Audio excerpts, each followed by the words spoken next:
Rich Dad, Poor Dad. What the rich teach their kids about money that the poor and middle class do not. By Robert Kiyosaki. To parents everywhere, a child's first and most important teachers, and to all those who educate, influence, and lead by example. Acknowledgements. How does a person say thank you when there are so many people to thank?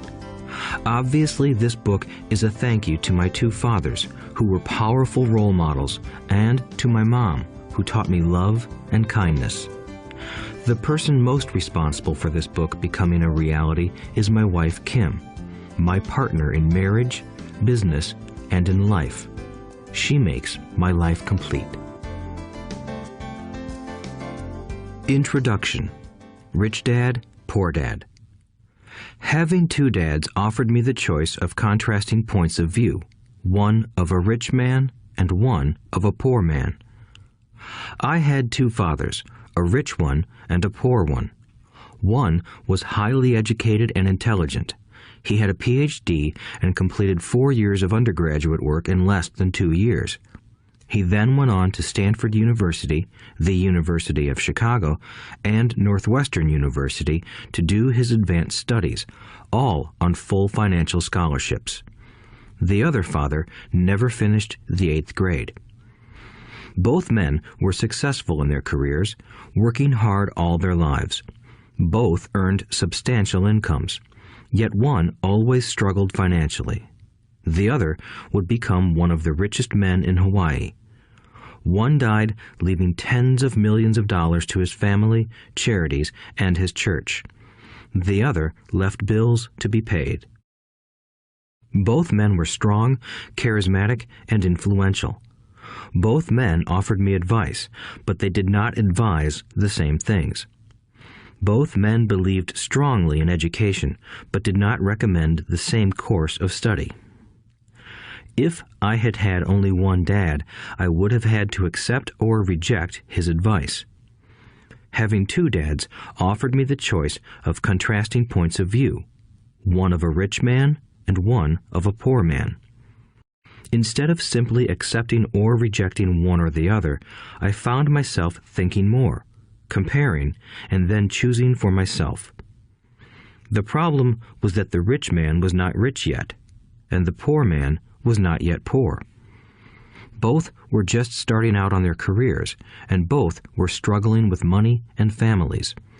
But they had very different points of view about money. For example, one dad would say, "The love of money is the root of all evil."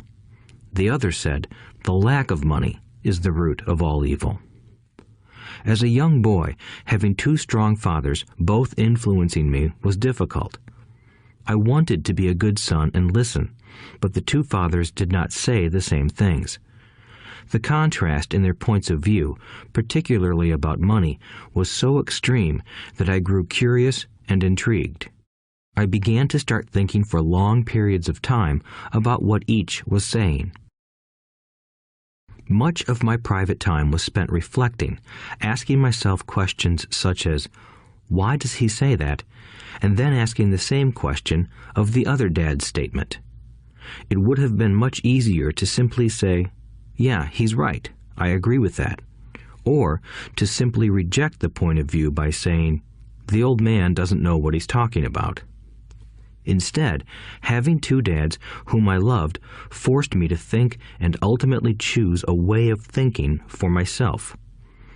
As a process, choosing for myself turned out to be much more valuable in the long run than simply accepting or rejecting a single point of view. One of the reasons the rich get richer, the poor get poorer, and the middle class struggles in debt is that the subject of money is taught at home, not in school.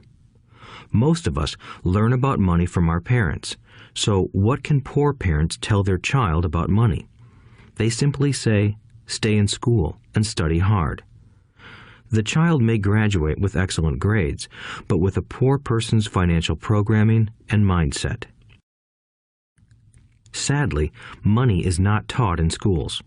Schools focus on scholastic and professional skills, but not on financial skills. This explains how smart bankers, doctors, and accountants who earned excellent grades may struggle financially all of their lives.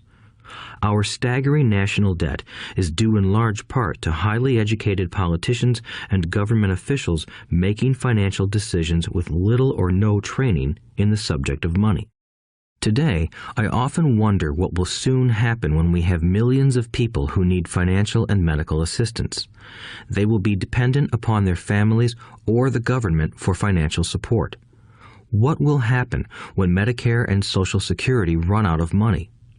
How will a nation survive if teaching children about money continues to be left to parents, most of whom will be, or already are, poor?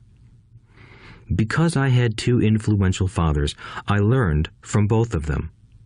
I had to think about each dad's advice, and in doing so, I gained valuable insight into the power and effect of one's thoughts on one's life.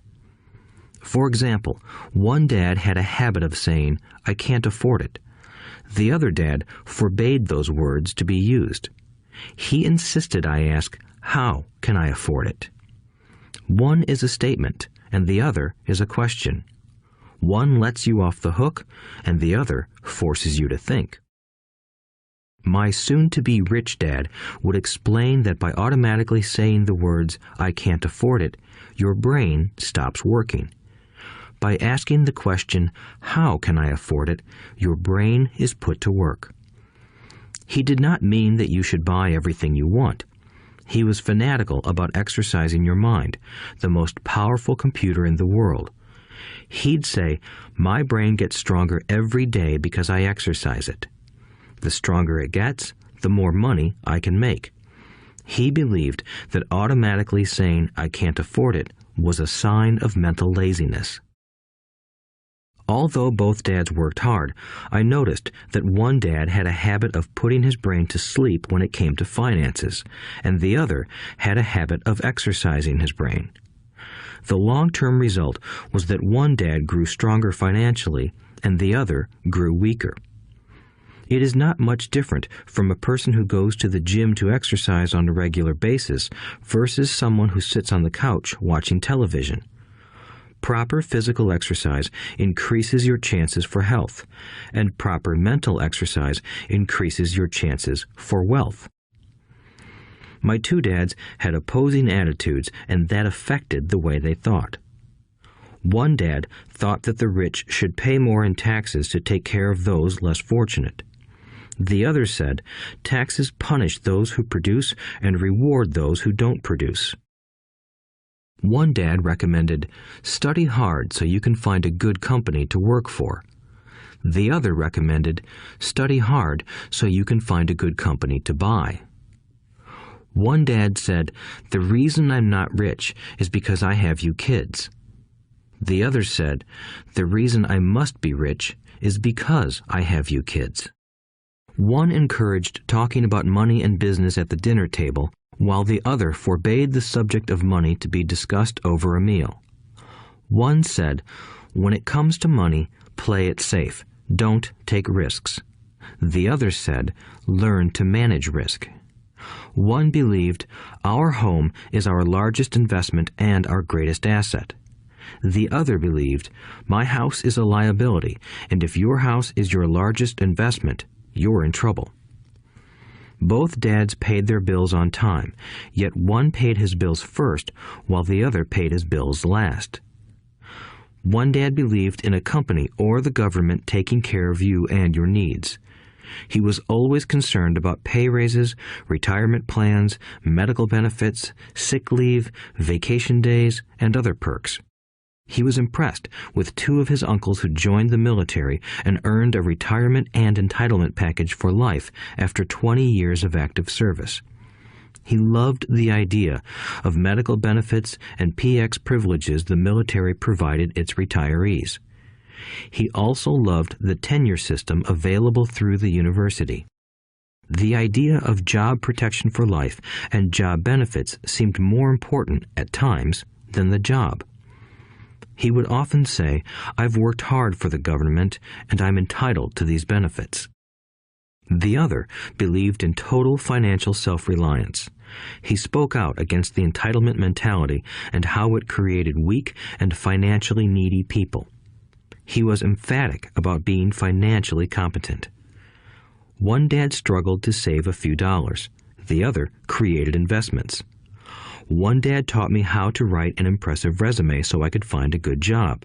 The other taught me how to write strong business and financial plans so I could create jobs. Being a product of two strong dads allowed me the luxury of observing the effects different thoughts have on one's life. I noticed that people really do shape their lives through their thoughts. For example, my poor dad always said, "I'll never be rich," and that prophecy became reality. My rich dad, on the other hand, always referred to himself as rich. He would say things like, "I'm a rich man and rich people don't do this." Even when he was flat broke after a major financial setback, he continued to refer to himself as a rich man. He would cover himself by saying, "There is a difference between being poor and being broke. Broke is temporary. Poor is eternal." My poor dad would say, "I'm not interested in money," or "money doesn't matter." My rich dad always said, "Money is power." The power of our thoughts may never be measured or appreciated, but it became obvious to me as a young boy that it was important to be aware of my thoughts and how I expressed myself. I noticed that my poor dad was poor, not because of the amount of money he earned, which was significant, but because of his thoughts and actions. As a young boy having two fathers, I became acutely aware of being careful about which thoughts I chose to adopt as my own. Should I listen to my rich dad or to my poor dad? Although both men had tremendous respect for education and learning, they disagreed about what they thought was important to learn. One wanted me to study hard, earn a degree, and get a good job to earn money. He wanted me to study to become a professional, an attorney or an accountant, and to go to business school for my MBA. The other encouraged me to study to be rich, to understand how money works, and to learn how to have it work for me. "I don't work for money" were words he would repeat over and over. "Money works for me." At the age of 9, I decided to listen to and learn from my rich dad about money. In doing so, I chose not to listen to my poor dad, even though he was the one with all the college degrees. A lesson from Robert Frost. Robert Frost is my favorite poet. Although I love many of his poems, my favorite is "The Road Not Taken." I use its lesson almost daily. The road not taken. Two roads diverged in a yellow wood, and sorry I could not travel both. And be one traveler long I stood, and looked down one as far as I could, to where it bent in the undergrowth, then took the other as just as fair, and having perhaps the better claim, because it was grassy and wanted wear. Though as for that the passing there had worn them really about the same, and both that morning equally lay in leaves no step had trodden black. Oh, I kept the first for another day, yet knowing how way leads on to way, I doubted if I should ever come back. I shall be telling this with a sigh, somewhere ages and ages hence. Two roads diverged in a wood, and I took the one less traveled by, and that has made all the difference. And that has made all the difference. Over the years, I have often reflected upon Robert Frost's poem. Choosing not to listen to my highly educated dad's advice and attitude about money was a painful decision, but it was a decision that shaped the rest of my life. Once I made up my mind about whom to listen to, my education about money began. My rich dad taught me over a period of 30 years until I was 39 years old. He stopped once he realized that I knew and fully understood what he had been trying to drum into my often thick skull. Money is one form of power, But what is more powerful is financial education. Money comes and goes, but if you have the education about how money works, you gain power over it and can begin building wealth.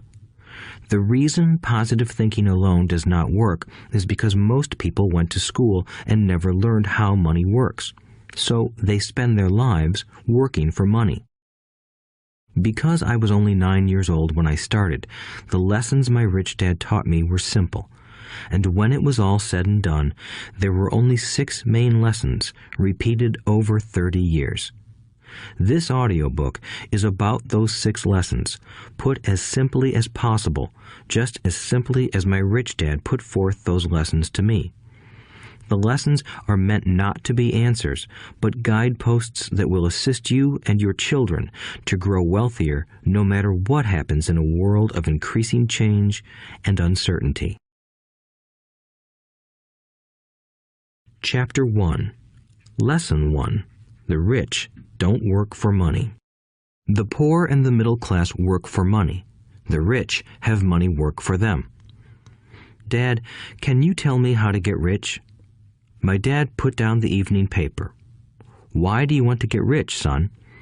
Because today Jimmy's mom drove up in their new Cadillac and they were going to their beach house for the weekend.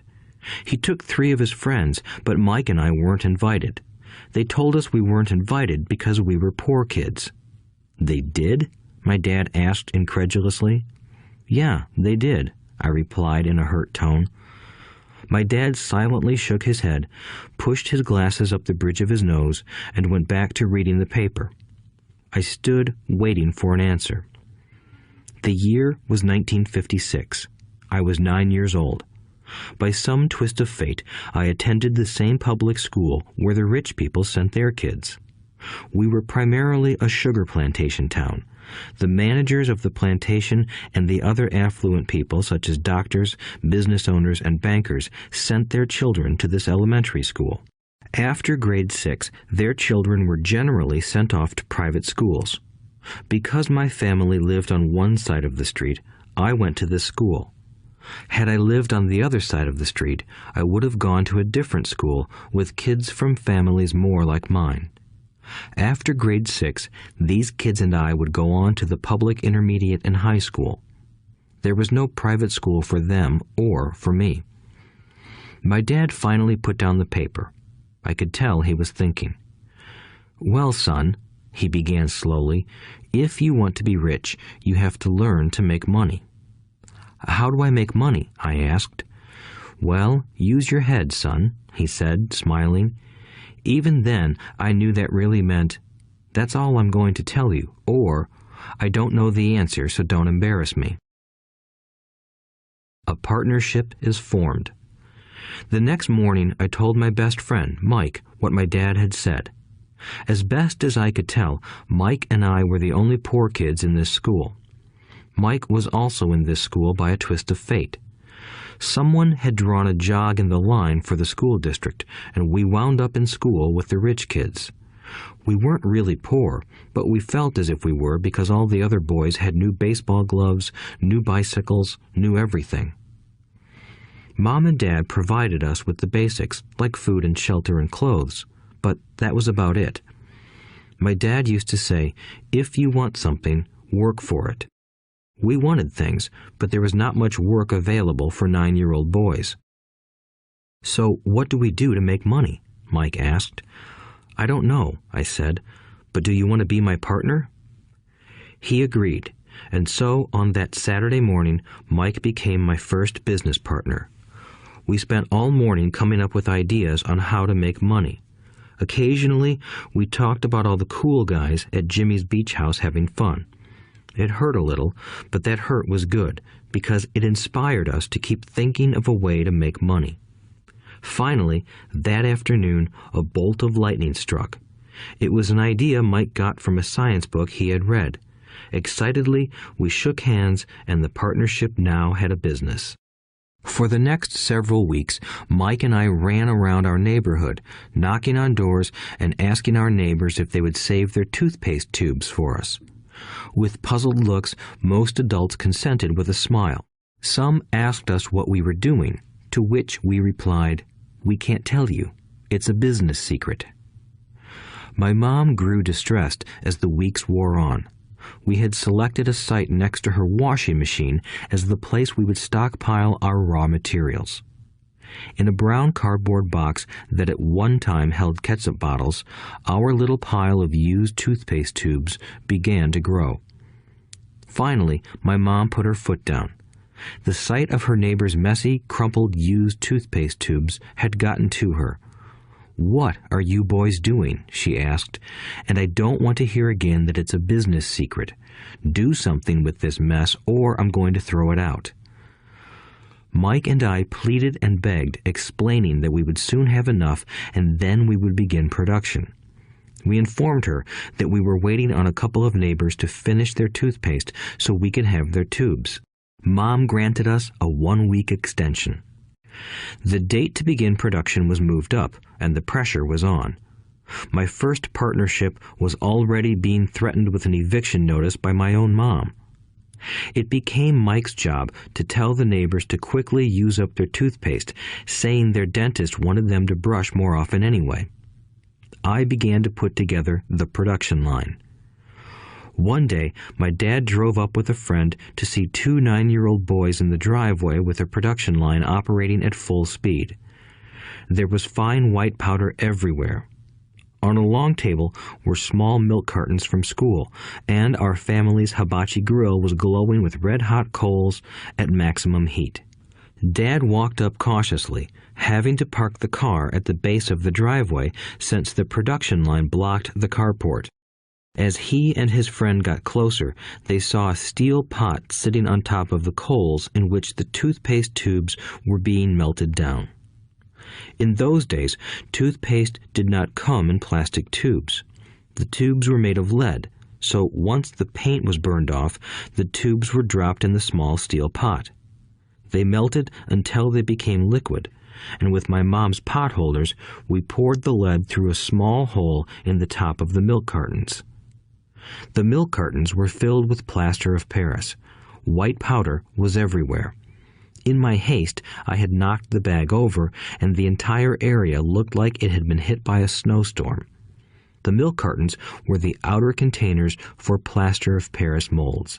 My dad and his friend watched as we carefully poured the molten lead through a small hole in the top of the plaster of Paris cube. "Careful," my dad said. I nodded without looking up. Finally, once the pouring was through, I put the steel pot down and smiled at my dad. "What are you boys doing?" he asked with a cautious smile. "We're doing what you told me to do. We're going to be rich," I said. "Yup," said Mike, grinning and nodding his head. "We're partners." "And what is in those plaster molds?" my dad asked. "Watch," I said. "This should be a good batch." With a small hammer, I tapped at the seal that divided the cube in half. Cautiously, I pulled up the top half of the plaster mold, and a lead nickel fell out. "Oh my God," my dad said, "you're casting nickels out of lead." "That's right," Mike said. "We're doing as you told us to do. We're making money." My dad's friend turned and burst into laughter. My dad smiled and shook his head. Along with a fire and a box of spent toothpaste tubes, in front of him were 2 little boys covered with white dust, smiling from ear to ear. He asked us to put everything down and sit with him on the front step of our house. With a smile, he gently explained what the word counterfeiting meant. Our dreams were dashed. "You mean this is illegal?" asked Mike in a quivering voice. "Let them go," my dad's friend said. "They might be developing a natural talent." My dad glared at him. "Yes, it is illegal," my dad said gently, "but you boys have shown great creativity and original thought. Keep going. I'm really proud of you." Disappointed, Mike and I sat in silence for about 20 minutes before we began cleaning up our mess. The business was over on opening day. Sweeping the powder up, I looked at Mike and said, "I guess Jimmy and his friends are right. We are poor." My father was just leaving as I said that. "Boys, he said. "You're only poor if you give up. The most important thing is that you did something. Most people only talk and dream of getting rich. You've done something. I'm very proud of the two of you. I will say it again. Keep going. Don't quit." Mike and I stood there in silence. They were nice words, but we still did not know what to do. "So how come you're not rich, Dad?" I asked. "Because I chose to be a school teacher. School teachers really don't think about being rich. We just like to teach. I wish I could help you, but I really don't know how to make money." Mike and I turned and continued our cleanup. "I know," said my dad. "If you boys want to learn how to be rich, don't ask me. Talk to your dad, Mike." "My dad?" asked Mike with a scrunched-up face. "Yeah, your dad," repeated my dad with a smile. "Your dad and I have the same banker, and he raves about your father. He's told me several times that your father is brilliant when it comes to making money." "My dad?" Mike asked again in disbelief. "Then how come we don't have a nice car and a nice house like the rich kids at school?" "A nice car and a nice house don't necessarily mean you're rich or you know how to make money," my dad replied. "Jimmy's dad works for the sugar plantation. He's not much different from me. He works for a company and I work for the government. The company buys the car for him. The sugar company is in financial trouble, and Jimmy's dad may soon have nothing. Your dad is different, Mike. He seems to be building an empire, and I suspect in a few years he will be a very rich man." With that, Mike and I got excited again. With new vigor, we began cleaning up the mess caused by our now defunct first business. As we were cleaning, we made plans for how and when to talk to Mike's dad. The problem was that Mike's dad worked long hours and often did not come home until late. His father owned warehouses, a construction company, a chain of stores, and 3 restaurants. It was the restaurants that kept him out late. Mike caught the bus home after we had finished cleaning up. He was going to talk to his dad when he got home that night and ask him if he would teach us how to become rich. Mike promised to call as soon as he had talked to his dad, even if it was late. The phone rang at 8:30 p.m. "Okay," I said, "next Saturday." I put the phone down. Mike's dad had agreed to meet with us. On Saturday, I caught the 7:30 a.m. bus to the poor side of town. The lessons begin. Mike and I met with his dad that morning at 8 o'clock. He was already busy, having been at work for more than an hour. His construction supervisor was just leaving in his pickup truck as I walked up to his simple, small, and tidy home. Mike met me at the door. "Dad's on the phone, and he said to wait on the back porch," Mike said as he opened the door.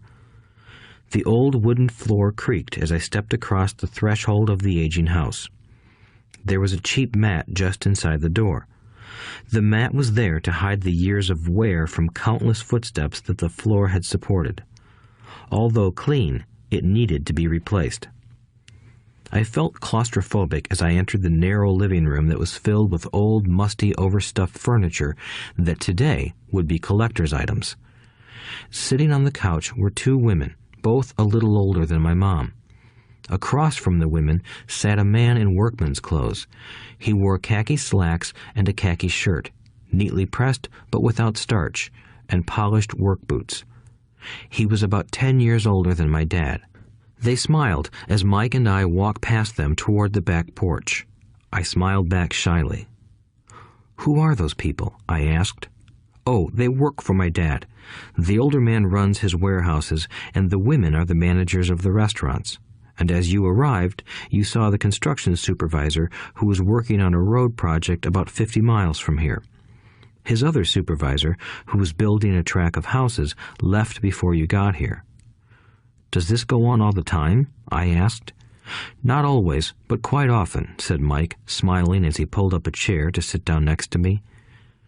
"I asked my dad if he would teach us to make money," Mike said.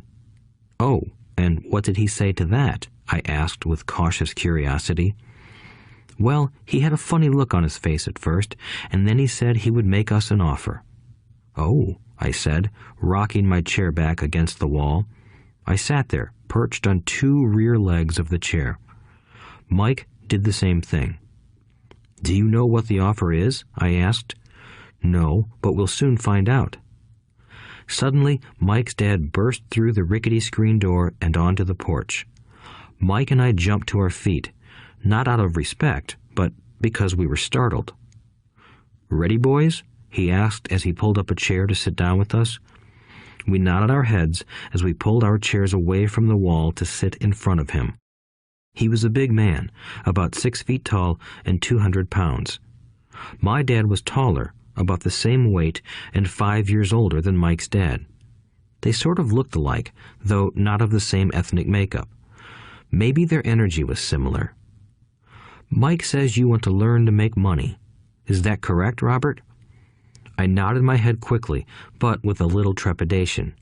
He had a lot of power behind his words and smile. "Okay, here's my offer. I'll teach you, but I won't do it classroom style. You work for me, I'll teach you. You don't work for me, I won't teach you. I can teach you faster if you work, and I'm wasting my time if you just want to sit and listen like you do in school. That's my offer. Take it or leave it." May I ask a question first?" I asked. "No. Take it or leave it. I've got too much work to do to waste my time. If you can't make up your mind decisively, then you'll never learn to make money anyway. Opportunities come and go. Being able to know when to make quick decisions is an important skill. You have the opportunity that you asked for. School is beginning, or it's over, in 10 seconds, Mike's dad said with a teasing smile. "Take it," I said. "Take it," said Mike. "Good," said Mike's dad. "Mrs. Martin will be by in 10 minutes. After I'm through with her, you'll ride with her to my superette and you can begin working. I'll pay you 10 cents an hour and you'll work 3 hours every Saturday." "But I have a softball game today," I said.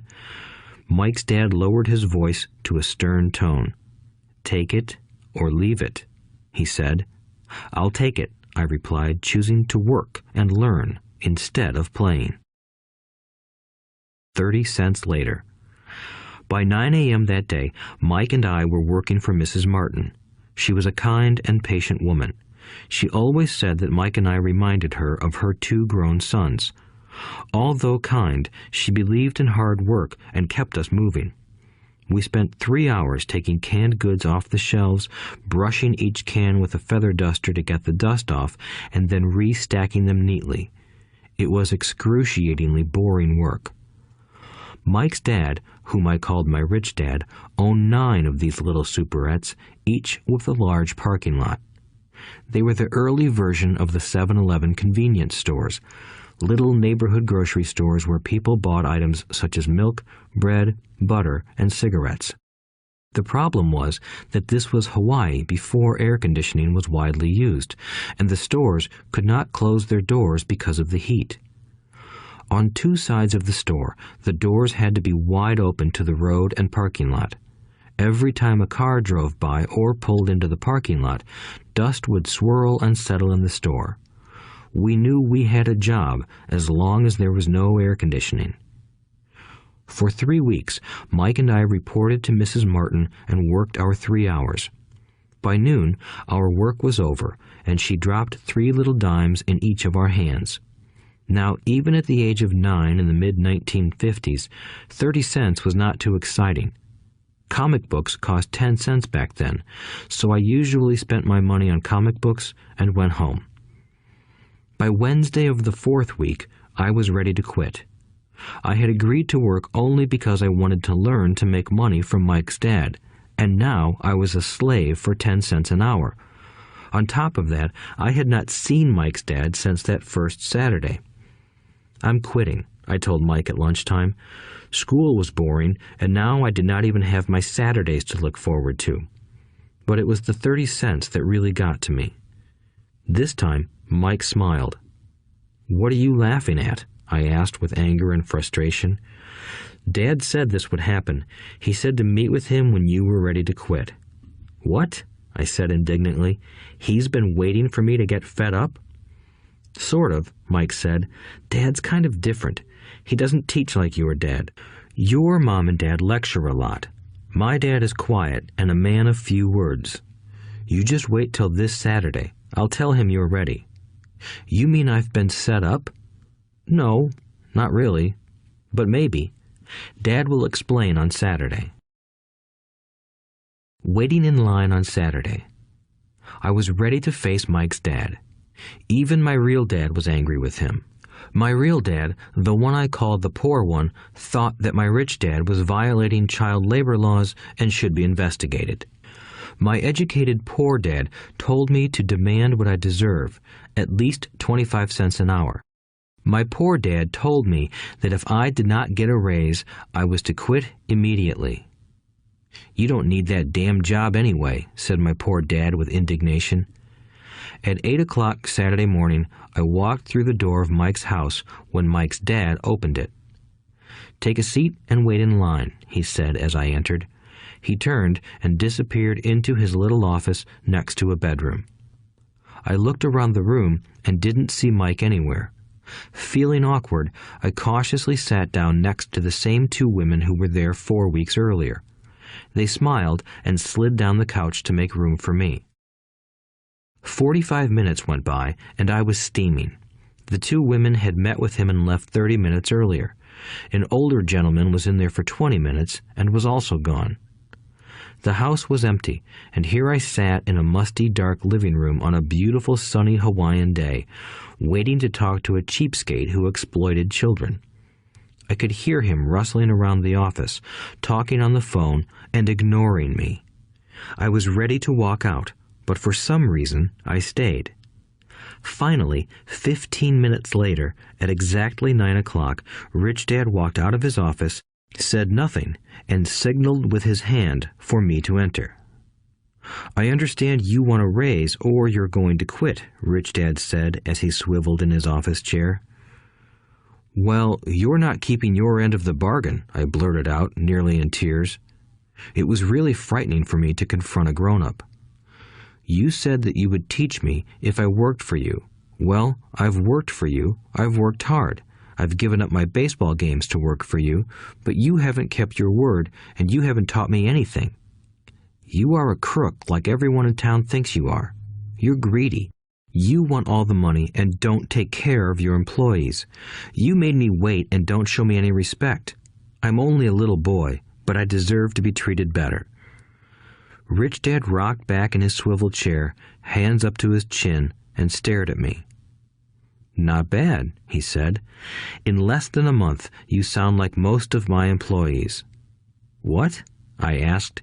Not understanding what he was saying, I continued with my grievance.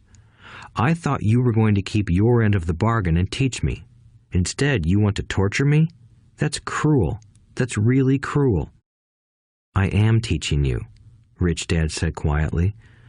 "What have you taught me? Nothing," I said angrily. "You haven't even talked to me once since I agreed to work for peanuts. 10 cents an hour. Ha! I should notify the government about you. We have child labor laws, you know.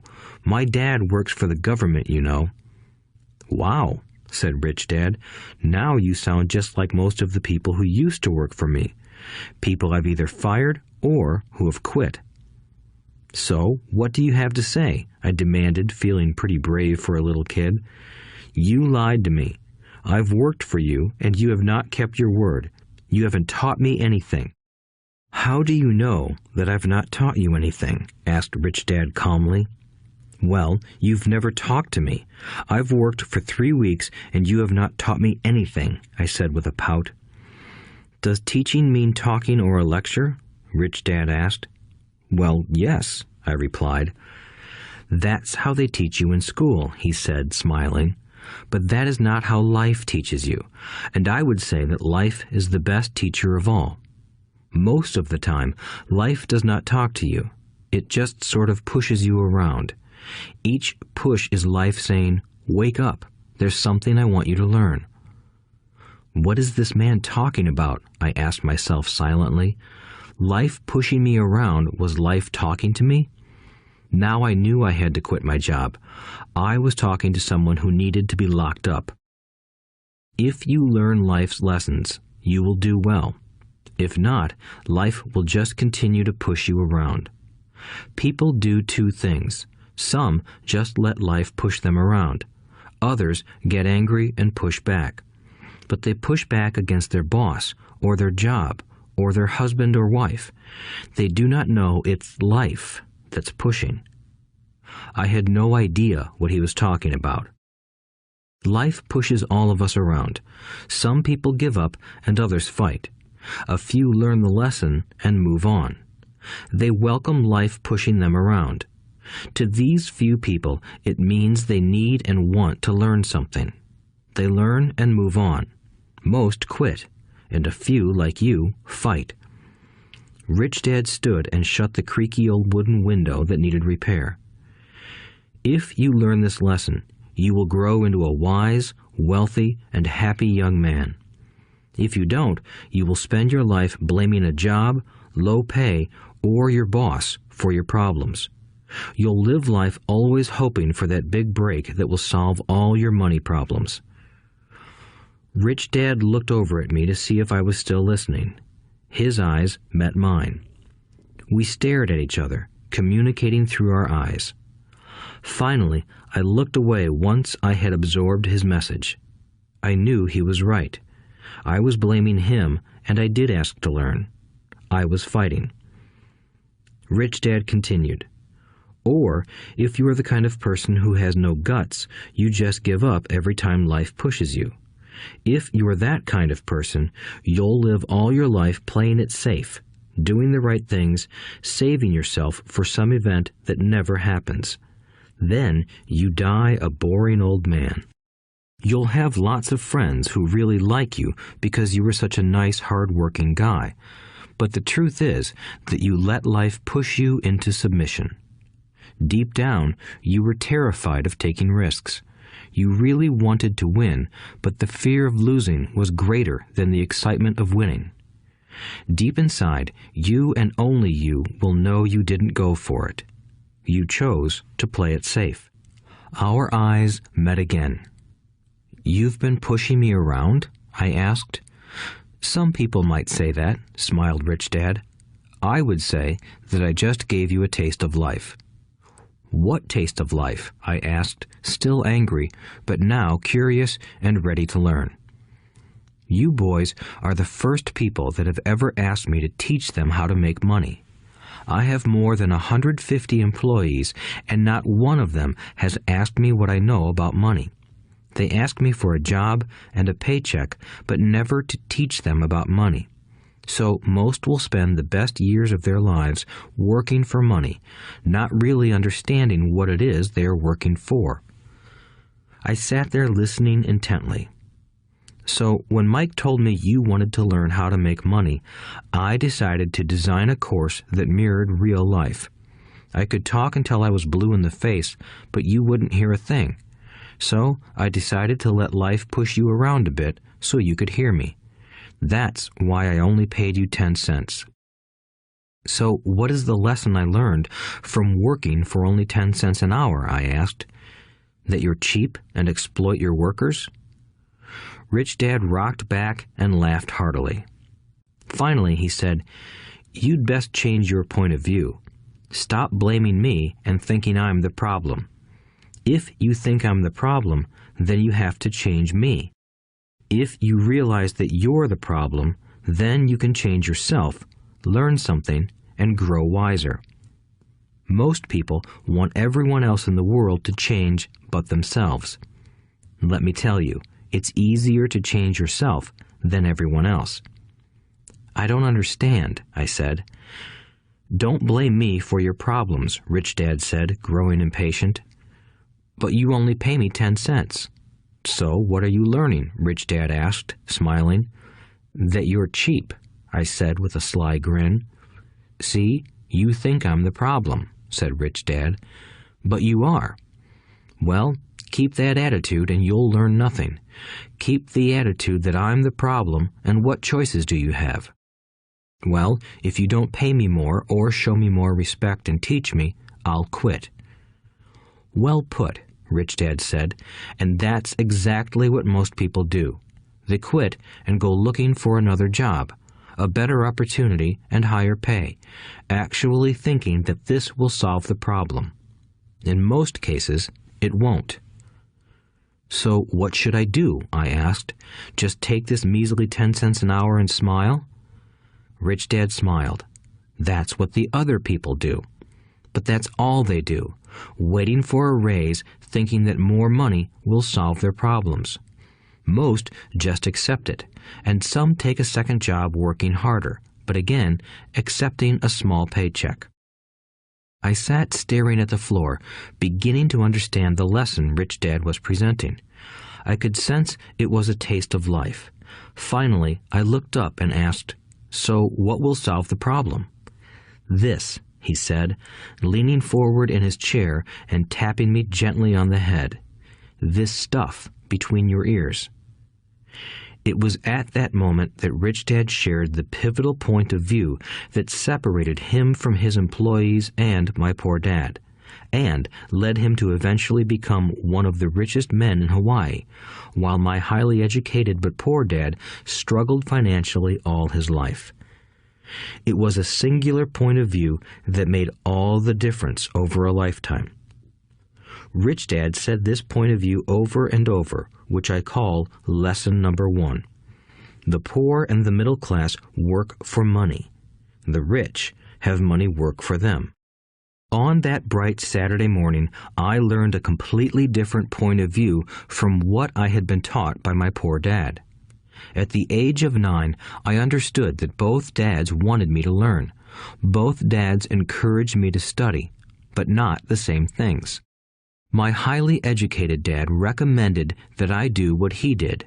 "Son, I want you to study hard, get good grades so you can find a safe, secure job with a big company, and make sure it has excellent benefits." My rich dad wanted me to learn how money works so I could make it work for me. These lessons I would learn through life with his guidance, not because of a classroom. My rich dad continued my first lesson. "I'm glad you got angry about working for 10 cents an hour. If you hadn't got angry and had simply accepted it, I would have to tell you that I could not teach you. You see, true learning takes energy, passion, and a burning desire. Anger is a big part of that formula, for passion is anger and love combined. When it comes to money, most people want to play it safe and feel secure, so passion does not direct them. Fear does." "So is that why they'll take jobs with low pay?" I asked. "Yes," said Rich Dad. "Some people say I exploit people because I don't pay as much as the sugar plantation or the government. I say the people exploit themselves. It's their fear, not mine." "But don't you feel you should pay them more?" I asked. "I don't have to. And besides, more money will not solve their problems. Just look at your dad. He makes a lot of money, and he still can't pay his bills. Most people, given more money, only get into more debt." "So that's why the 10 cents an hour," I said, smiling. "It's part of the lesson." "That's right," smiled Rich Dad. "You see, your dad went to school and got an excellent education so he could get a high-paying job. But he still has money problems because he never learned anything about money in school. On top of that, he believes in working for money." "And you don't?" I asked. "No, not really," said Rich Dad. "If you want to learn to work for money, then stay in school. That is a great place to learn to do that. But if you want to learn how to have money work for you, then I will teach you that. But only if you want to learn." "Wouldn't everyone want to learn that?" I asked. "No," said Rich Dad, "simply because it's easier to learn to work for money, especially if fear is your primary emotion when the subject of money is discussed." "I don't understand," I said with a frown. "Don't worry about that for now. Just know that it's fear that keeps most people working at a job. The fear of not paying their bills, the fear of being fired, the fear of not having enough money, and the fear of starting over. That's the price of studying to learn a profession or trade and then working for money. Most people become a slave to money and then get angry at their boss. Learning to have money work for you is a completely different course of study? I asked. Absolutely, Rich Dad answered. Absolutely. We sat in the silence on that beautiful Hawaiian Saturday morning. My friends had just started their Little League baseball game, but for some reason I was now thankful I had decided to work for 10 cents an hour. I sensed that I was about to learn something my friends wouldn't learn in school. Ready to learn? Asked Rich Dad. Absolutely, I said with a grin. I have kept my promise. I've been teaching you from afar, my Rich Dad said. At 9 years old, you've gotten a taste of what it feels like to work for money. Just multiply your last month by 50 years, and you will have an idea of what most people spend their life doing. I don't understand, I said. How did you feel waiting in line to see me, once to get hired and once to ask for more money? Terrible, I said. If you choose to work for money, that is what life will be like, said Rich Dad. And how did you feel when Mrs. Martin dropped 3 dimes in your hand for 3 hours of work? I felt like it wasn't enough. It seemed like nothing. I was disappointed, I said. And that is how most employees feel when they look at their paychecks, especially after all the tax and other deductions are taken out. At least you got 100%. You mean most workers don't get paid everything? I asked with amazement. Heavens no, said Rich Dad. The government always takes its share first. How do they do that? I asked. Taxes, said Rich Dad. You're taxed when you earn. You're taxed when you spend. You're taxed when you save. You're taxed when you die. Why do people let the government do that to them? The rich don't, said Rich Dad with a smile. The poor and the middle class do. I'll bet you that I earn more than your dad, yet he pays more in taxes. How can that be? I asked. At my age, that made no sense to me. Why would someone let the government do that to them? Rich Dad rocked slowly and silently in his chair, just looking at me. Ready to learn? He asked. I nodded my head slowly. As I said, there is a lot to learn. Learning how to have money work for you is a lifetime study. Most people go to college for 4 years and their education ends. I already know that my study of money will continue over my lifetime, simply because the more I find out, the more I find out I need to know. Most people never study the subject. They go to work, get their paycheck, balance their checkbooks, and that's it. Then they wonder why they have money problems. They think that more money will solve the problem, and don't realize that it's their lack of financial education that is the problem. So my dad has tax problems because he doesn't understand money? I asked, confused. Look, said Rich Dad, taxes are just one small section on learning how to have money work for you. Today, I just wanted to find out if you still have the passion to learn about money. Most people don't. They want to go to school, learn a profession, have fun at their work, and earn lots of money. One day they wake up with big money problems, and then they can't stop working. That's the price of only knowing how to work for money instead of studying how to have money work for you. So, do you still have the passion to learn? Asked Rich Dad. I nodded my head. Good, said Rich Dad. Now get back to work. This time, I will pay you nothing. What? I asked in amazement. You heard me. Nothing. You will work the same 3 hours every Saturday, but this time you will not be paid 10 cents per hour. You said you wanted to learn to not work for money, so I'm not going to pay you anything. I couldn't believe what I was hearing. I've already had this conversation with Mike, and he's already working, dusting and stacking canned goods for free. You better hurry and get back there. "That's not fair," I shouted. "You've got to pay something." "You said you wanted to learn. If you don't learn this now, you'll grow up to be like the two women and the older man sitting in my living room, working for money and hoping I don't fire them. Or, like your dad, earning lots of money only to be in debt up to his eyeballs, hoping more money will solve the problem. If that's what you want, I'll go back to our original deal of 10 cents an hour. Or you can do what most adults do. Complain that there is not enough pay, quit, and go looking for another job." "But what do I do?" I asked. Rich Dad tapped me on the head. "Use this," he said. "If you use it well, you will soon thank me for giving you an opportunity, and you will grow into a rich man." I stood there, still not believing what a raw deal I was handed. I came to ask for a raise, and somehow I was instead working for nothing. Rich Dad tapped me on the head again and said, "Use this. Now, get out of here and get back to work." Lesson number 1. The rich don't work for money. I didn't tell my poor dad I wasn't being paid. He wouldn't have understood, and I didn't want to try to explain something I didn't understand myself. For 3 more weeks, Mike and I worked 3 hours every Saturday for nothing. The work didn't bother me, and the routine got easier.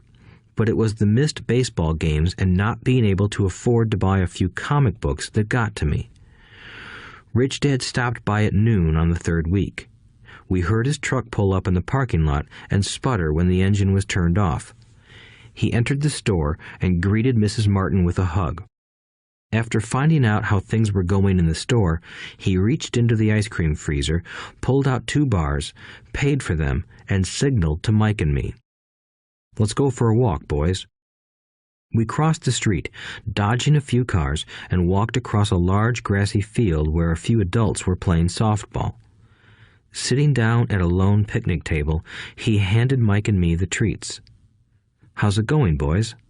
"Okay," Mike said. I nodded in agreement. "Learn anything yet?" Rich Dad asked. Mike and I looked at each other, shrugged our shoulders, and shook our heads in unison. Avoiding one of life's biggest traps. Well, you boys had better start thinking. You're staring at one of life's biggest lessons. If you learn it, you'll enjoy a life of great freedom and security. If you don't, you'll wind up like Mrs. Martin and most of the people playing softball in this park. They work very hard for little money, clinging to the illusion of job security and looking forward to a 3-week vacation each year and maybe a skimpy pension after 45 years of service. If that excites you, I'll give you a raise to 25 cents an hour. "But these are good, hard-working people. Are you making fun of them?" I demanded. A smile came over Rich Dad's face. "Mrs. Martin is like a mother to me. I would never be that cruel. I may sound unkind because I'm doing my best to point something out to the 2 of you. I want to expand your point of view so you can see something most people never have the benefit of seeing because their vision is too narrow. Most people never see the trap they are in." Mike and I sat there, uncertain of his message. He sounded cruel, yet we could sense he was trying to drive home a point. With a smile, Rich Dad said, "Doesn't that 25 cents an hour sound good? Doesn't it make your heart beat a little faster?" I shook my head no, but it really did. 25 cents an hour would be big bucks to me. "Okay, I'll pay you $1 an hour," Rich Dad said, with a sly grin. Now my heart started to race. My brain was screaming, "Take it, take it." I could not believe what I was hearing. Still, I said nothing. "Okay, $2 an hour." My little brain and heart nearly exploded. After all, it was 1956, and being paid $2 an hour would have made me the richest kid in the world. I couldn't imagine earning that kind of money. I wanted to say yes. I wanted the deal. I could picture a new bicycle, new baseball glove, and the adoration of my friends when I flashed some cash. On top of that, Jimmy and his rich friends could never call me poor again. But somehow my mouth stayed shut. The ice cream had melted and was running down my hand. Rich Dad was looking at two boys staring back at him, eyes wide open and brains empty. He was testing us, and he knew there was a part of our emotions that wanted to take the deal. He understood that every person has a weak and needy part of their soul that can be bought, and he knew that every individual also had a part of their soul that was resilient and could never be bought. It was only a question of which one was stronger. Okay, $5 an hour. Suddenly, I was silent. Something had changed. The offer was too big and ridiculous. Not many grown-ups in 1956 made more than that, but quickly my temptation disappeared and calm set in. Slowly, I turned to my left to look at Mike. He looked back at me. The part of my soul that was weak and needy was silenced. The part of me that had no price took over. I knew Mike had gotten to that point too. "Good," said Rich Dad softly. "Most people have a price, and they have a price because of human emotions named fear and greed. First, the fear of being without money motivates us to work hard, and then, once we get that paycheck, greed or desire starts us thinking about all the wonderful things money can buy. The pattern is then set." "What pattern?" I asked. "The pattern of get up, go to work, pay bills, get up, go to work, pay bills." People's lives are forever controlled by two emotions, fear and greed. Offer them more money, and they continue the cycle by increasing their spending. This is what I call the rat race. "There is another way?" Mike asked. "Yes," said Rich Dad slowly, "but only a few people find it." "And what is that way?" Mike asked. "That's what I hope you boys will learn as you work and study with me. That is why I took away all forms of pay." "Any hints?" Mike asked. "We're kind of tired of working hard, especially for nothing." "Well, the first step is telling the truth," said Rich Dad. "We haven't been lying," I said. "I did not say you were lying. I said to tell the truth," Rich Dad retorted. "The truth about what?" I asked. "How you're feeling," Rich Dad said. "You don't have to say it to anyone else. Just admit it to yourself." "You mean the people in this park, the people who work for you, Mrs. Martin, they don't do that?" I asked. "I doubt it," said Rich Dad. "Instead, they feel the fear of not having money. They don't confront it logically. They react emotionally instead of using their heads," Rich Dad said. "Then they get a few bucks in their hands, and again, the emotions of joy, desire, and greed take over. And again they react instead of think." "So their emotions control their brain," Mike said. "That's correct," said Rich Dad. "Instead of admitting the truth about how they feel, they react to their feelings and fail to think. They feel the fear, so they go to work, hoping that money will soothe the fear, but it doesn't.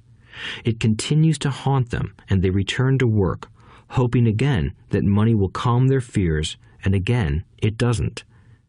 Fear keeps them in this trap of working, earning money, hoping the fear will go away. But every day they get up, and that old fear wakes up with them. For millions of people, that old fear keeps them awake all night, causing a night of turmoil and worry. So they get up and go to work, hoping that a paycheck will kill that fear gnawing at their souls. Money is running their lives, and they refuse to tell the truth about that. Money is in control of their emotions and their souls." Rich Dad sat quietly, letting his words sink in. Mike and I had heard what he said, but didn't understand fully what he was talking about. I just knew that I often wondered why grown-ups hurried off to work. It did not seem like much fun, and they never looked that happy, but something kept them going. Realizing we had absorbed as much as possible of what he was talking about, Rich Dad said, "I want you boys to avoid that trap. That is really what I want to teach you. Not just to be rich, because being rich does not solve the problem. It doesn't? I asked, surprised. No, it doesn't. Let me explain the other emotion, desire.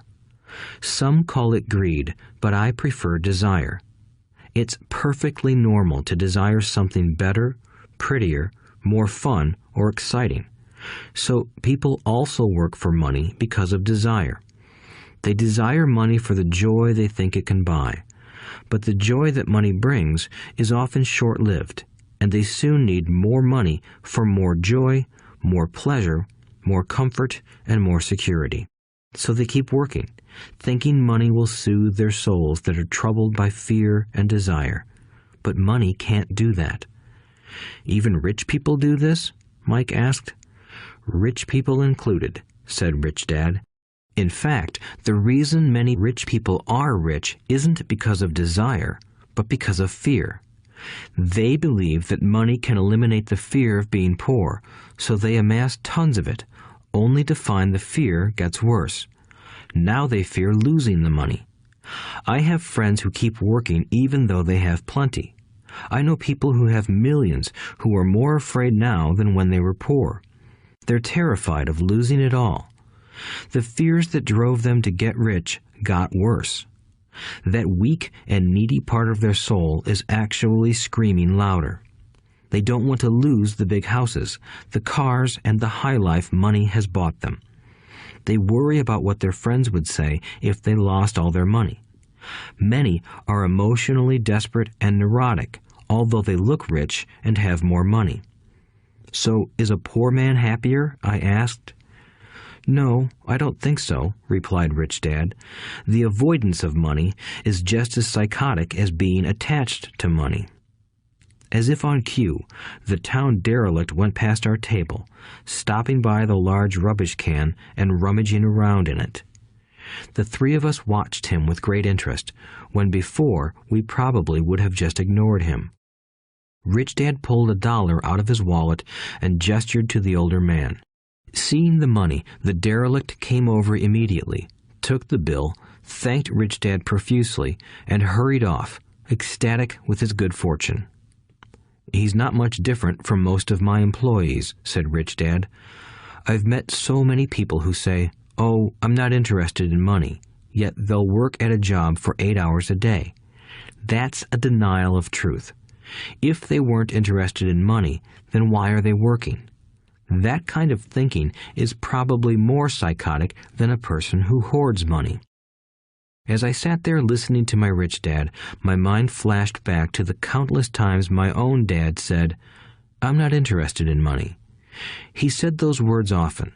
He also covered himself by always saying, "I work because I love my job." So, what do we do? I asked. Not work for money until all traces of fear and greed are gone?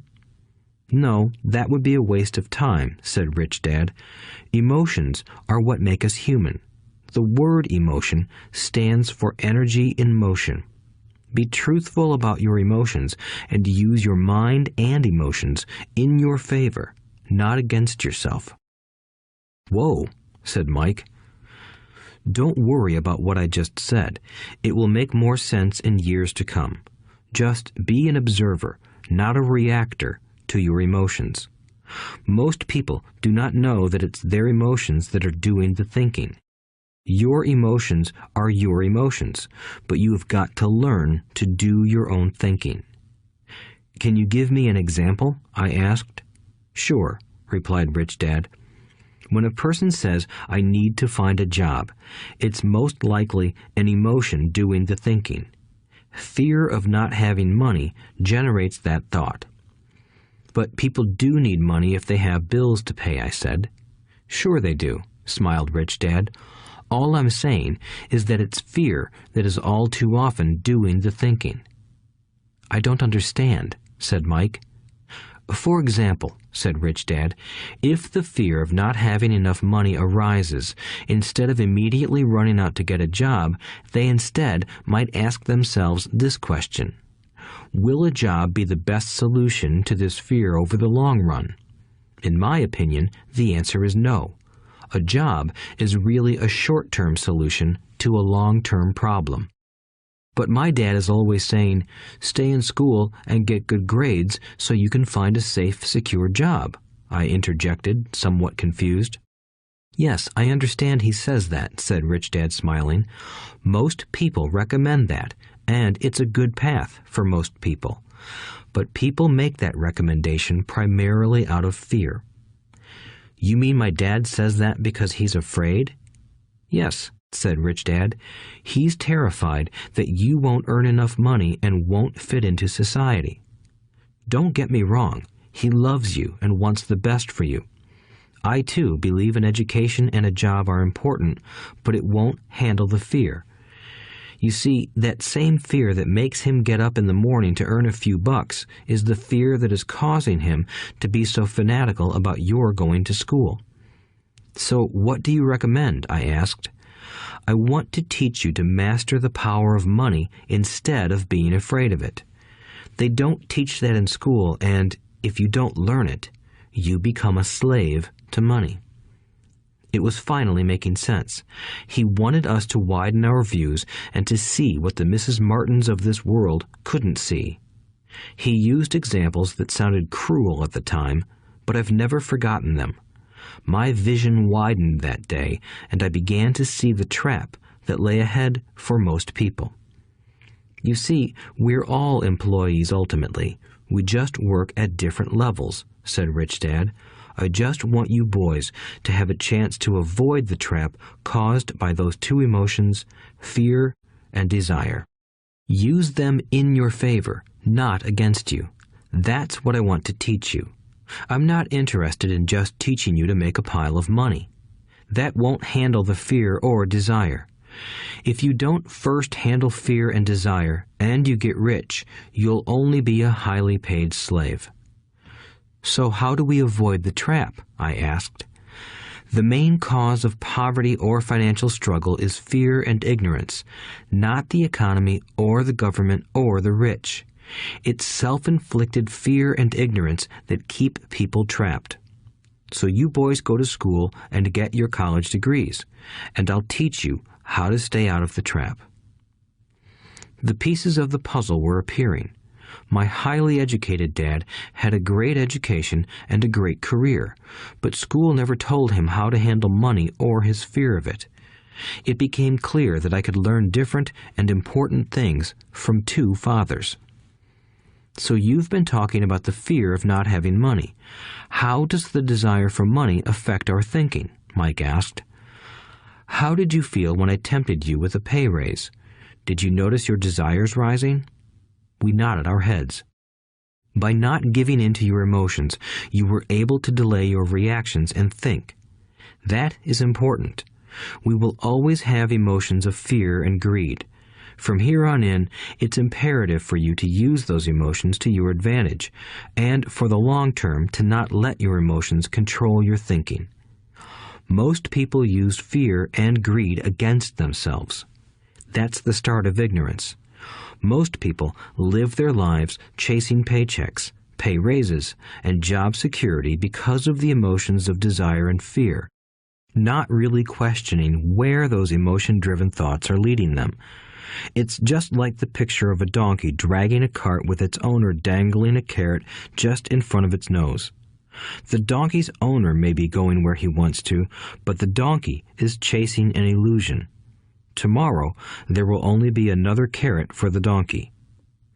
You mean the moment I pictured a new baseball glove, candy, and toys, that's like a carrot to a donkey? Mike asked. Yes, and as you get older, your toys get more expensive. A new car, a boat, and a big house to impress your friends, said Rich Dad with a smile. Fear pushes you out the door, and desire calls to you. That's the trap. So what's the answer? Mike asked. What intensifies fear and desire is ignorance. That is why rich people with lots of money often have more fear the richer they get. Money is the carrot, the illusion. If the donkey could see the whole picture, it might rethink its choice to chase the carrot. Rich Dad went on to explain that a human's life is a struggle between ignorance and illumination. He explained that once a person stops searching for information and self-knowledge, ignorance sets in. That struggle is a moment-to-moment decision to learn to open or close one's mind. Look, school is very important. You go to school to learn a skill or profession to become a contributing member of society. Every culture needs teachers, doctors, mechanics, artists, cooks, business people, police officers, firefighters, and soldiers. Schools train them so society can thrive and flourish, said Rich Dad. Unfortunately, for many people, school is the end, not the beginning. There was a long silence. Rich Dad was smiling. I didn't comprehend everything he said that day, but, as with most great teachers, his words continued to teach for years. "I've been a little cruel today," said Rich Dad, "but I want you to always remember this talk. I want you to always think of Mrs. Martin, and I want you always to remember that donkey. Never forget that fear and desire can lead you into life's biggest trap if you are not aware of them controlling your thinking. To spend your life living in fear, never exploring your dreams, is cruel.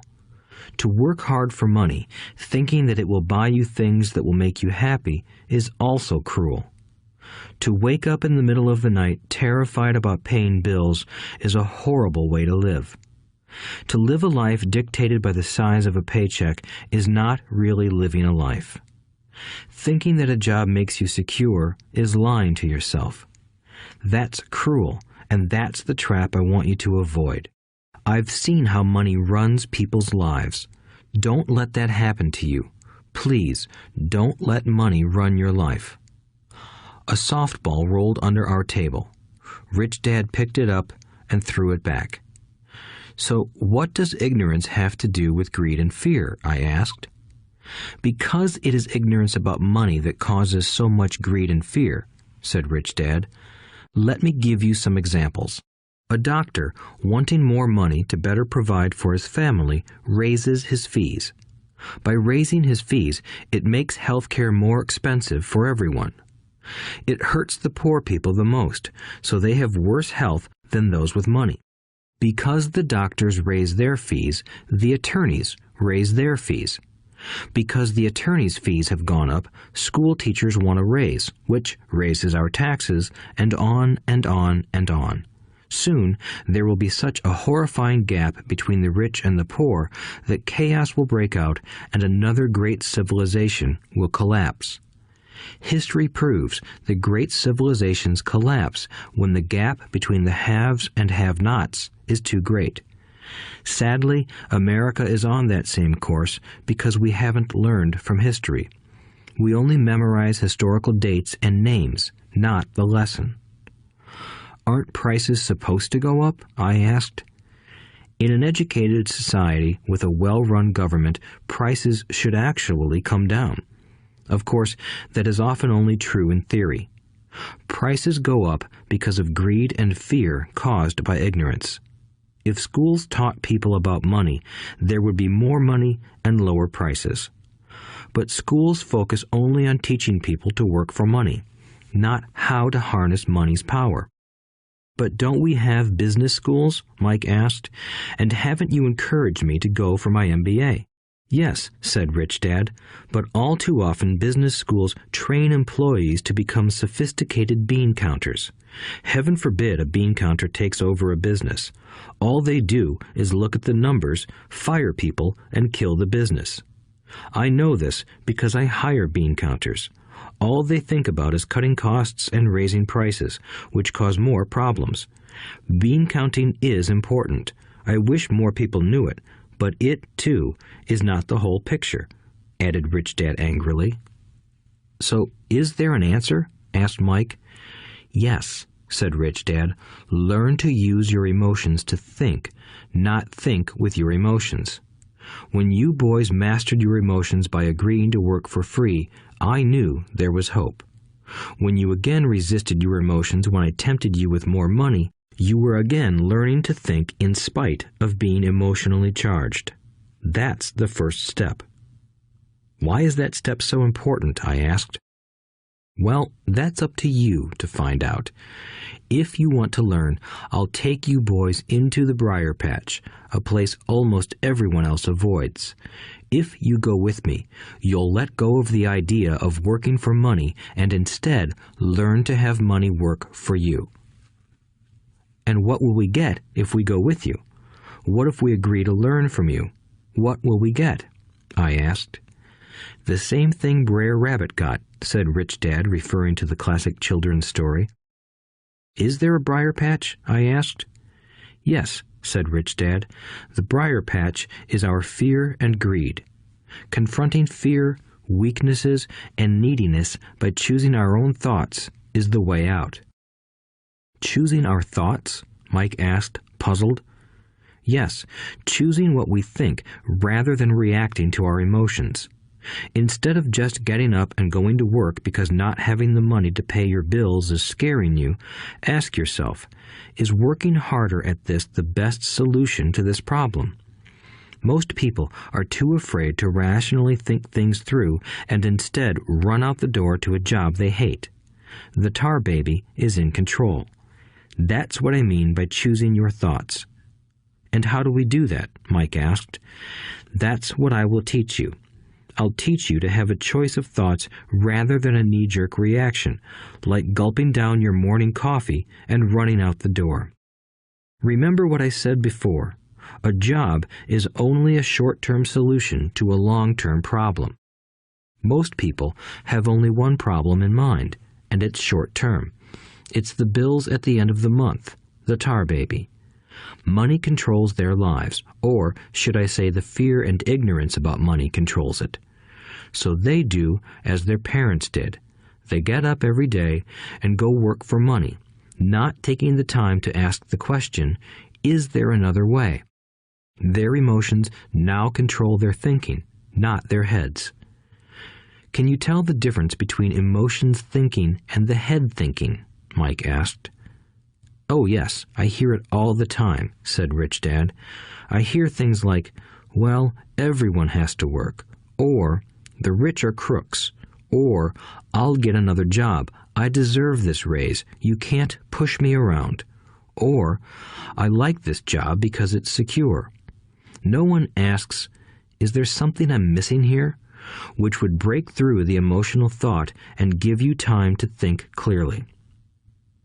As we headed back to the store, Rich Dad explained that the rich really did make money. They did not work for it.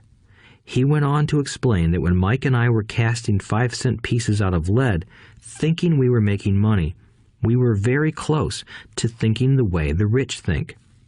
The problem was that creating money is legal for the government and banks to do, but illegal for us to do.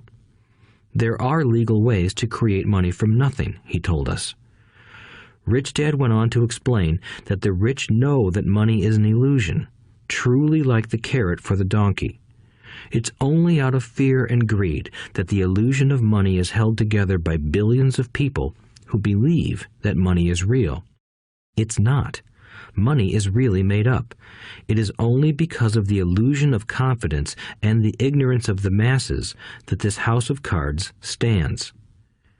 He talked about the gold standard that America was on, and that each dollar bill was actually a silver certificate.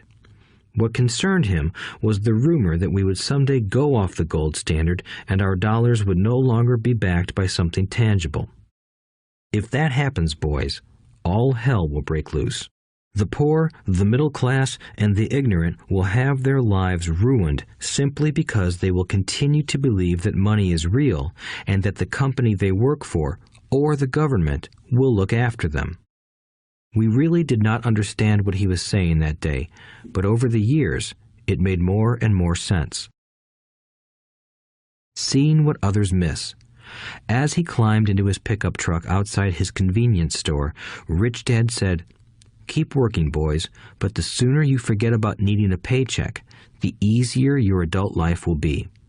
Keep using your brain, work for free, and soon your mind will show you ways of making money far beyond what I could ever pay you.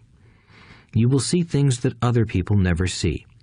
Most people never see these opportunities because they're looking for money and security, so that's all they get. The moment you see one opportunity, you'll see them for the rest of your life. The moment you do that, I'll teach you something else. Learn this, and you'll avoid one of life's biggest traps. Mike and I picked up our things from the store and waved goodbye to Mrs. Martin. We went back to the park, to the same picnic bench, and spent several more hours thinking and talking. We spent the next week at school thinking and talking too. For 2 more weeks, we kept thinking, talking, and working for free. At the end of the second Saturday, I was again saying goodbye to Mrs. Martin and looking at the comic book stand with a longing gaze. The hard thing about not even getting 30 cents every Saturday was that I didn't have any money to buy comic books. Suddenly, as Mrs. Martin said goodbye to Mike and me, I saw her do something I'd never seen her do before.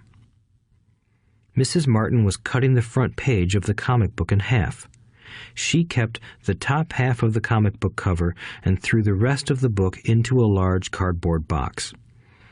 When I asked her what she did with the comic books, she said, "I throw them away. I give the top half of the cover back to the comic book distributor for credit when he brings in the new comics. He's coming in an hour." Mike and I waited for an hour. Soon the distributor arrived, and I asked him if we could have the comic books. To my delight, he said, "You can have them if you work for this store and do not resell them." Remember our old business partnership? Well, Mike and I revived it. Using a spare room in Mike's basement, we began piling hundreds of comic books in that room. Soon, our comic book library was open to the public. We hired Mike's younger sister, who loved to study, to be head librarian. She charged each child 10 cents admission to the library, which was open from 2:30 p.m. to 4:30 p.m. every day after school. The customers, the children of the neighborhood, could read as many comics as they wanted in 2 hours. It was a bargain for them since a comic cost 10 cents each, and they could read 5 or 6 in 2 hours. Mike's sister would check the kids as they left to make sure they weren't borrowing any comic books. She also kept the books, logging in how many kids showed up each day, who they were, and any comments they might have. Mike and I averaged $9.50 per week over a 3-month period. We paid his sister $1 a week and allowed her to read the comics for free, which she rarely did since she was always studying. Mike and I kept our agreement by working in the store every Saturday and collecting all the comic books from the different stores. We kept our agreement to the distributor by not selling any comic books.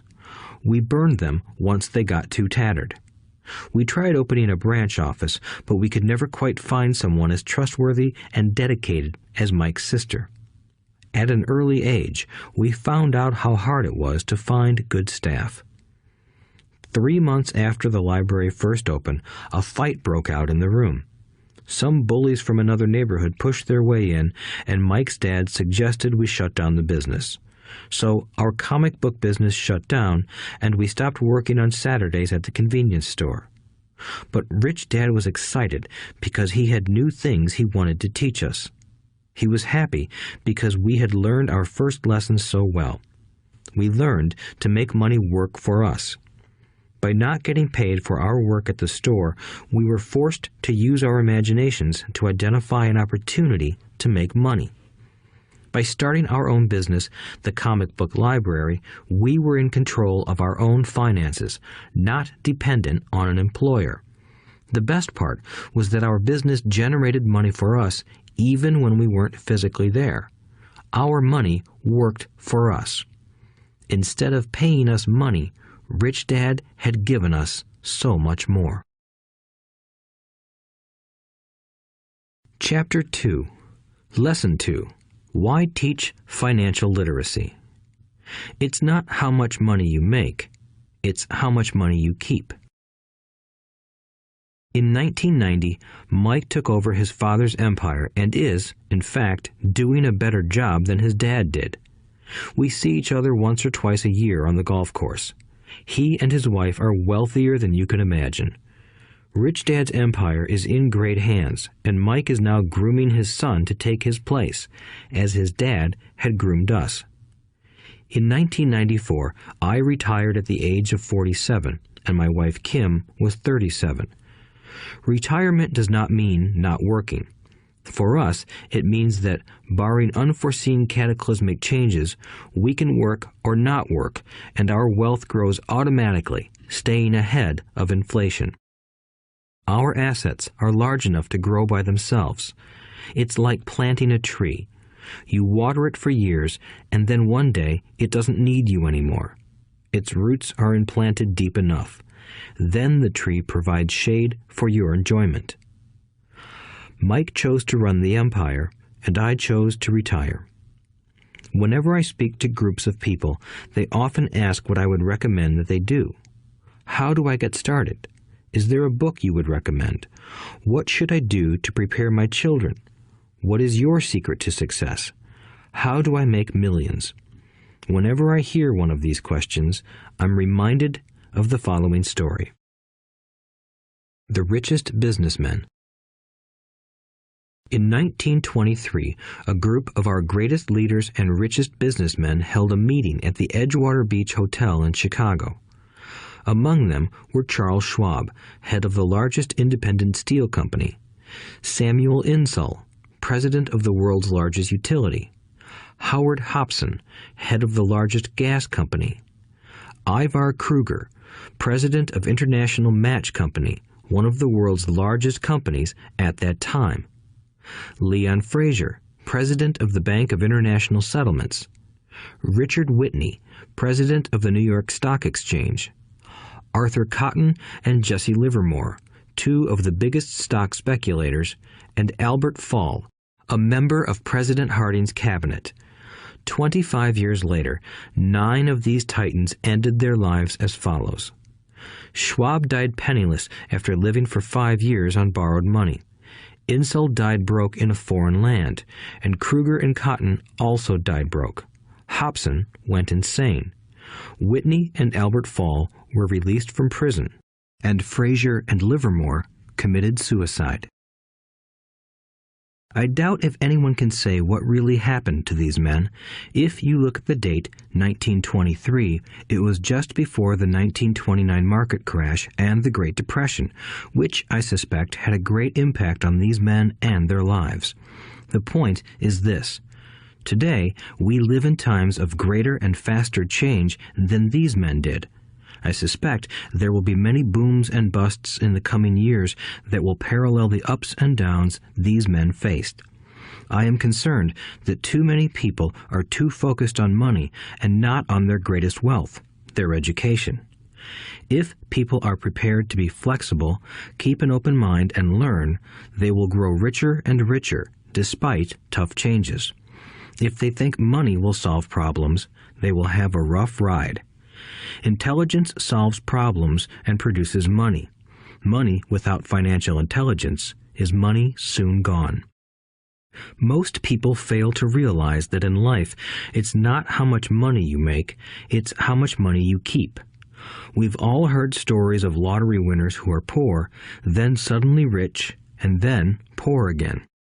They win millions, yet are soon back where they started. Or stories of professional athletes who at the age of 24 are earning millions but are sleeping under a bridge 10 years later. I remember a story of a young basketball player who a year ago had millions. Today, at just 29, he claims his friends, attorney, and accountant took his money and he was forced to work at a car wash for minimum wage. He was fired from the car wash because he refused to take off his championship ring as he was wiping off the cars. His story made national news, and he is appealing his termination, claiming hardship and discrimination. He claims that the ring is all he has left, and if it was stripped away, he'll crumble. I know so many people who became instant millionaires, and while I am glad some people have become richer and richer, I caution them that in the long run, it's not how much money you make, it's how much you keep and how many generations you keep it. So when people ask, "Where do I get started?" or "Tell me how to get rich quick," they often are greatly disappointed with my answer. I simply say to them what my rich dad said to me when I was a little kid. If you want to be rich, you need to be financially literate. That idea was drummed into my head every time we were together. As I said, my educated dad stressed the importance of reading books, while my rich dad stressed the need to master financial literacy. If you are going to build the Empire State Building, the first thing you need to do is dig a deep hole and pour a strong foundation.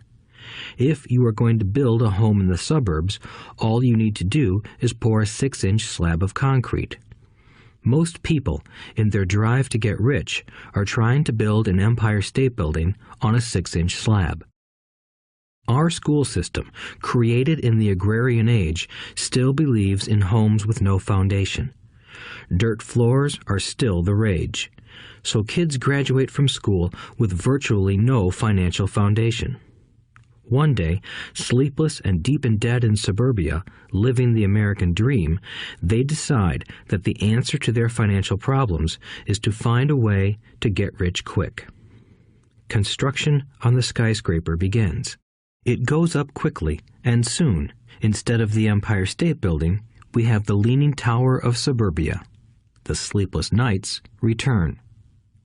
As for Mike and me in our adult years, both of our choices were possible because we were taught to pour a strong financial foundation when we were just kids.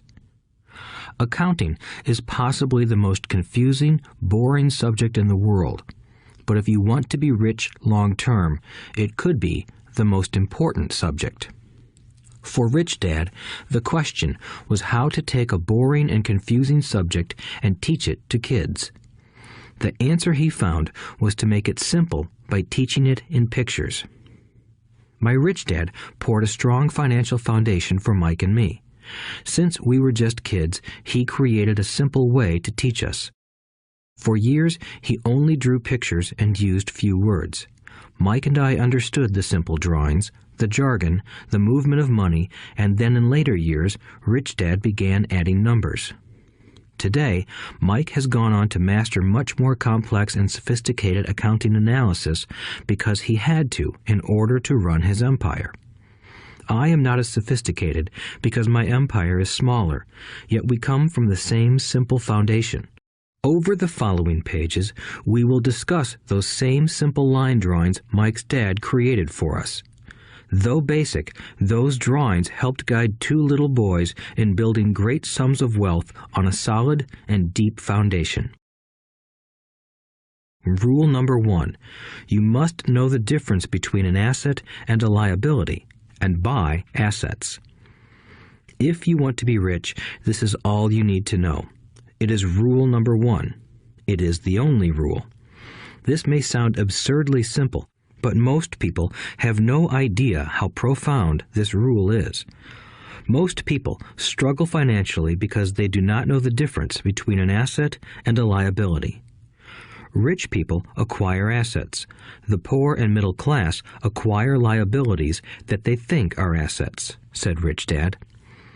When Rich Dad explained this to Mike and me, we thought he was kidding. Here we were, nearly teenagers, and waiting for the secret to getting rich. And this was his answer. It was so simple that we stopped for a long time to think about it. "What is an asset?" asked Mike. "Don't worry right now," said Rich Dad. "Just let the idea sink in. If you can comprehend the simplicity, your life will have a plan and be financially easy. It is simple. That is why the idea is missed." "You mean all we need to know is what an asset is, acquire them, and we'll be rich?" I asked.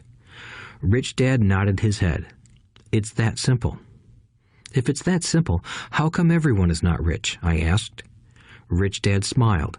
"Because people do not know the difference between an asset and a liability." I remember asking, how could adults be so misguided? If it is that simple, if it is that important, why would everyone not want to find out? It took Rich Dad only a few minutes to explain what assets and liabilities were. As an adult, I have difficulty explaining it to other adults. The simplicity of the idea escapes them because they have been educated differently. They were taught by other educated professionals, such as bankers, accountants, real estate agents, financial planners, and so forth. The difficulty comes in asking adults to unlearn or become children again. An intelligent adult often feels it is demeaning to pay attention to simplistic definitions. Rich Dad believed in the KISS principle. Keep it simple, stupid, or keep it super simple. So he kept it simple for us, and that made our financial foundation strong. So what causes the confusion? How could something so simple be so screwed up? Why would someone buy an asset that was really a liability? The answer is found in basic education. We focus on the word literacy and not financial literacy. What defines something to be an asset or a liability are not words. In fact, if you really want to be confused, look up the words asset and liability in the dictionary. I know the definition may sound good to a trained accountant, but for the average person, it makes no sense. But we adults are often too proud to admit that something does not make sense. To us young boys, Rich Dad said, "What defines an asset are not words, but numbers. And if you can't read the numbers, you can't tell an asset from a hole in the ground." In accounting, Rich Dad would say, it's not the numbers, but what the numbers are telling you. It's just like words. It's not the words, but the story the words are telling you. If you want to be rich, you've got to read and understand numbers. If I heard that once, I heard it 1,000 times from my rich dad. And I also heard the rich acquire assets and the poor and middle class acquire liabilities. Here is how to tell the difference between an asset and a liability. Most accountants and financial professionals do not agree with the definitions, but these simple drawings were the start of strong financial foundations for two young boys. An asset is something that puts money in my pocket. A liability is something that takes money out of my pocket. This is really all you need to know. If you want to be rich, simply spend your life buying assets. If you want to be poor or middle class, spend your life buying liabilities. Illiteracy, both in words and numbers, is the foundation of financial struggle. If people are having difficulties financially, there is something that they don't understand, either in words or numbers. The rich are rich because they are more literate in different areas than people who struggle financially. So if you want to be rich and maintain your wealth, it's important to be financially literate in words as well as numbers. Numbers alone mean little, just as words out of context mean little. It's the story that counts. In financial reporting, reading numbers is looking for the plot, the story of where the cash is flowing. In 80% of most families, the financial story paints a picture of hard work to get ahead. However, this effort is for naught because they spend their lives buying liabilities instead of assets. Everyone has living expenses, the need for food, shelter, and clothing. It is the cash flow that tells the story of how a person handles their money. The reason I started with the story of the richest men in America is to illustrate the flaw in believing that money will solve all problems. That is why I cringe whenever I hear people ask me how to get rich quicker or where they should start. I often hear, "I'm in debt, so I need to make more money." But more money will often not solve the problem. In fact, it may compound the problem. Money often makes obvious our tragic human flaws, putting a spotlight on what we don't know. That is why, all too often, a person who comes into a sudden windfall of cash, let's say an inheritance, a pay raise, or lottery winnings, soon returns to the same financial mess, if not worse than the mess they were in before. Money only accentuates the cash flow pattern running in your head. If your pattern is to spend everything you get, most likely an increase in cash will just result in an increase in spending. Thus the saying, "A fool and his money is one big party." I have said many times that we go to school to gain scholastic and professional skills, both of which are important. We learn to make money with our professional skills. In the 1960s, when I was in high school, if someone did well academically, people assumed this bright student would go on to be a medical doctor because it was the profession with the promise of the greatest financial reward.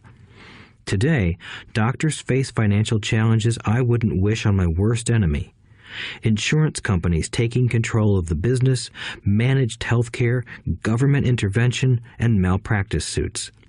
Today, kids want to be famous athletes, movie stars, rock stars, beauty queens, or CEOs because that is where the fame, money, and prestige are.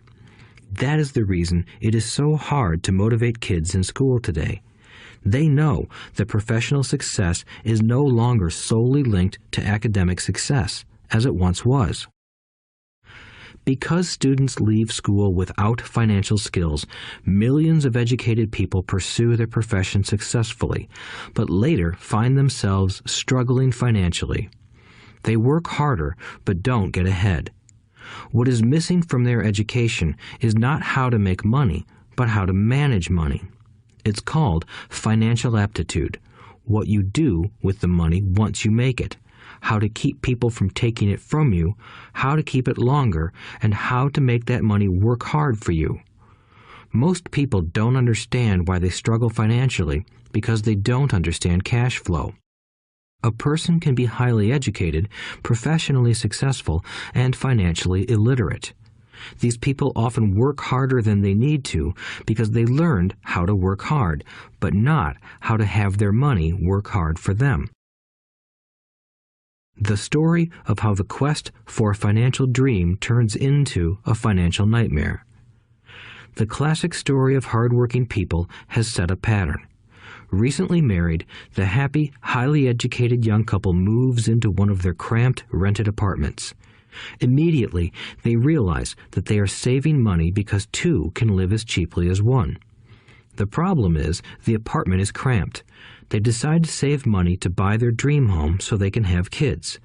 They now have two incomes, and they begin to focus on their careers. Their incomes begin to increase. As their incomes go up, their expenses go up as well.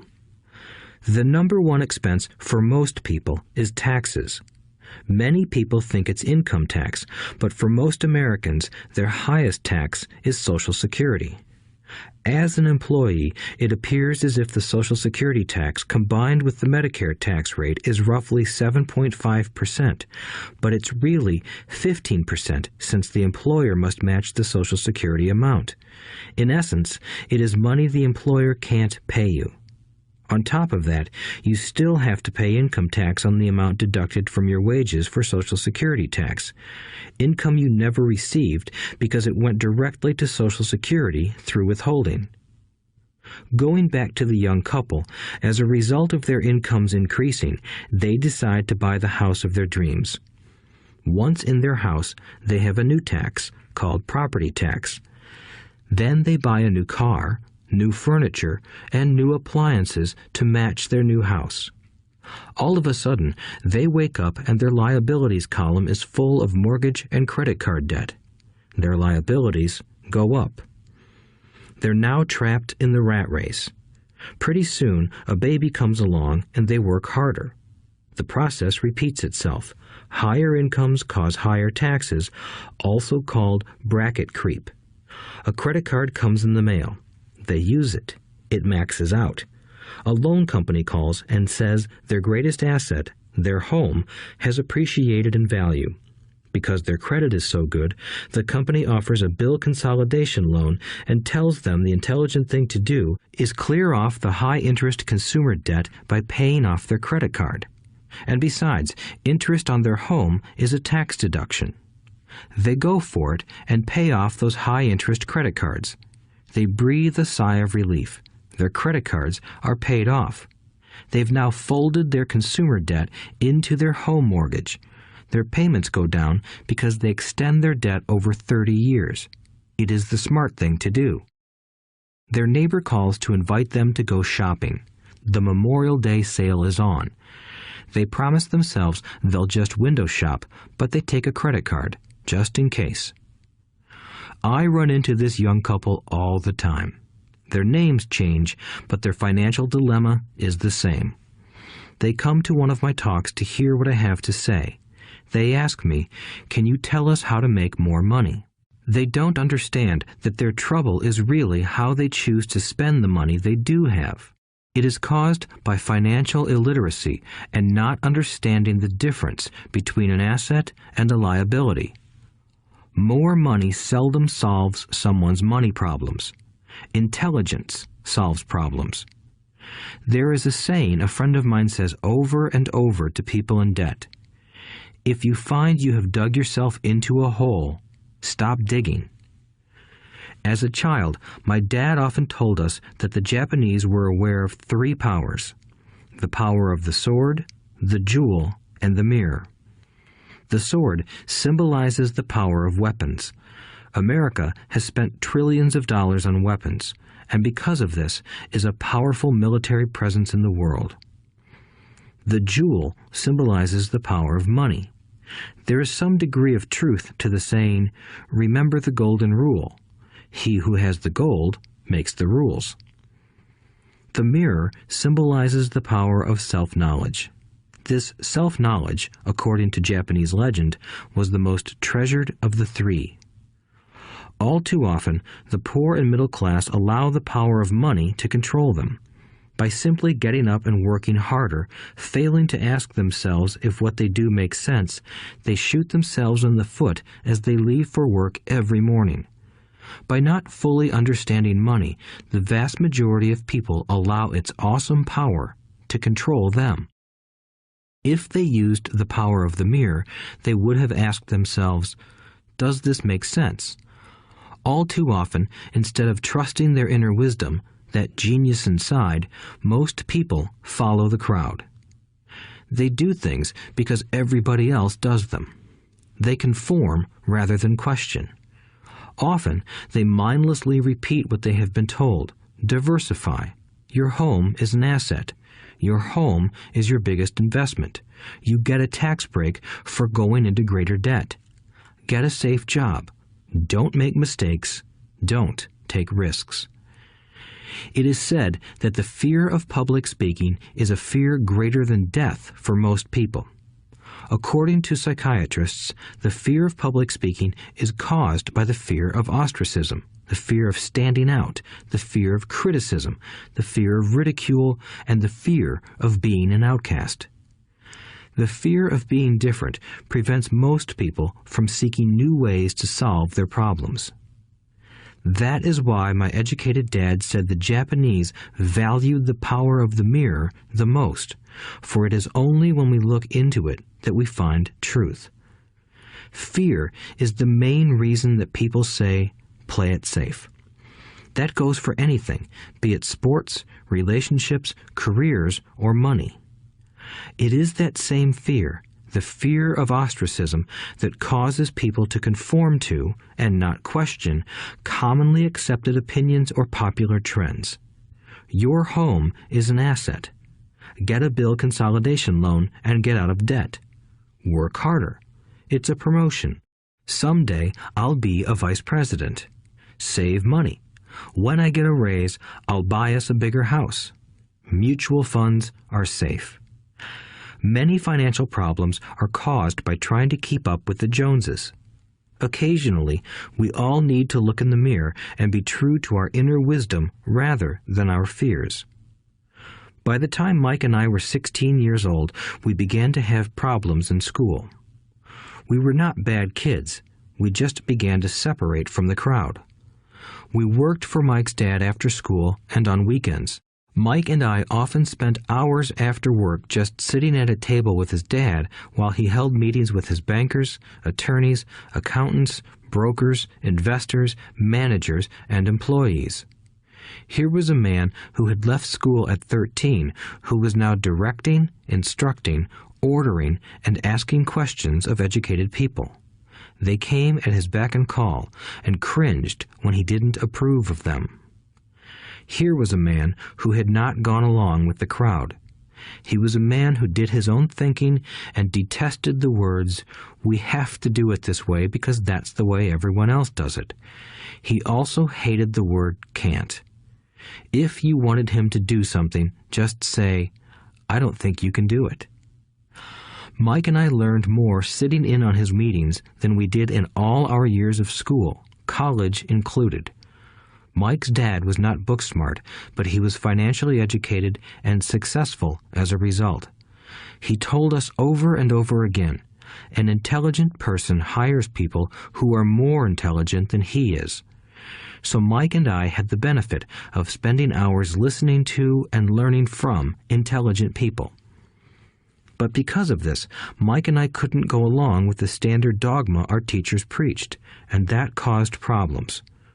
Whenever the teacher said, "If you don't get good grades, you won't do well in the real world," Mike and I just raised our eyebrows. When we were told to follow set procedures and not deviate from the rules, we could see how school discouraged creativity. We started to understand why our rich dad told us that schools were designed to produce good employees instead of employers. Occasionally, Mike or I would ask our teachers how what we studied was applicable to the real world, or why we never studied money and how it worked. To the latter question, we often got the answer that money was not important, that if we excelled in our education, the money would follow. The more we knew about the power of money, the more distant we grew from the teachers and our classmates. My highly educated dad never pressured me about my grades, but we did begin to argue about money. By the time I was 16, I probably had a far better foundation with money than both my parents. I could keep books, I listened to tax accountants, corporate attorneys, bankers, real estate brokers, investors, and so forth.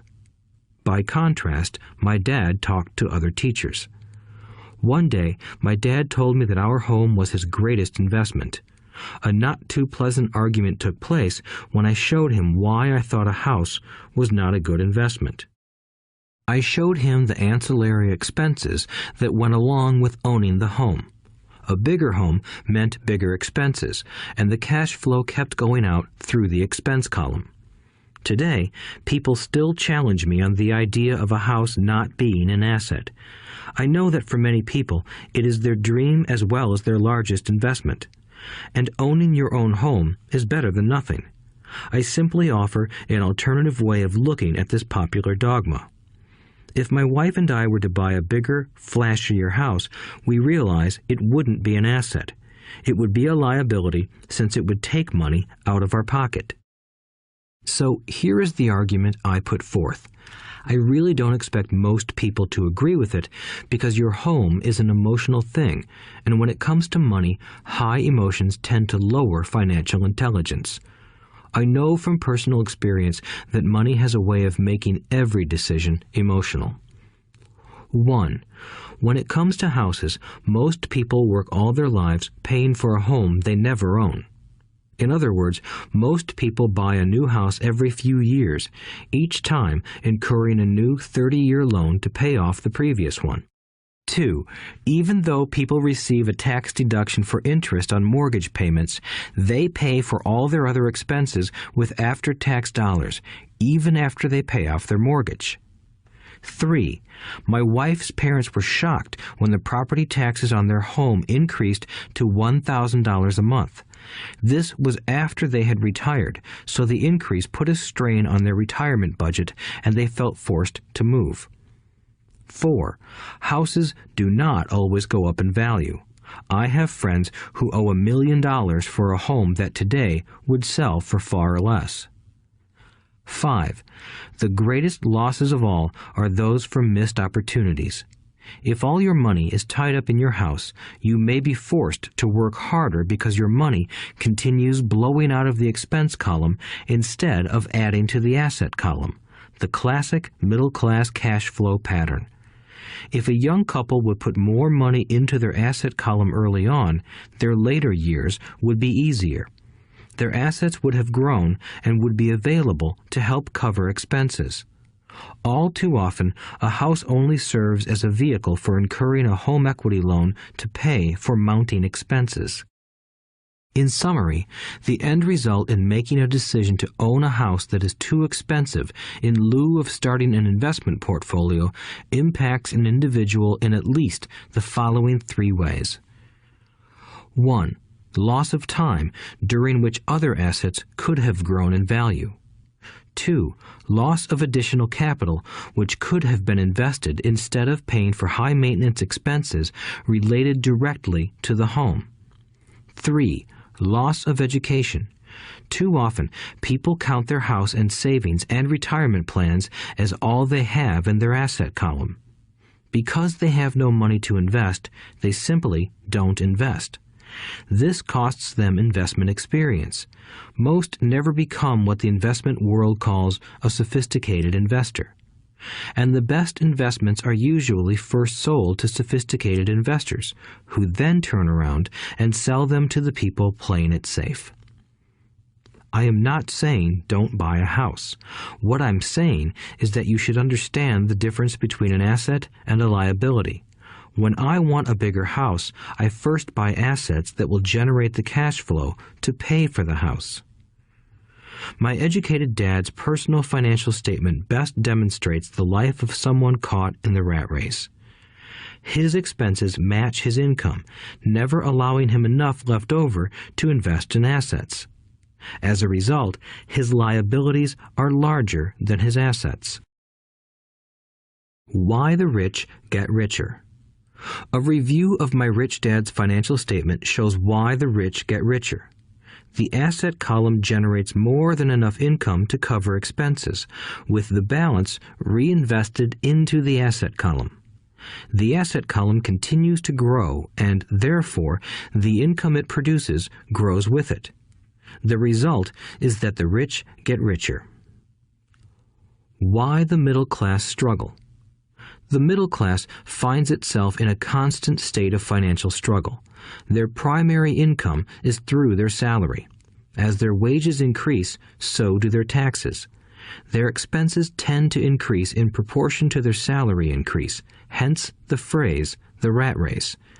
They treat their home as their primary asset instead of investing in income-producing assets. This pattern of treating your home as an investment and the philosophy that a pay raise means you can buy a larger home or spend more is the foundation of today's debt-ridden society. Increased spending throws families into greater debt and into more financial uncertainty, even though they may be advancing in their jobs and receiving raises on a regular basis. This is high-risk living caused by weak financial education. The massive loss of jobs in recent times proves how shaky the middle class really is financially. Company pension plans are being replaced by 401k plans. Social Security is obviously in trouble and can't be relied upon as a source for retirement. Panic has set in for the middle class. Today, mutual funds are popular because they supposedly represent safety. Average mutual fund buyers are too busy working to pay taxes and mortgages, save for their children's college, and pay off credit cards. They do not have time to study investing, so they rely on the expertise of the manager of a mutual fund. Also, because the mutual fund includes many different types of investments, they feel their money is safer because it is diversified. This educated middle class subscribes to the dogma put out by mutual fund brokers and financial planners. Play it safe, avoid risk. The real tragedy is that the lack of early financial education is what creates the risk faced by average middle-class people. The reason they have to play it safe is because their financial positions are tenuous at best. Their balance sheets are not balanced. Instead, they are loaded with liabilities and have no real assets that generate income. Typically, their only source of income is their paycheck. Their livelihood becomes entirely dependent on their employer. So when genuine deals of a lifetime come along, these people can't take advantage of them because they are working so hard, are taxed to the max, and are loaded with debt. As I said at the start of this section, the most important rule is to know the difference between an asset and a liability. Once you understand the difference, concentrate your efforts on buying income-generating assets. That's the best way to get started on a path to becoming rich. Keep doing that, and your asset column will grow. Keep liabilities and expenses down so more money is available to continue pouring into the asset column. Soon, the asset base will be so deep that you can afford to look at more speculative investments. Investments that may have returns of 100% to infinity. $5,000 investments that are soon turned into $1 million or more. Investments that the middle class calls too risky. The investment is not risky for the financially literate. As an employee who is also a homeowner, your working efforts are generally as follows. 1. You work for the company. Employees make their business owner or the shareholders rich, not themselves. Your efforts and success will help provide for the owner's success and retirement. 2. You work for the government. The government takes its share from your paycheck before you even see it. By working harder, you simply increase the amount of taxes taken by the government. Most people work from January to May just for the government. 3. You work for the bank. After taxes, your next largest expense is usually your mortgage and credit card debt. The problem with simply working harder is that each of these 3 levels takes a greater share of your increased efforts. You need to learn how to have your increased efforts benefit you and your family directly. Once you have decided to concentrate on minding your own business, focusing your efforts on acquiring assets instead of a bigger paycheck, how do you set your goals? Most people must keep their job and rely on their wages to fund their acquisition of assets. As their assets grow, how do they measure the extent of their success? When does someone know that they are rich, that they have wealth? As well as having my own definitions for assets and liabilities, I also have my own definition for wealth. Actually, I borrowed it from a man named R. Buckminster Fuller. Some call him a quack, and others call him a genius. Years ago, he got architects buzzing because he applied for a patent for something he called a geodesic dome. But in the application, Fuller also said something about wealth. It was pretty confusing at first, but after reading it, it began to make some sense. Wealth is a person's ability to survive so many number of days forward, or, if I stopped working today, how long could I survive? Unlike net worth, the difference between your assets and liabilities, which is often filled with a person's expensive junk and opinions of what things are worth, this definition creates the possibility for developing a truly accurate measurement. I could now measure and know where I was in terms of my goal to become financially independent. Although net worth often includes non-cash producing assets, like stuff you bought that now sits in your garage, wealth measures how much money your money is making and, therefore, your financial survivability. Wealth is the measure of the cash flow from the asset column compared with the expense column. Let's use an example. Let's say I have cash flow from my asset column of $1,000 a month, and I have monthly expenses of $2,000 a month. What is my wealth? Let's go back to Buckminster Fuller's definition.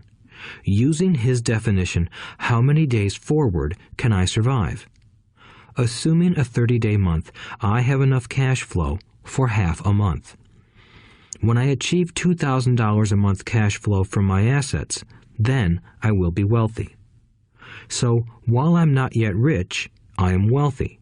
I now have income generated from assets each month that fully cover my monthly expenses. If I want to increase my expenses, I first must increase my cash flow to maintain this level of wealth.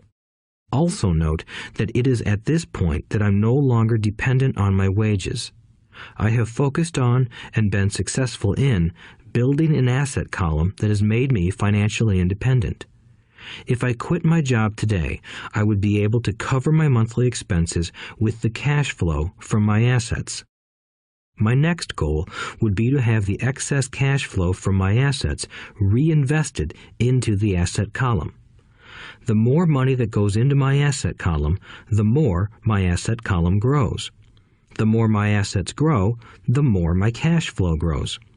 And as long as I keep my expenses less than the cash flow from these assets, I grow richer with more and more income from sources other than my physical labor. As this reinvestment process continues, I am well on my way to becoming rich. Just remember this simple observation. The rich buy assets. The poor only have expenses. The middle class buy liabilities they think are assets. So how do I start minding my own business? What is the answer? Listen to the founder of McDonald's in the next chapter. Chapter 3. Lesson 3. Mind your own business. The rich focus on their asset columns while everyone else focuses on their income statements. In 1974, Ray Kroc, the founder of McDonald's, was asked to speak to the MBA class at the University of Texas at Austin. A friend of mine was a student in that MBA class. After a powerful and inspiring talk, the class adjourned and the students asked Ray if he would join them at their favorite hangout to have a few beers. Ray graciously accepted. "What business am I in?" Ray asked once the group had all their beers in hand. Everyone laughed, my friend said. Most of the MBA students thought Ray was just fooling around. No one answered, so Ray asked again. "What business do you think I'm in?" The students laughed again, and finally one brave soul yelled out, "Ray, who in the world doesn't know that you're in the hamburger business?" Ray chuckled. "That's what I thought you would say." He paused and then quickly added, "Ladies and gentlemen, I'm not in the hamburger business. My business is real estate." As my friend tells the story, Ray spent a good amount of time explaining his viewpoint.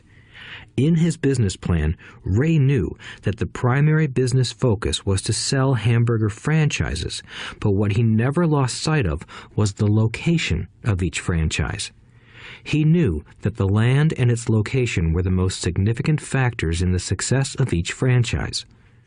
Basically, the person who bought the franchise was also buying the real estate under the franchise for Ray Kroc's organization.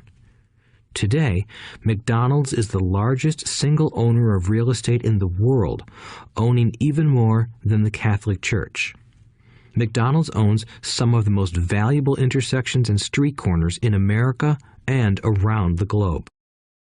My friend considers this as one of the most important lessons in his life. Today, he owns car washes, but his business is the real estate under those car washes. The previous chapter presented that most people work for everyone but themselves. They work first for the owners of the company, then for the government through taxes, and finally for the bank that owns their mortgage. When I was a young boy, we did not have a McDonald's nearby. Yet my rich dad was responsible for teaching Mike and me the same lesson that Ray Kroc talked about at the University of Texas. It is secret number 3 of the rich. The secret is mind your own business.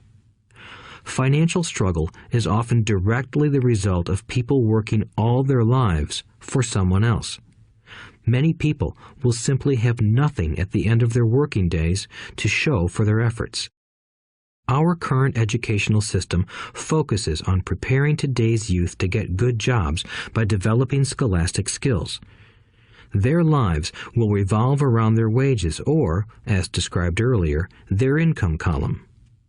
Many will study further to become engineers, scientists, cooks, police officers, artists, writers, and so on. These professional skills allow them to enter the workforce and work for money. But there is a big difference between your profession and your business. Often I ask people, "What is your business?" And they will say, "Oh, I'm a banker." Then I ask them if they own the bank, and they usually respond, "No, I work there." In that instance, they have confused their profession with their business. Their profession may be a banker, but they still need their own business. A problem with school is that you often become what you study. So if you study cooking, you become a chef. If you study the law, you become an attorney. And a study of auto mechanics makes you a mechanic. The mistake in becoming what you study is that too many people forget to mind their own business. They spend their lives minding someone else's business and making that person rich. To become financially secure, a person needs to mind their own business. Your business revolves around your asset column, not your income column. As stated earlier, the number one rule is to know the difference between an asset and a liability and to buy assets. The rich focus on their asset columns, while everyone else focuses on their income statements. That is why we hear so often, "I need a raise. If only I had a promotion. I am going back to school to get more training so I can get a better job. I am going to work overtime. Maybe I can get a second job." In some circles, these are sensible ideas, but you are still not minding your own business. These ideas all still focus on the income column and will only help a person become more financially secure if the additional money is used to purchase income-generating assets. The primary reason the majority of the poor and middle class are fiscally conservative, which means I can't afford to take risks, is that they have no financial foundation. They have to cling to their jobs and play it safe. When downsizing became the in thing to do, millions of workers found out their largest so-called asset, their home, was eating them alive. Their asset was costing them money every month. Their car, another asset, was eating them alive. The golf clubs in the garage that cost $1,000 were not worth $1,000 anymore. Without job security, they had nothing to fall back on. What they thought were assets could not help them survive in a time of financial crisis. I assume most of us have filled out a credit application to buy a house or a car. It's always interesting to look at the net worth section because of what accepted banking and accounting practices allow a person to count as assets. One day when I wanted a loan, my financial position did not look too good. So I added my new golf clubs, my art collection, books, electronics, Armani suits, wristwatches, shoes, and other personal effects to boost the number in the asset column. But I was turned down because I had too much investment real estate. The loan committee didn't like that I made so much money from rent. They wanted to know why I did not have a normal job with a salary. They did not question the Armani suits, golf clubs, or art collection. Life is sometimes tough when you do not fit the standard profile.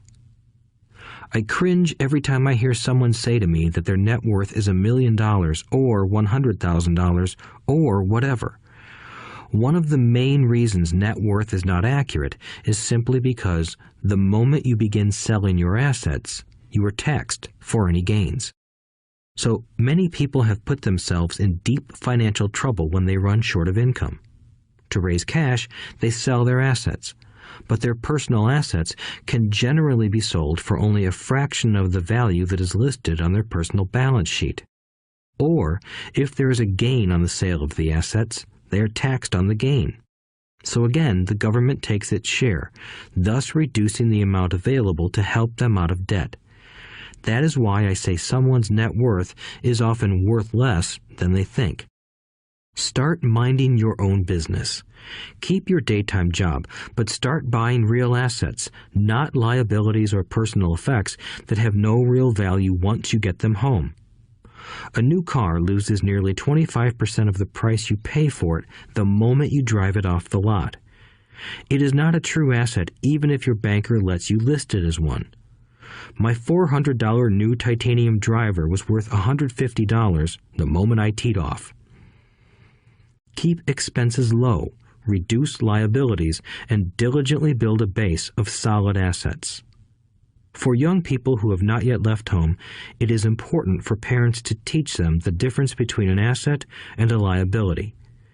Get them to start building a solid asset column before they leave home, get married, buy a house, have kids, and get stuck in a risky financial position, clinging to a job and buying everything on credit. I see so many young couples who get married and trap themselves into a lifestyle that will not let them get out of debt for most of their working years. For many people, just as the last child leaves home, the parents realize they have not adequately prepared for retirement and they begin to scramble to put some money away. Then their own parents become ill and they find themselves with new responsibilities. So, what kind of assets am I suggesting that you or your children acquire? In my world, real assets fall into the following categories. Businesses that do not require my presence. I own them, but they are managed or run by other people. If I have to work there, it's not a business. It becomes my job. Stocks, bonds, income-generating real estate, notes, IOUs, royalties from intellectual property such as music, scripts, and patents. Anything else that has value, produces income, or appreciates, and has a ready market. As a young boy, my educated dad encouraged me to find a safe job, but my rich dad encouraged me to begin acquiring assets that I loved. If you don't love it, you won't take care of it. I collect real estate simply because I love buildings and land. I love shopping for them, and I could look at them all day long. When problems arise, the problems aren't so bad that it changes my love for real estate. For people who hate real estate, they shouldn't buy it. I also love stocks of small companies, especially startups, because I am an entrepreneur, not a corporate person. In my early years, I worked in large organizations such as Standard Oil of California, the U.S. Marine Corps, and Xerox Corporation. I enjoyed my time with those organizations and have fond memories, but I know deep down I am not a company man. I like starting companies, not running them. So my stock buys are usually of small companies. Sometimes I even start the company and take it public. Fortunes are made in new stock issues, and I love the game. Many people are afraid of small-cap companies and call them risky, and they are. But that risk is diminished if you love what the investment is, understand it, and know the game. With small companies, my investment strategy is to be out of the stock in a year. On the other hand, my real estate strategy is to start small and keep trading up for bigger properties, and, therefore, delay paying taxes on the gain. This allows the value to increase dramatically. I generally hold real estate less than 7 years. For years, even while I was with the Marine Corps and Xerox, I did what my rich dad recommended. I kept my day job, but I still minded my own business. I was active in my asset column trading real estate and small stocks. Rich Dad always stressed the importance of financial literacy. The better I was at understanding the accounting and cash management, the better I would be at analyzing investments and eventually starting and building my own company. I don't encourage anyone to start a company unless they really want to. Knowing what I know about running a company, I wouldn't wish that task on anyone. There are times when people can't find employment and starting a company seems like the best solution. But the odds are against success. 9 out of 10 companies fail in 5 years. Of those that survive the first 5 years, 9 out of every 10 of those eventually fail as well. So only if you really have the desire to own your own company do I recommend it. Otherwise, keep your day job and mind your own business. When I say mind your own business, I mean to build and keep your asset column strong. Once a dollar goes into it, never let it come out. Think of it this way. Once a dollar goes into your asset column, it becomes your employee. The best thing about money is that it works 24 hours a day and can work for generations. Keep your day job, Be a great hard-working employee, but keep building that asset column. As your cash flow grows, you can indulge in some luxuries. An important distinction is that rich people buy luxuries last, while the poor and middle class tend to buy luxuries first. The poor and the middle class often buy luxury items like big houses, diamonds, furs, jewelry, or boats because they want to look rich. They look rich, but in reality they just get deeper in debt on credit. The old money people, the long-term rich, build their asset column first. Then the income generated from the asset column buys their luxuries.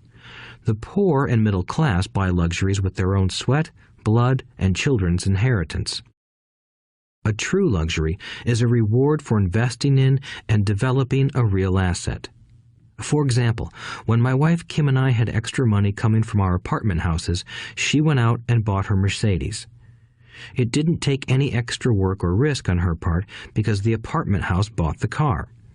She did, however, have to wait 4 years while the real estate investment portfolio grew and began generating enough extra cash flow to pay for the car. But the luxury, the Mercedes, was a true reward because she proved she knew how to grow her asset column. That car now means a lot more to her than simply another pretty car. It means she used her financial intelligence to afford it. Instead, most people impulsively go out and buy a new car or some other luxury on credit. They may feel bored and just want a new toy. Buying a luxury on credit often causes a person to eventually resent that luxury because the debt becomes a financial burden. After you've taken the time and invested in and built your own business, you are now ready to learn the biggest secret of the rich, the secret that puts the rich way ahead of the pack. Chapter 4. Lesson 4. The History of Taxes and the Power of Corporations. My rich dad just played the game smart, and he did it through corporations, the biggest secret of the rich. I remember in school being told the story of Robin Hood and his merry men.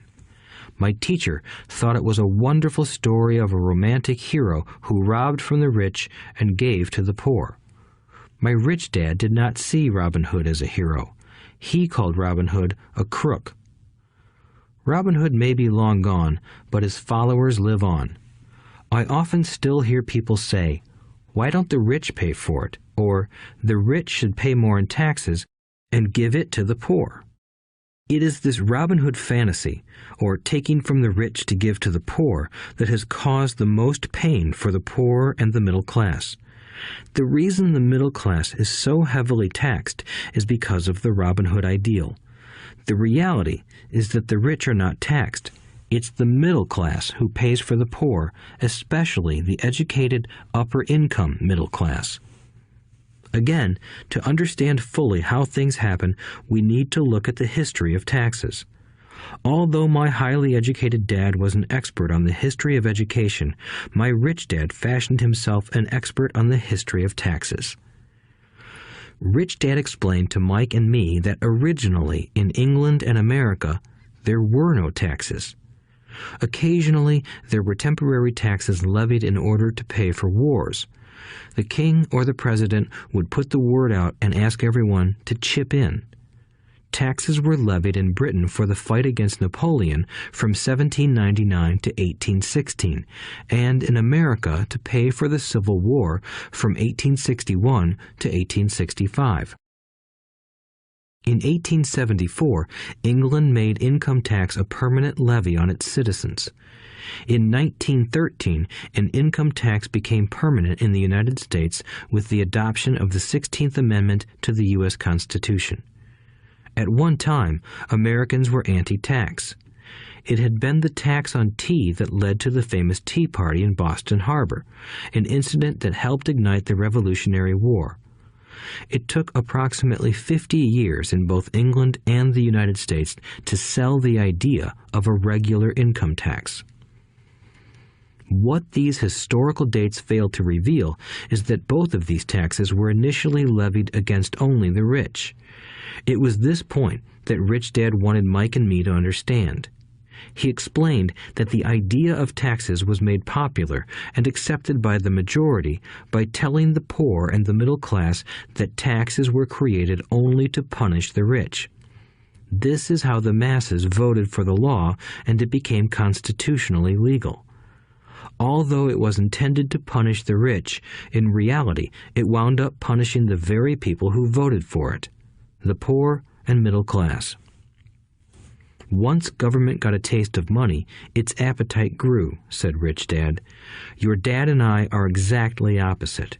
He's a government bureaucrat, and I am a capitalist. We get paid, and our success is measured on opposite behaviors. He gets paid to spend money and hire people. The more he spends and the more people he hires, the larger his organization becomes. In the government, a large organization is a respected organization.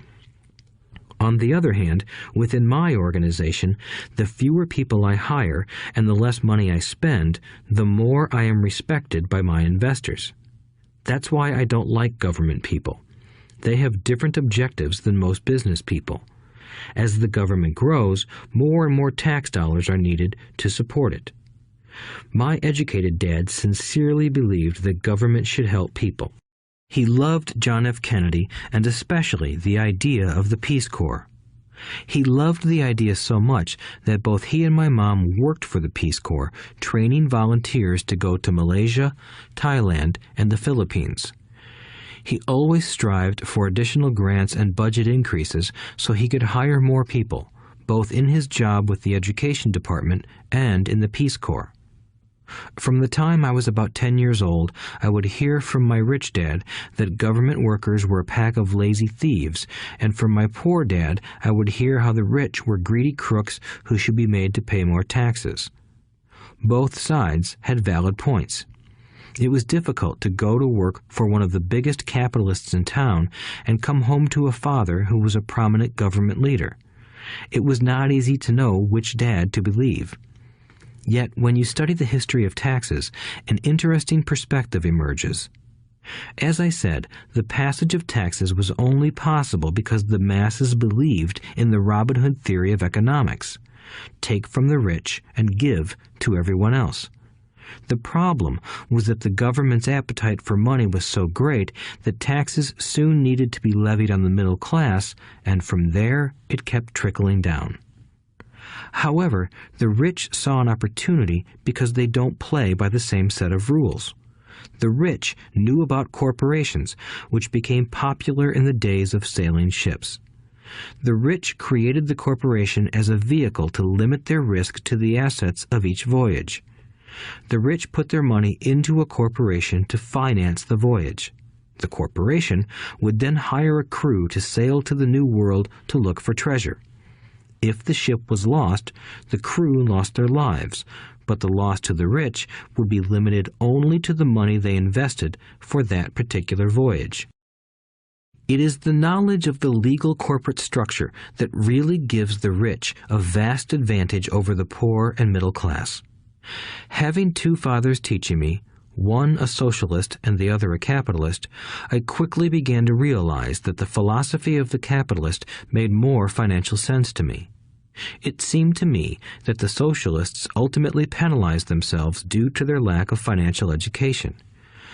No matter what the take from the rich crowd came up with, the rich always found a way to outsmart them.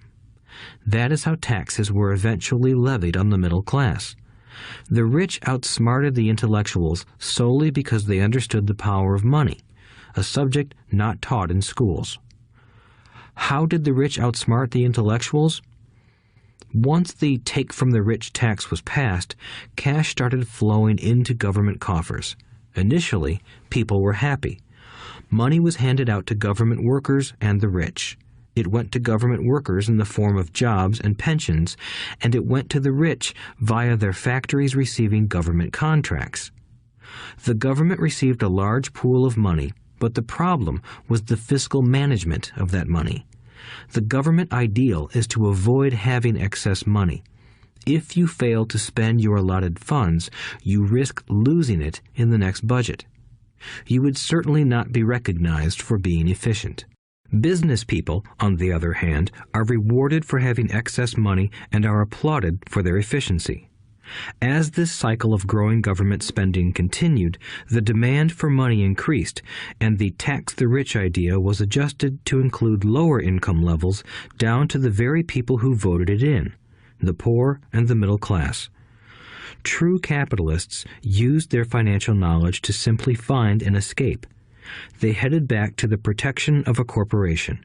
But what many people who have never formed a corporation don't know is that a corporation is not really a thing.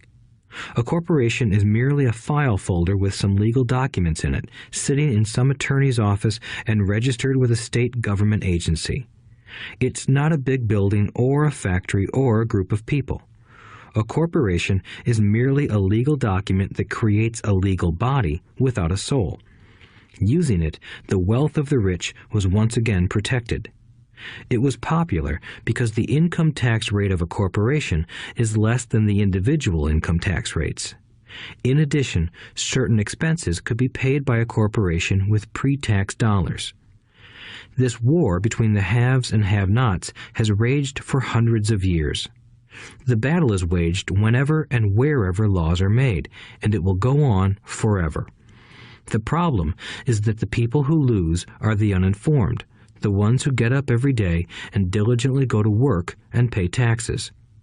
If they only understood the way the rich play the game, they could play it too. Then they would be on their way to their own financial independence. This is why I cringe every time I hear a parent advise their children to go to school so they can find a safe, secure job. An employee with a safe, secure job without financial aptitude has no escape. Average Americans today work 5 to 6 months for the government just to cover their taxes. In my opinion, that is simply too long. The harder you work, the more you pay the government. That is why I believe that the idea of take from the rich backfired on the very people who voted it in.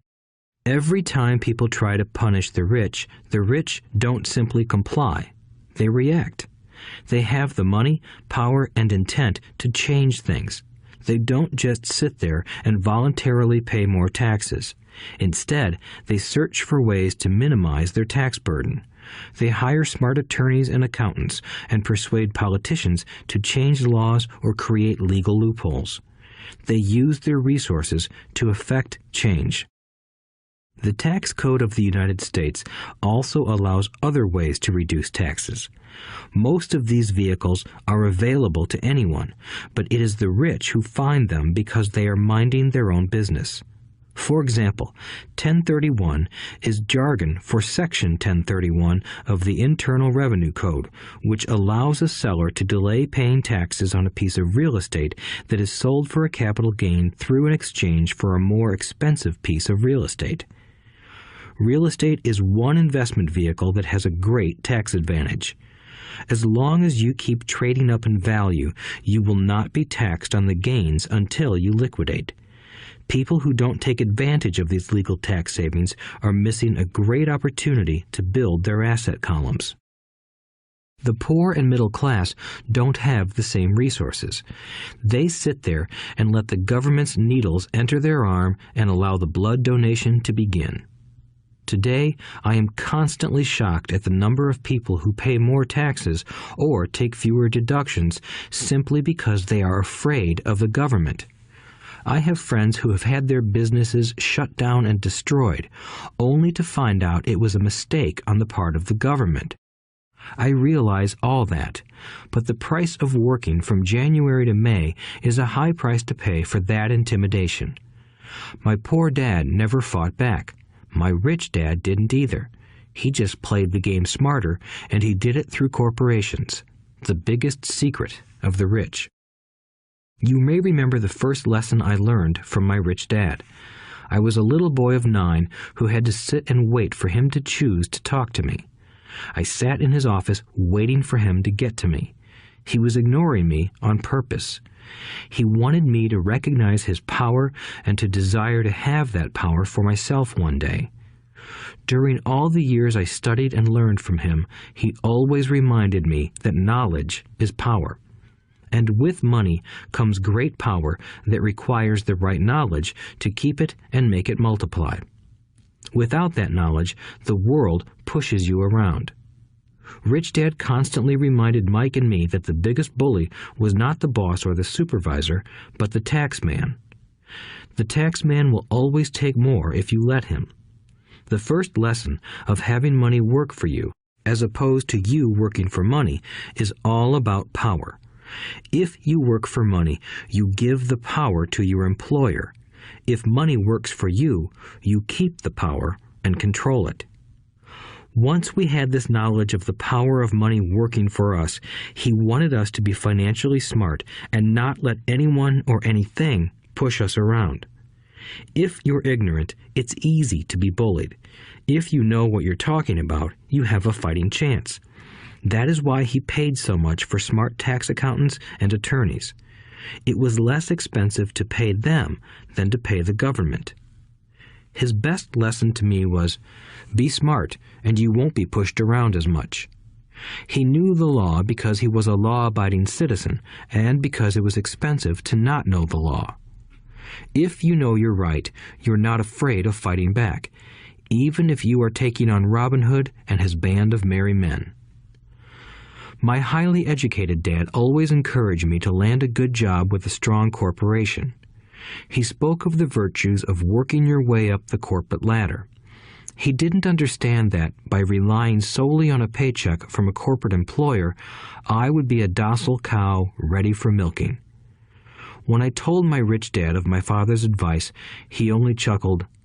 "Why not own the ladder?" was all he said. As a young boy, I did not understand what Rich Dad meant by owning my own corporation. It was an idea that seemed impossible and intimidating. Although I was excited by the idea, my inexperience wouldn't let me envision the possibility that grown-ups would someday work for a company I would own. The point is that, if not for my rich dad, I would have probably followed my educated dad's advice. It was merely the occasional reminder of my rich dad that kept the idea of owning my own corporation alive and kept me on a different path. By the time I was 15 or 16, I knew I wasn't going to continue down the path my educated dad recommended.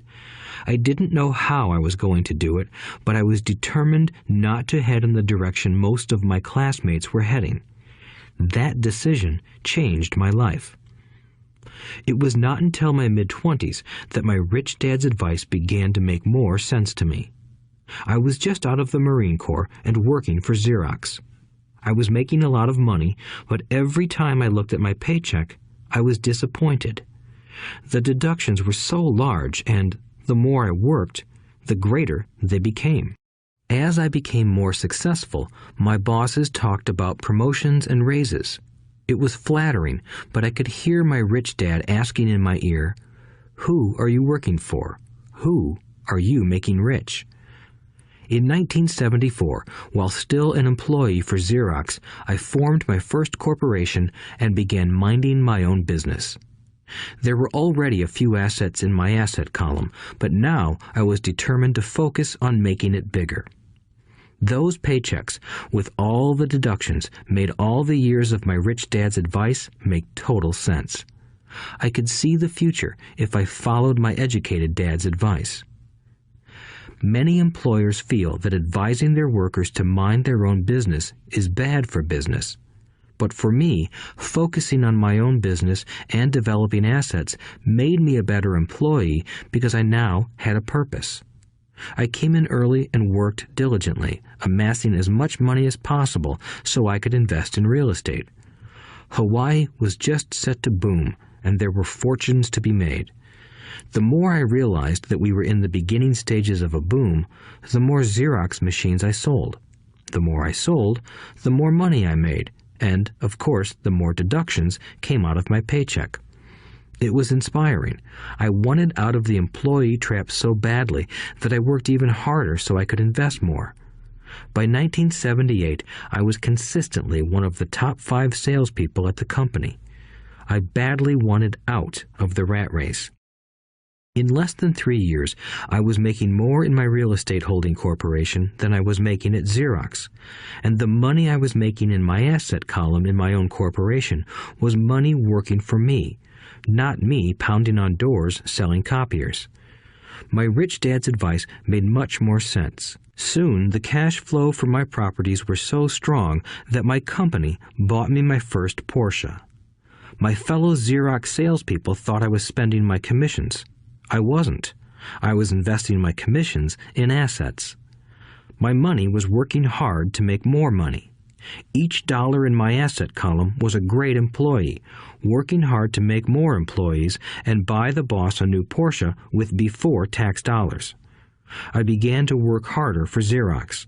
The plan was working, and my Porsche was the proof. By using the lessons I learned from my rich dad, I was able to get out of the proverbial rat race at an early age. It was made possible because of the strong financial knowledge I had acquired through Rich Dad's lessons.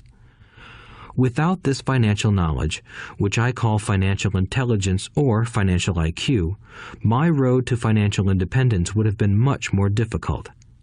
I now teach others in the hope that I may share my knowledge with them.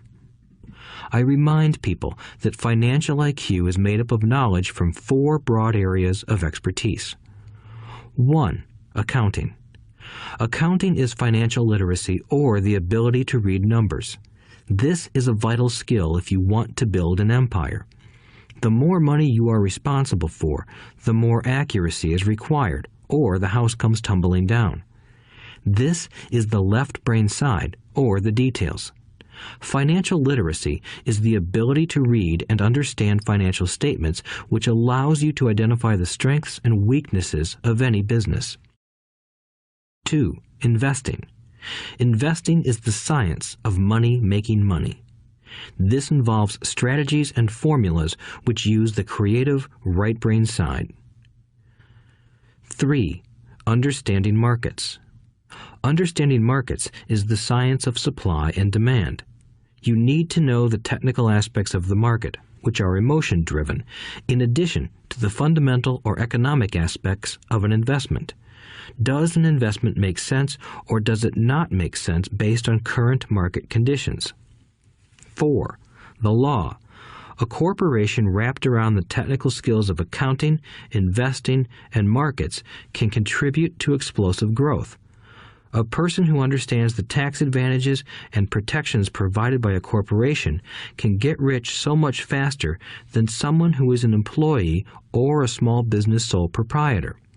It's like the difference between someone walking and someone flying. The difference is profound when it comes to long-term wealth. Tax advantages. A corporation can do many things that an employee cannot, like pay expenses before paying taxes. That is a whole area of expertise that is very exciting.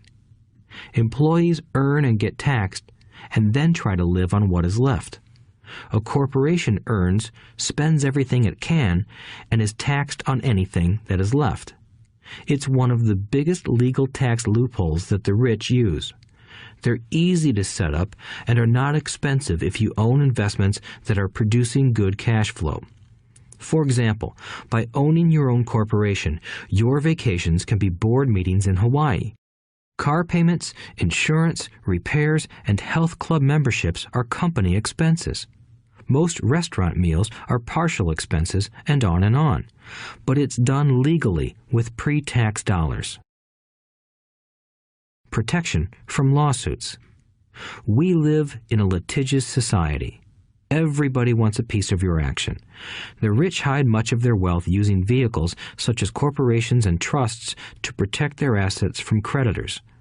When someone sues a wealthy individual, they are often met with layers of legal protection and often find that the wealthy person actually owns nothing. They control everything, but own nothing. The poor and middle class try to own everything and lose it to the government or to fellow citizens who like to sue the rich. They learned it from the Robin Hood story. Take from the rich and give it to the poor. It is not the purpose of this audiobook to go into the specifics of owning a corporation.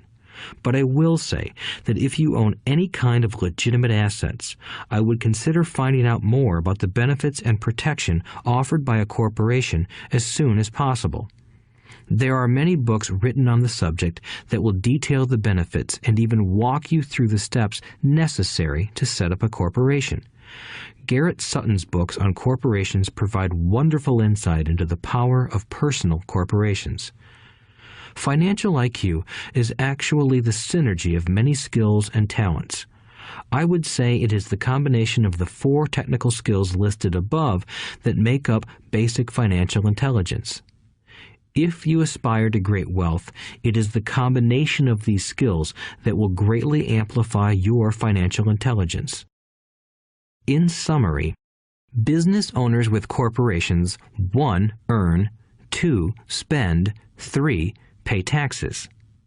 Employees who work for corporations 1. Earn, 2. Pay taxes, 3. Spend. As part of your overall financial strategy, I recommend that you learn about the protection that legal entities can provide for businesses and assets. Chapter 5. Lesson 5. The rich invent money. Often in the real world, it's not the smart who get ahead, but the bold. Last night, I took a break from writing and watched a TV program on the history of a young man named Alexander Graham Bell. Bell had just patented his telephone and was having growing pains because the demand for his new invention was so strong. Needing a bigger company, he then went to the giant at that time, Western Union, and asked them if they would buy his patent and his tiny company. He wanted $100,000 for the whole package. The president of Western Union scoffed at him and turned him down, saying the price was ridiculous. The rest is history. A multi-billion-dollar industry emerged, and AT&T was born. The evening news came on right after the story of Alexander Graham Bell. On the news was a story of another downsizing at a local company. The workers were angry and complained that the company ownership was unfair. A terminated manager of about 45 years of age had his wife and 2 babies at the plant and was begging the guards to let him talk to the owners to ask if they would reconsider his termination. He had just bought a house and was afraid of losing it. The camera focused in on his pleading for all the world to see. Needless to say, it held my attention. I have been teaching professionally since 1984. It has been a great experience and a rewarding one. It is also a disturbing profession, for I have taught thousands of individuals, and I see one thing in common in all of us, myself included. We all have tremendous potential, and we all are blessed with gifts. Yet the one thing that holds all of us back is some degree of self-doubt. It is not so much the lack of technical information that holds us back, but more the lack of self-confidence. Some are more affected than others. Once we leave school, most of us know that it is not so much a matter of college degrees or good grades that count. In the real world, outside of academics, something more than just grades is required. I have heard it called many things: guts, chutzpah, balls, audacity, bravado, cunning, daring, tenacity, and brilliance. This factor, whatever it is labeled, ultimately decides one's future much more than school grades do. Inside each of us is one of these brave, brilliant, and daring characters. There is also the flip side of that character, people who could get down on their knees and beg if necessary. After a year in Vietnam as a Marine Corps pilot, I got to know both of those characters inside of me intimately. One is not better than the other. Yet, as a teacher, I recognized that it was excessive fear and self-doubt that were the greatest detractors of personal genius.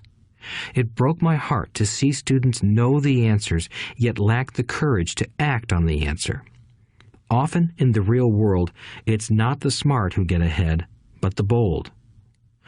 In my personal experience, your financial genius requires both technical knowledge as well as courage. If fear is too strong, the genius is suppressed. In my classes, I strongly urge students to learn to take risks, to be bold, and to let their genius convert that fear into power and brilliance. It works for some and just terrifies others. I have come to realize that for most people, when it comes to the subject of money, they would rather play it safe. I have had to field questions such as, why take risks? Why should I bother developing my financial IQ? Why should I become financially literate?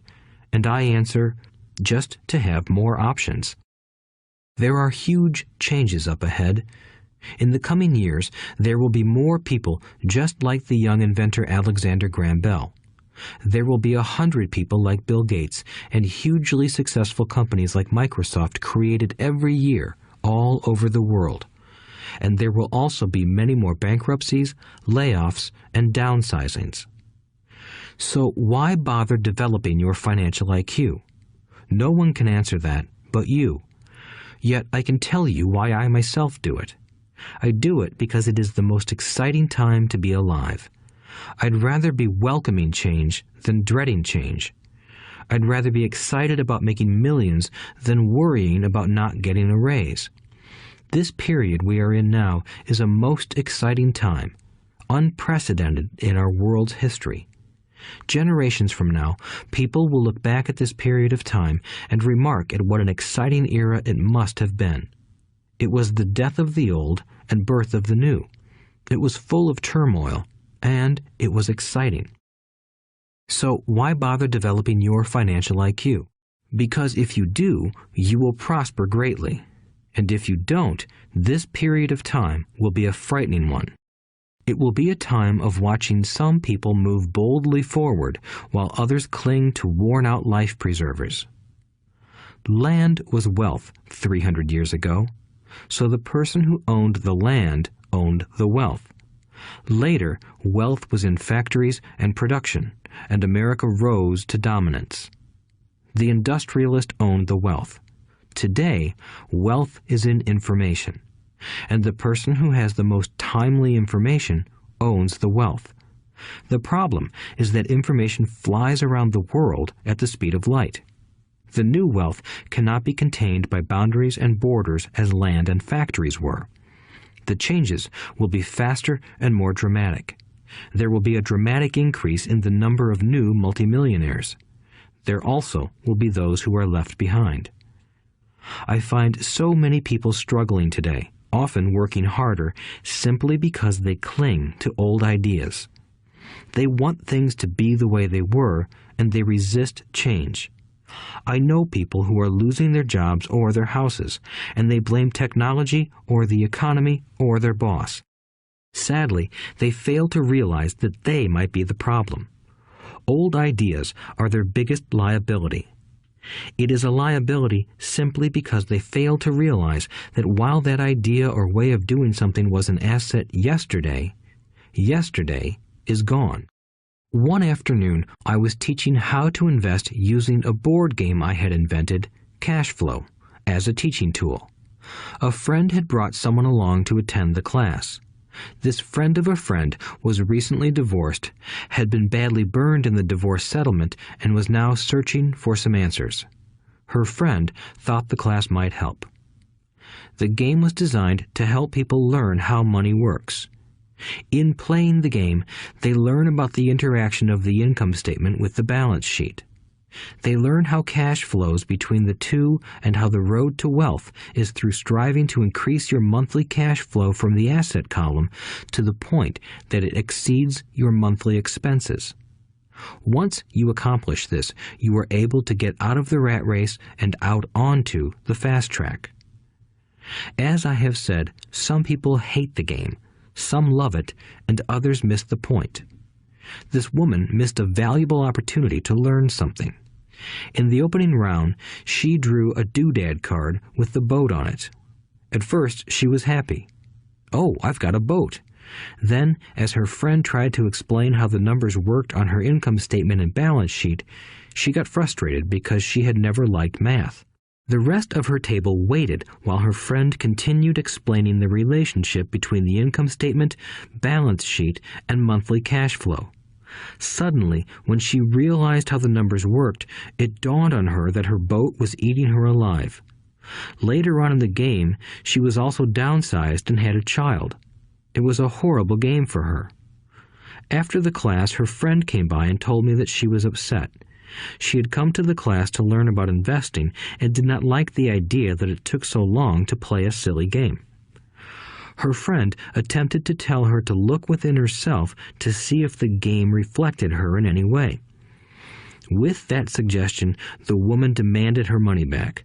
She said that the very idea that a game could be a reflection of her was ridiculous. Her money was promptly refunded, and she left. Since 1984, I have made millions simply by doing what the school system does not do. In school, most teachers lecture. I hated lectures as a student. I was soon bored, and my mind would drift. In 1984, I began teaching via games and simulations, and I still rely on these tools today. I always encourage adult students to look at games as reflecting back to them what they know and what they need to learn. Most importantly, games reflect behavior. They are instant feedback systems. Instead of the teacher lecturing you, the game is giving you a personalized lecture, one that is custom-made just for you. The friend of the woman who left later called to give me an update. She said her friend was fine and had calmed down. In her cooling-off period, she could see some slight relationship between the game and her life. Although she and her husband did not own a boat, they did own everything else imaginable. She was angry after their divorce, both because he had run off with a younger woman and because, after 20 years of marriage, they had accumulated little in the way of assets. There was virtually nothing for them to split. Their 20 years of married life had been incredible fun, but all they had accumulated was a ton of doodads.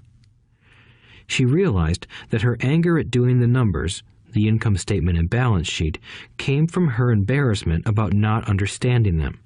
She believed that finances were the man's job. She maintained the house and did the entertaining, and he handled the finances. She was now quite certain that in the last 5 years of their marriage, he had hidden money from her. She was angry at herself for not being more aware of where the money was going, as well as for not knowing about the other woman. Just like a board game, the world is always providing us with instant feedback. We could learn a lot if we tuned in more. One day, not long ago, I complained to my wife that the cleaners must have shrunk my pants. My wife gently smiled and poked me in the stomach to inform me that the pants had not shrunk. Something else had expanded. Me. The cash flow game was designed to give every player personal feedback. Its purpose is to give you options. If you draw the boat card and it puts you into debt, the question is, now what can you do? How many different financial options can you come up with? That is the purpose of the game, to teach players to think and create new and various financial options. Thousands of people throughout the world have played this game. The players who get out of the rat race the quickest are the people who understand numbers and have creative financial minds. They recognize different financial options. Rich people are often creative and take calculated risks. People who take the longest are people who are not familiar with numbers and often do not understand the power of investing.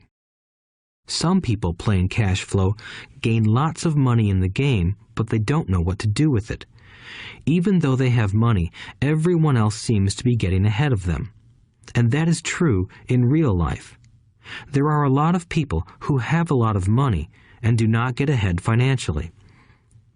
Limiting your options is the same as hanging on to old ideas. I have a friend from high school who now works at 3 jobs.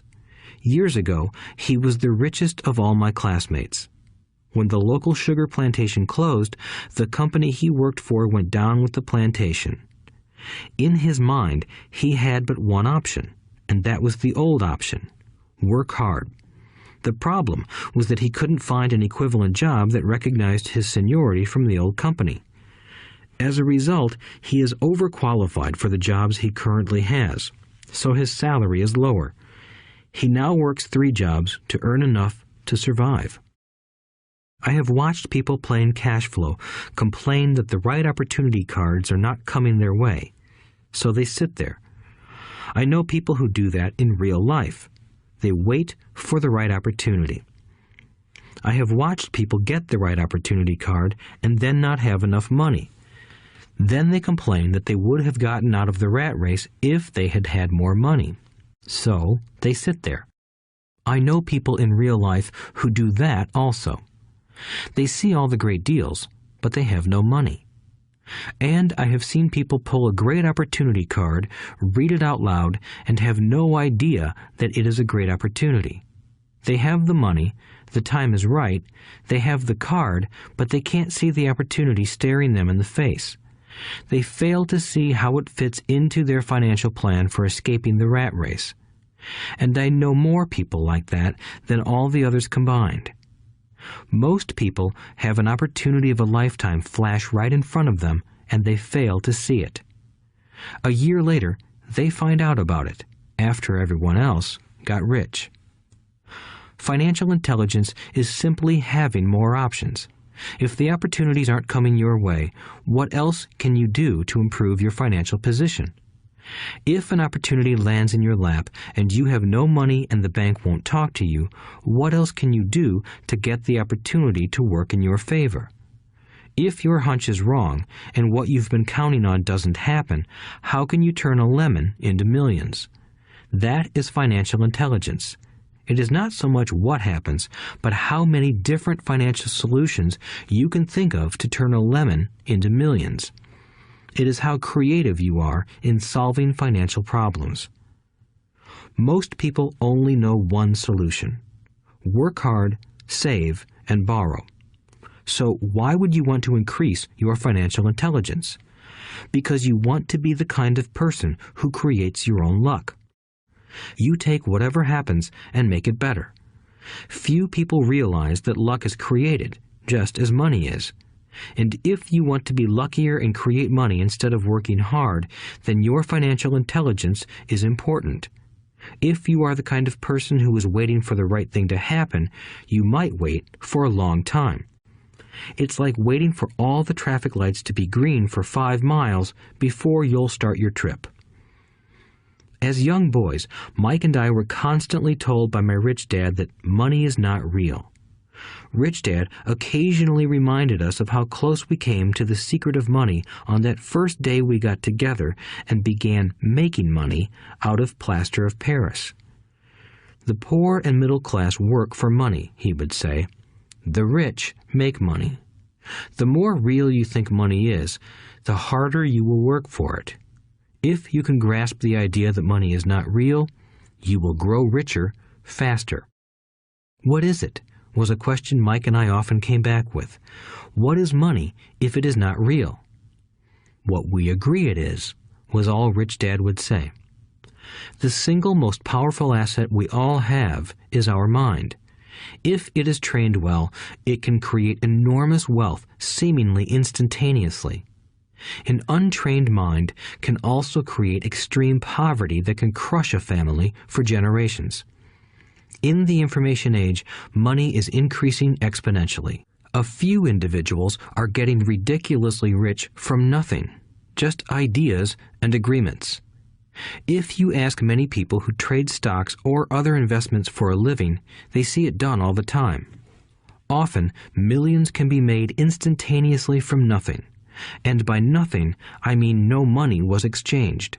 It is done via agreement, a hand signal in a trading pit, a blip on a trader's screen in Lisbon from a trader's screen in Toronto and back to Lisbon, a call to my broker to buy and a moment later to sell. Money did not change hands. Agreements did. So why develop your financial genius? Only you can answer that. I can tell you why I have been developing this area of my intelligence. I do it because I want to make money fast. Not because I need to, but because I want to. It is a fascinating learning process. I develop my financial IQ because I want to participate in the fastest game and biggest game in the world. And, in my own small way, I would like to be part of this unprecedented evolution of humanity, the era where humans work purely with their minds and not with their bodies. Besides, it is where the action is. It is what is happening. It's hip, it's scary, and it's fun. That is why I invest in my financial intelligence, developing the most powerful asset I have. I want to be with people moving boldly forward. I do not want to be with those left behind. I will give you a simple example of creating money. In the early 1990s, the economy of Phoenix, Arizona was horrible. I was watching a TV show when a financial planner came on and began forecasting doom and gloom. His advice was to save money. Put $100 away every month, he said. In 40 years, you will be a multimillionaire. Well, putting money away every month is a sound idea. It is one option, the option most people subscribe to. The problem is this. It blinds the person to what is really going on. It causes them to miss major opportunities for much more significant growth of their money. The world is passing them by. As I said, the economy was terrible at that time. For investors, this is the perfect market condition. A chunk of my money was in the stock market and in apartment houses. I was short of cash. Because people were giving properties away, I was buying. I was not saving money. I was investing. Kim and I had more than $1 million in cash working in a market that was rising fast. It was the best opportunity to invest. The economy was terrible. I just could not pass up these small deals. Houses that were once $100,000 were now $75,000. But instead of shopping with local real estate agents, I began shopping at the bankruptcy attorney's office or the courthouse steps. In these shopping places, a $75,000 house could sometimes be bought for $20,000 or less. For $2,000, which was loaned to me from a friend for 90 days for $200, I gave an attorney a cashier's check as a down payment. While the acquisition was being processed, I ran an ad advertising a $75,000 house for only $60,000 and no money down. The phone rang hard and heavy. Prospective buyers were screened, and once the property was legally mine, all the prospective buyers were allowed to look at the house. It was a feeding frenzy. The house sold in a few minutes. I asked for a $2,500 processing fee, which they gladly handed over, and the escrow and title company took over from there. I returned the $2,000 to my friend with an additional $200. He was happy, the home buyer was happy, the attorney was happy, and I was happy. I had sold a house for $60,000 that cost me $20,000. The $40,000 was created from money in my asset column in the form of a promissory note from the buyer. Total working time, 5 hours. So, now that you are on your way to becoming more financially literate and skilled at reading numbers, I will tell you why this is an example of money being invented. During this depressed market, Kim and I were able to do 6 of these simple transactions in our spare time. While the bulk of our money was in larger properties and the stock market, we were able to create more than $190,000 in assets, notes at 10% interest, in those 6 buy, create, and sell transactions. That comes to approximately $19,000 a year income, much of it sheltered through our private corporation. Much of that $19,000 a year goes to pay for our company cars, gas, trips, insurance, dinners with clients, and other things. By the time the government gets a chance to tax that income, it's been spent on legally allowed pre-tax expenses. This was a simple example of how money is invented, created, and protected using financial intelligence. Ask yourself, how long would it take to save $190,000? Would the bank pay you 10% interest on your money?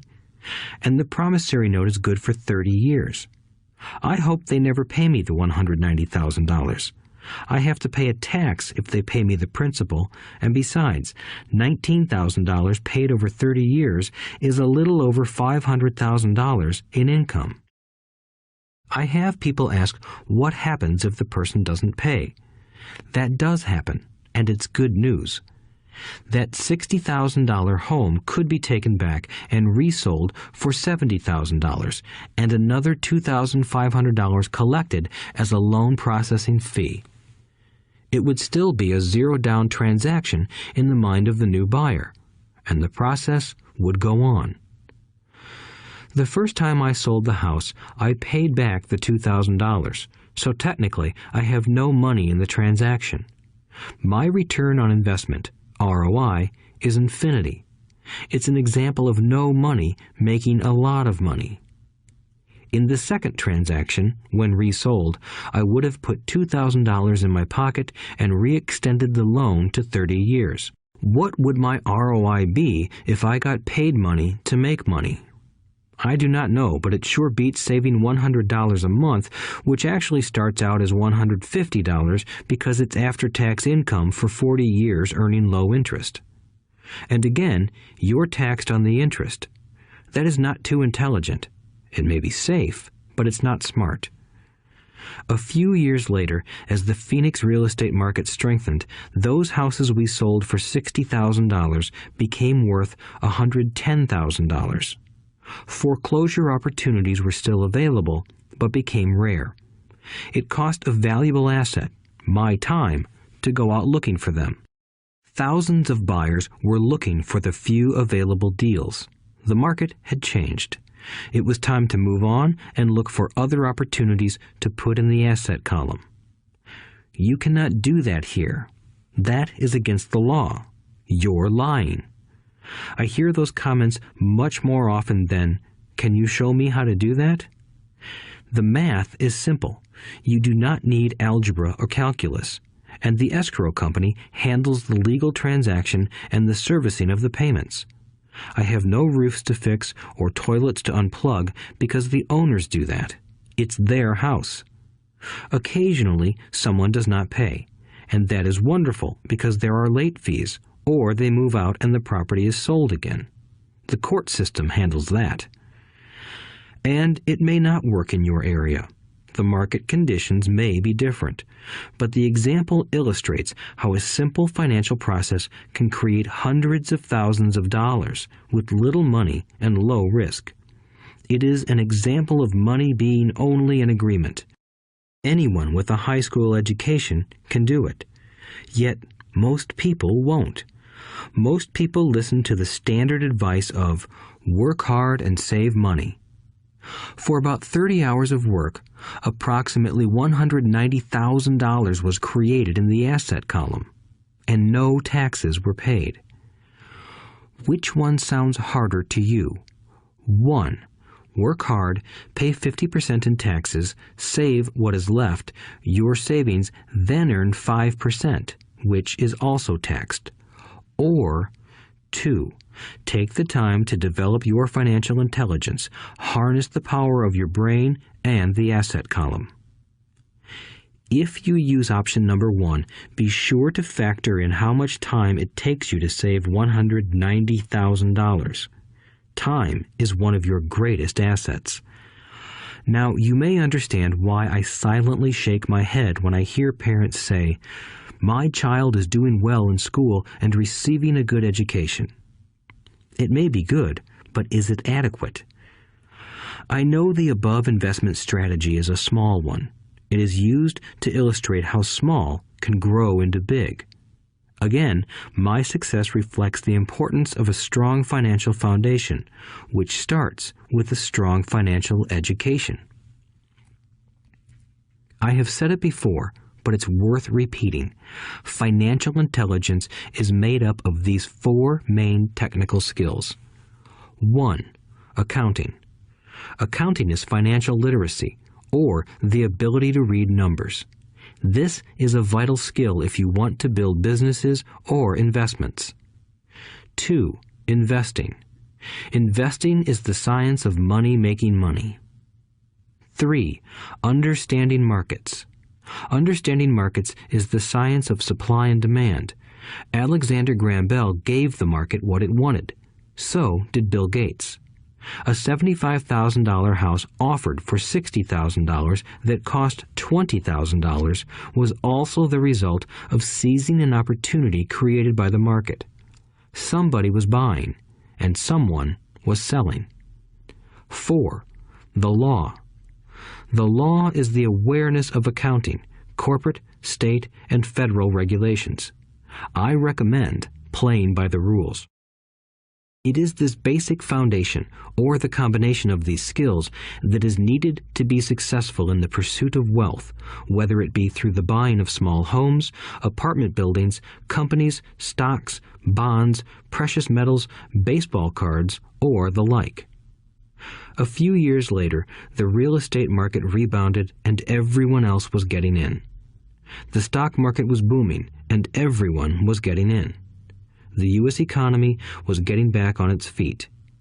I began selling and was now traveling to Peru, Norway, Malaysia, and the Philippines. The investment landscape had changed. We were no longer buying real estate. Now I just watch the values climb inside the asset column and will probably begin selling. I suspect that some of those 6 little house deals will sell and the $40,000 note will be converted to cash. I need to call my accountant to be prepared for cash and seek ways to shelter it. The point I would like to make is that investments come and go. The market goes up and comes down. Economies improve and crash. The world is always handing you opportunities of a lifetime, every day of your life, but all too often we fail to see them. But they are there. And the more the world changes and the more technology changes, the more opportunities there will be to allow you and your family to be financially secure for generations to come. So why bother developing your financial intelligence? Again, only you can answer that. I know why I continue to learn and develop. I do it because I know there are changes coming. I'd rather welcome change than cling to the past. I know there will be market booms and market crashes. I want to continually develop my financial intelligence because at each market change, some people will be on their knees begging for their jobs. Others, meanwhile, will take the lemons that life hands them, and we are all handed lemons occasionally, and turn them into millions. That's financial intelligence. I am often asked about the lemons I have turned into millions. I hesitate using many more examples of personal investments because I am afraid it comes across as bragging or tooting my own horn. That is not my intention. I use the examples only as numerical and chronological illustrations of actual and simple cases. I use the examples because I want you to know that it is easy.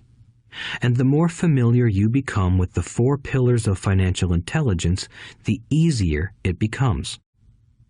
Personally, I use 2 main vehicles to achieve financial growth: real estate and small cap stocks. I use real estate as my foundation. Day in and day out, my properties provide cash flow and occasional spurts of growth and value. The small cap stocks are used for fast growth. I do not recommend anything that I do. The examples are just that, examples. If the opportunity is too complex and I do not understand the investment, I don't do it. Simple math and common sense are all you need to do well financially. There are 5 reasons for using examples. 1. To inspire people to learn more. 2. To let people know it is easy if the foundation is strong. 3. To show that anyone can achieve great wealth. 4. To show that there are millions of ways to achieve your goals. 5. To show that it's not rocket science. In 1989, I used to jog through a lovely neighborhood in Portland, Oregon. It was a suburb that had little gingerbread houses. They were small and cute. I almost expected to see Little Red Riding Hood skipping down the sidewalk on her way to Granny's. There were for sale signs everywhere. The timber market was terrible. The stock market had just crashed, and the economy was depressed. On one street, I noticed a for sale sign that was up longer than most. It looked old. Jogging past it one day, I ran into the owner, who looked troubled.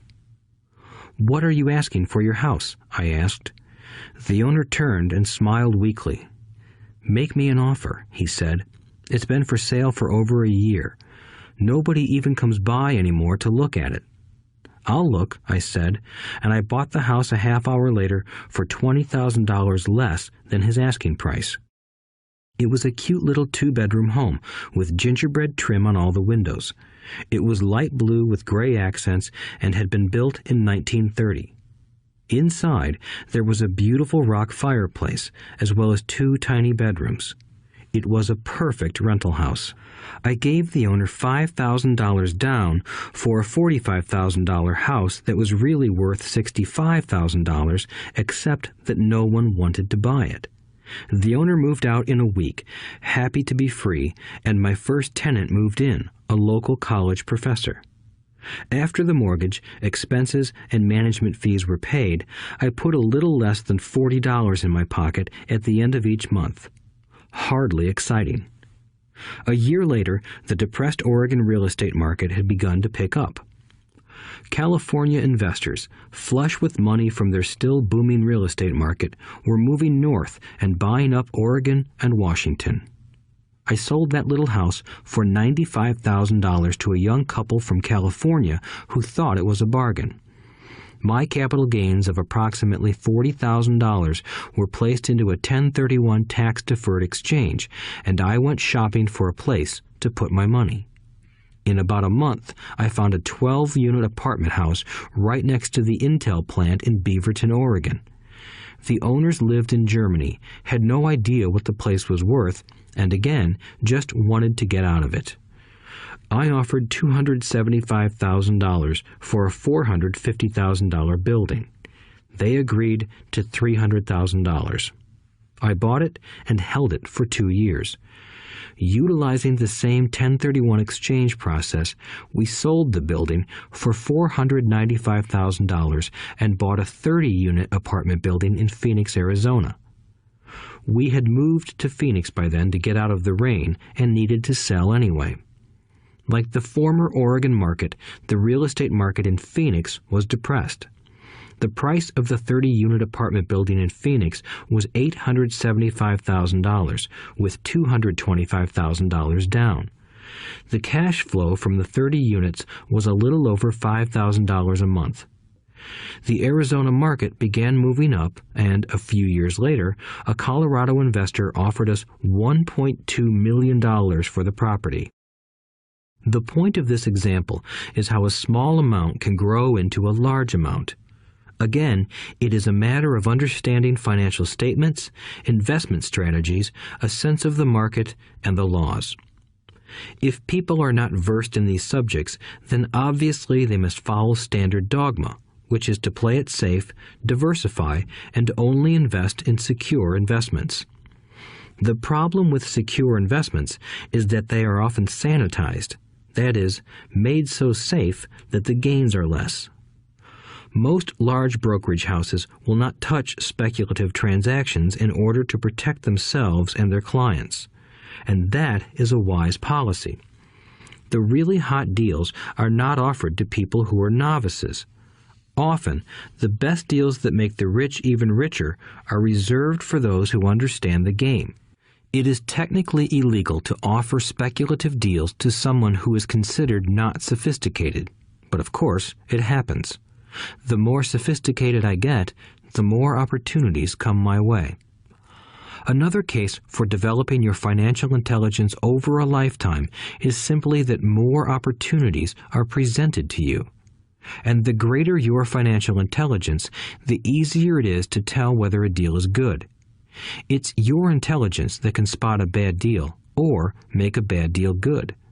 The more I learn, and there is a lot to learn, the more money I make simply because I gain experience and wisdom as the years go on. I have friends who are playing it safe, working hard at their profession and failing to gain financial wisdom, which does take time to develop. My overall philosophy is to plant seeds inside my asset column. That is my formula. I start small and plant seeds. Some grow, some don't. Inside our real estate corporation, we have property worth several $1 million. It is our own right, or real estate investment trust. The point I'm making is that most of those millions started out as little $5,000 to $10,000 investments. All of those down payments were fortunate to catch a fast-rising market and increase tax-free. We traded in and out several times over a number of years. We also own a stock portfolio, surrounded by a corporation that Kim and I call our personal mutual fund. We have friends who deal specifically with investors like us who have extra money each month to invest. We buy high-risk, speculative private companies that are just about to go public on a stock exchange in the United States or Canada. An example of how fast gains can be made are 100,000 shares purchased for 25 cents each before the company goes public. 6 months later, the company is listed, and the 100,000 shares now are worth $2 each. If the company is well managed, the price keeps going up, and the stock may go to $20 or more per share. There are years when our $25,000 has gone to $1 million in less than a year. It is not gambling if you know what you're doing. It is gambling if you're just throwing money into a deal and praying. The idea in anything is to use your technical knowledge, wisdom, and love of the game to cut the odds down, to lower the risk. Of course, there is always risk. It is financial intelligence that improves the odds. Thus, what is risky for one person is less risky to someone else.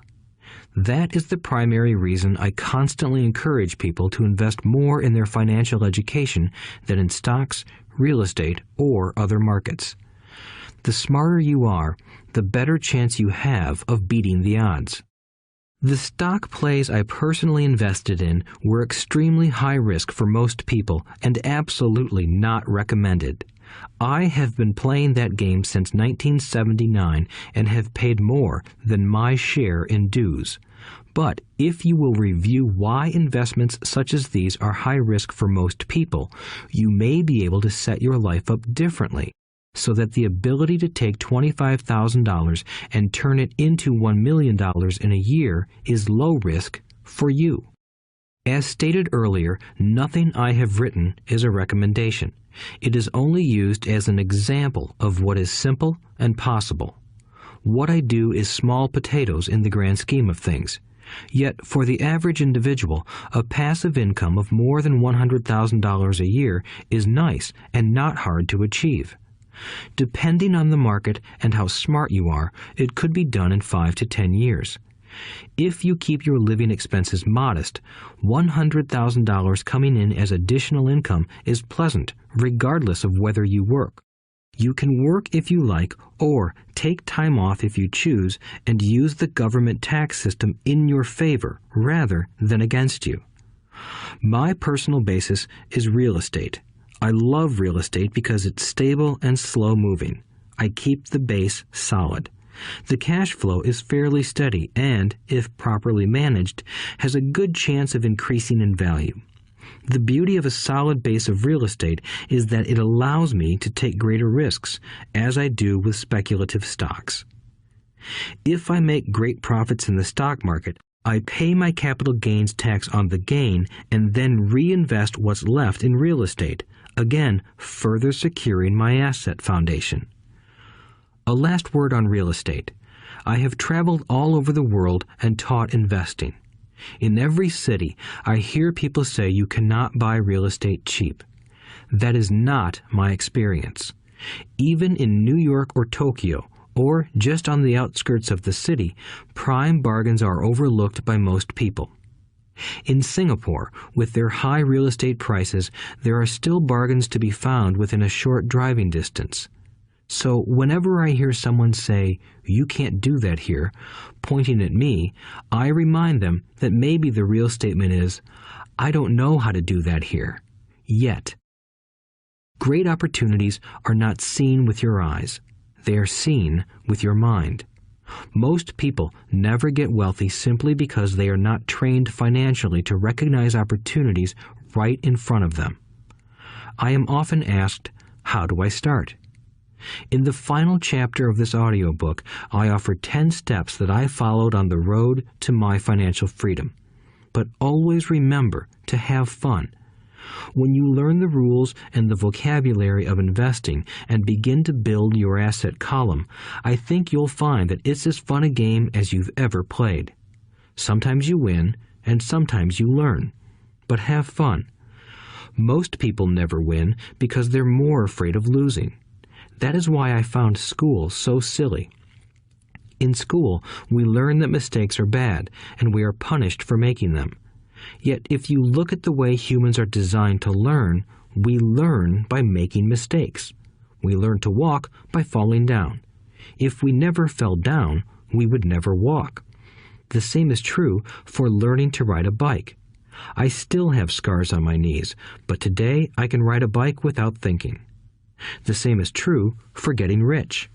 Unfortunately, the main reason most people are not rich is because they are terrified of losing. Winners are not afraid of losing, but losers are. Failure is part of the process of success. People who avoid failure also avoid success. I look at money much like my game of tennis. I play hard, make mistakes, correct, make more mistakes, correct, and I get better. If I lose the game, I reach across the net, shake my opponent's hand, smile, and say, "See you next Saturday." There are two kinds of investors. One, the first and most common type is a person who buys a packaged investment. They call a retail outlet, such as a real estate company, a stockbroker, or a financial planner, and they buy something. It could be a mutual fund, a right, a stock, or bond. It is a clean and simple way of investing. An analogy would be a shopper who goes to a computer store and buys a computer right off the shelf. 2. The second type is an investor who creates investments. This investor usually assembles a deal in the same way a person who buys components builds a computer. I do not know the first thing about putting components of a computer together, but I do know how to put pieces of opportunities together, or know people who know how. It is this second type of investor who is the more professional investor. Sometimes it may take years for all the pieces to come together. And sometimes they never do. It is this second type of investor that my rich dad encouraged me to be. It is important to learn how to put the pieces together, because that is where the huge wins reside, and sometimes some huge losses if the tide goes against you. If you want to be the second type of investor, you need to develop 3 main skills. These skills are in addition to those required to become financially intelligent. 1. Find an opportunity that everyone else missed. You see with your mind what others miss with their eyes. For example, a friend bought this run-down old house. It was spooky to look at. Everyone wondered why he bought it. What he saw that we did not was that the house came with 4 extra empty lots. He discovered that after going to the title company. After buying the house, he tore the house down and sold the 5 lots to a builder for 3 times what he paid for the entire package. He made $75,000 for 2 months of work. It's not a lot of money, but it sure beats minimum wage, and it's not technically difficult. 2. Raise money. The average person only goes to the bank. This second type of investor needs to know how to raise capital, and there are many ways that don't require a bank. To get started, I learned how to buy houses without a bank.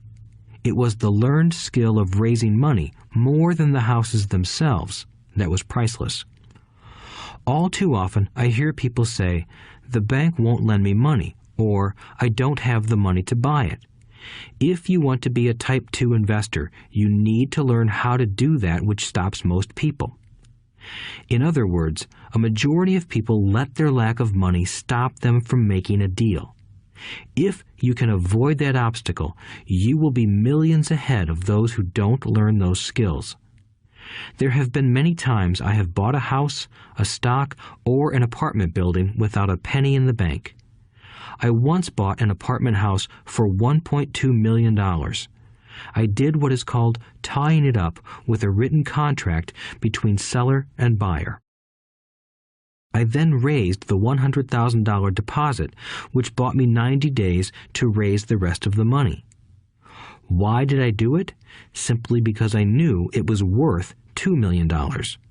I never raised the money. Instead, the person who put up the $100,000 gave me $50,000 for finding the deal, took over my position, and I walked away. Total working time? 3 days.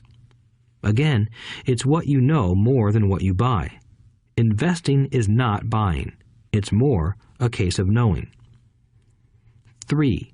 Organize smart people. Intelligent people are those who work with or hire a person who is more intelligent than they are. When you need advice, make sure you choose your advisor wisely. There is a lot to learn, but the rewards can be astronomical. If you do not want to learn those skills, then being a Type 1 investor is highly recommended. It is what you know that is your greatest wealth. It is what you do not know that is your greatest risk. There is always risk, so learn to manage risk instead of avoiding it. Chapter 6. Lesson 6. Work to learn, don't work for money. Job security meant everything to my educated dad. Learning meant everything to my rich dad. A few years ago, I granted an interview with a newspaper in Singapore. The young female reporter was on time, and the interview got underway immediately. We sat in the lobby of a luxurious hotel, sipping coffee and discussing the purpose of my visit to Singapore. I was to share the platform with Zig Ziglar. He was speaking on motivation, and I was speaking on the secrets of the rich. Someday, I would like to be a best-selling author like you, she said. I had seen some of the articles she had written for the paper, and I was impressed. She had a tough, clear style of writing. Her articles held a reader's interest. You have a great style, I said in reply. What holds you back from achieving your dream? My work does not seem to go anywhere, she said quietly. Everyone says that my novels are excellent, but nothing happens. So I keep my job with the paper. At least it pays the bills. Do you have any suggestions? Yes, I do, I said brightly. A friend of mine here in Singapore runs a school that trains people to sell. He runs sales training courses for many of the top corporations here in Singapore, and I think attending one of his courses would greatly enhance your career. She stiffened. Are you saying I should go to school to learn to sell? I nodded. You aren't serious, are you? Again, I nodded. What is wrong with that? I was now backpedaling. She was offended by something, and now I was wishing I had not said anything. In my attempt to be helpful, I found myself defending my suggestion. I have a master's degree in English literature. Why would I go to school to learn to be a salesperson? I am a professional. I went to school to be trained in a profession so I would not have to be a salesperson. I hate salespeople. All they want is money. So tell me why I should study sales. She was packing her briefcase. The interview was over. On the coffee table sat a copy of an earlier best-selling book I wrote. I picked it up as well as the notes she had jotted down on her legal pad. Do you see this? I said, pointing to her notes. She looked down at her notes. What? She said, confused. Again, I pointed deliberately to her notes.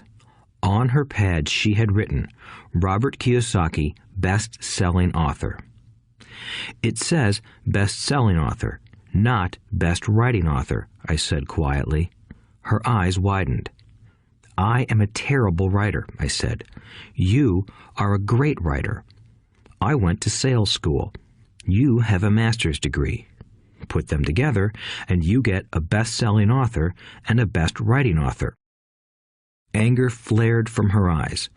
I'll never stoop so low as to learn how to sell. People like you have no business writing. I'm a professionally trained writer, and you are a salesman. It is not fair, she fumed.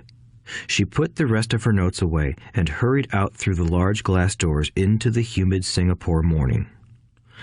At least she gave me a fair and favorable write-up the next morning. The world is filled with smart, talented, educated, and gifted people. We meet them every day. They are all around us. A few days ago, my car was not running well. I pulled into a garage, and the young mechanic had it fixed in just a few minutes. He knew what was wrong by simply listening to the engine. I was amazed. I am constantly shocked at how little talented people earn. I have met brilliant, highly educated people who earn less than $20,000 a year. A business consultant who specializes in the medical trade was telling me how many doctors, dentists, and chiropractors struggle financially. All this time, I thought that when they graduated, the dollars would pour in. It was this business consultant who gave me the phrase, "They are one skill away from great wealth." What this phrase means is that most people need only to learn and master one more skill, and their income would jump exponentially. I have mentioned before that financial intelligence is a synergy of accounting, investing, marketing, and law.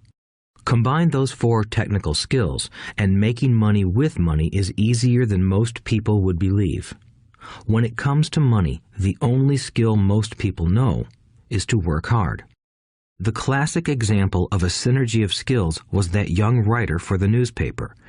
If she diligently learned the skills of sales and marketing, her income would jump dramatically.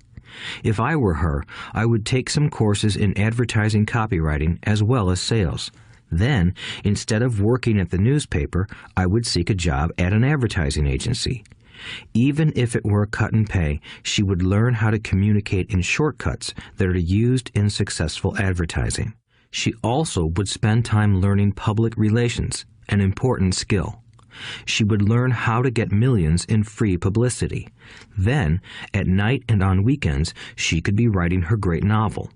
When it was finished, she would be better able to sell her book. Then, in a short while, she could be a best-selling author.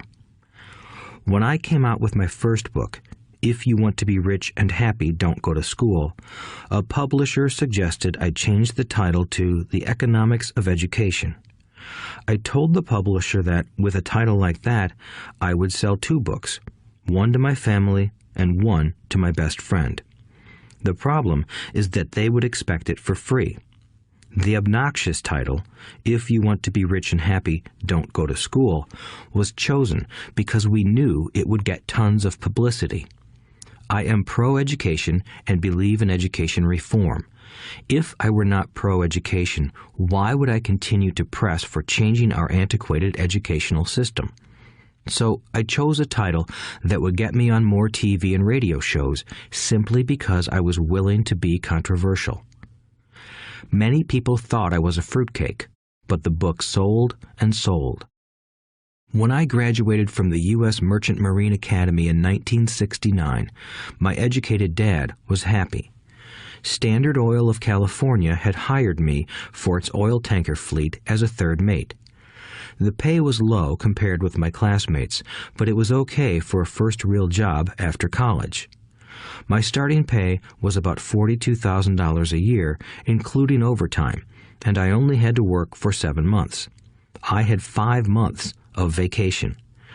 If I had wanted to, I could have taken the run to Vietnam with a subsidiary shipping company and easily doubled my pay instead of taking 5 months of vacation. I had a great career ahead of me, yet I resigned after 6 months with the company and joined the Marine Corps to learn how to fly. My educated dad was devastated. Rich Dad congratulated me. In school and in the workplace, the popular opinion is the idea of specialization. That is, in order to make more money or get promoted, you need to specialize. That is why medical doctors immediately begin to seek a specialty such as orthopedics or pediatrics. The same is true for accountants, architects, lawyers, pilots, and others. My educated dad believed in the same dogma. That is why he was thrilled when he eventually achieved his doctorate. He often admitted that schools reward people who study more and more about less and less. Rich Dad encouraged me to do exactly the opposite. You want to know a little about a lot, was his suggestion. That is why for years I worked in different areas of his companies. For a while, I worked in his accounting department. Although I would probably never have been an accountant, he wanted me to learn via osmosis. Rich Dad knew I would pick up jargon and a sense of what is important and what is not. I also worked as a busboy and construction worker as well as in sales, reservations, and marketing. He was grooming Mike and me. That is why he insisted we sit in on the meetings with his bankers, lawyers, accountants, and brokers. He wanted us to know a little about every aspect of his empire. When I quit my high-paying job with Standard Oil, my educated dad had a heart-to-heart talk with me. He was bewildered. He could not understand my decision to resign from a career that offered high pay, great benefits, lots of time off, and opportunity for promotion. When he asked me one evening, "Why did you quit?" I could not explain it to him, though I tried hard to. My logic did not fit his logic. The big problem was that my logic was my rich dad's logic. Job security meant everything to my educated dad. Learning meant everything to my rich dad. Educated dad thought I went to school to learn to be a ship's officer. Rich dad knew that I went to school to study international trade. So as a student, I made cargo runs, navigating large freighters, oil tankers, and passenger ships to the Far East and the South Pacific. Rich Dad emphasized that I should stay in the Pacific instead of taking ships to Europe because he knew that the emerging nations were in Asia, not Europe. While most of my classmates, including Mike, were partying at their fraternity houses, I was studying trade, people, business styles, and cultures in Japan, Taiwan, Thailand, Singapore, Hong Kong, Vietnam, Korea, Tahiti, Samoa, and the Philippines. I was partying also, but it was not in any frat house. I grew up rapidly. Educated Dad just could not understand why I decided to quit and join the Marine Corps. I told him I wanted to learn to fly, but really I wanted to learn to lead troops. Rich Dad explained to me that the hardest part of running a company is managing people. He had spent 3 years in the Army. My educated dad was draft exempt. Rich Dad valued learning to lead men into dangerous situations. Leadership is what you need to learn next, he said. If you are not a good leader, you'll get shot in the back, just like they do in business. Returning from Vietnam in 1973, I resigned my commission, even though I loved flying. I found a job with Xerox Corporation. I joined it for one reason, and it was not for the benefits. I was a shy person, and the thought of selling was the most frightening subject in the world. Xerox has one of the best sales training programs in America. Rich Dad was proud of me. My educated dad was ashamed. Being an intellectual, he thought that salespeople were below him. I worked with Xerox for 4 years until I overcame my fear of knocking on doors and being rejected. Once I could consistently be in the top 5 in sales, I again resigned and moved on, leaving behind another great career with an excellent company. In 1977, I formed my first company. Rich Dad had groomed Mike and me to take over companies, so I now had to learn to form them and put them together. My first product, the nylon and Velcro wallet, was manufactured in the Far East and shipped to a warehouse in New York, near where I had gone to school. My formal education was complete, and it was time to test my wings. If I failed, I would go broke. Rich Dad thought it best to go broke before 30. You still have time to recover, was his advice. On the eve of my 30th birthday, my first shipment left Korea for New York. Today, I still do business internationally, and as my rich dad encouraged me to do, I keep seeking the emerging nations. Today, my investment company invests in South American countries and Asian countries, as well as in Norway and Russia.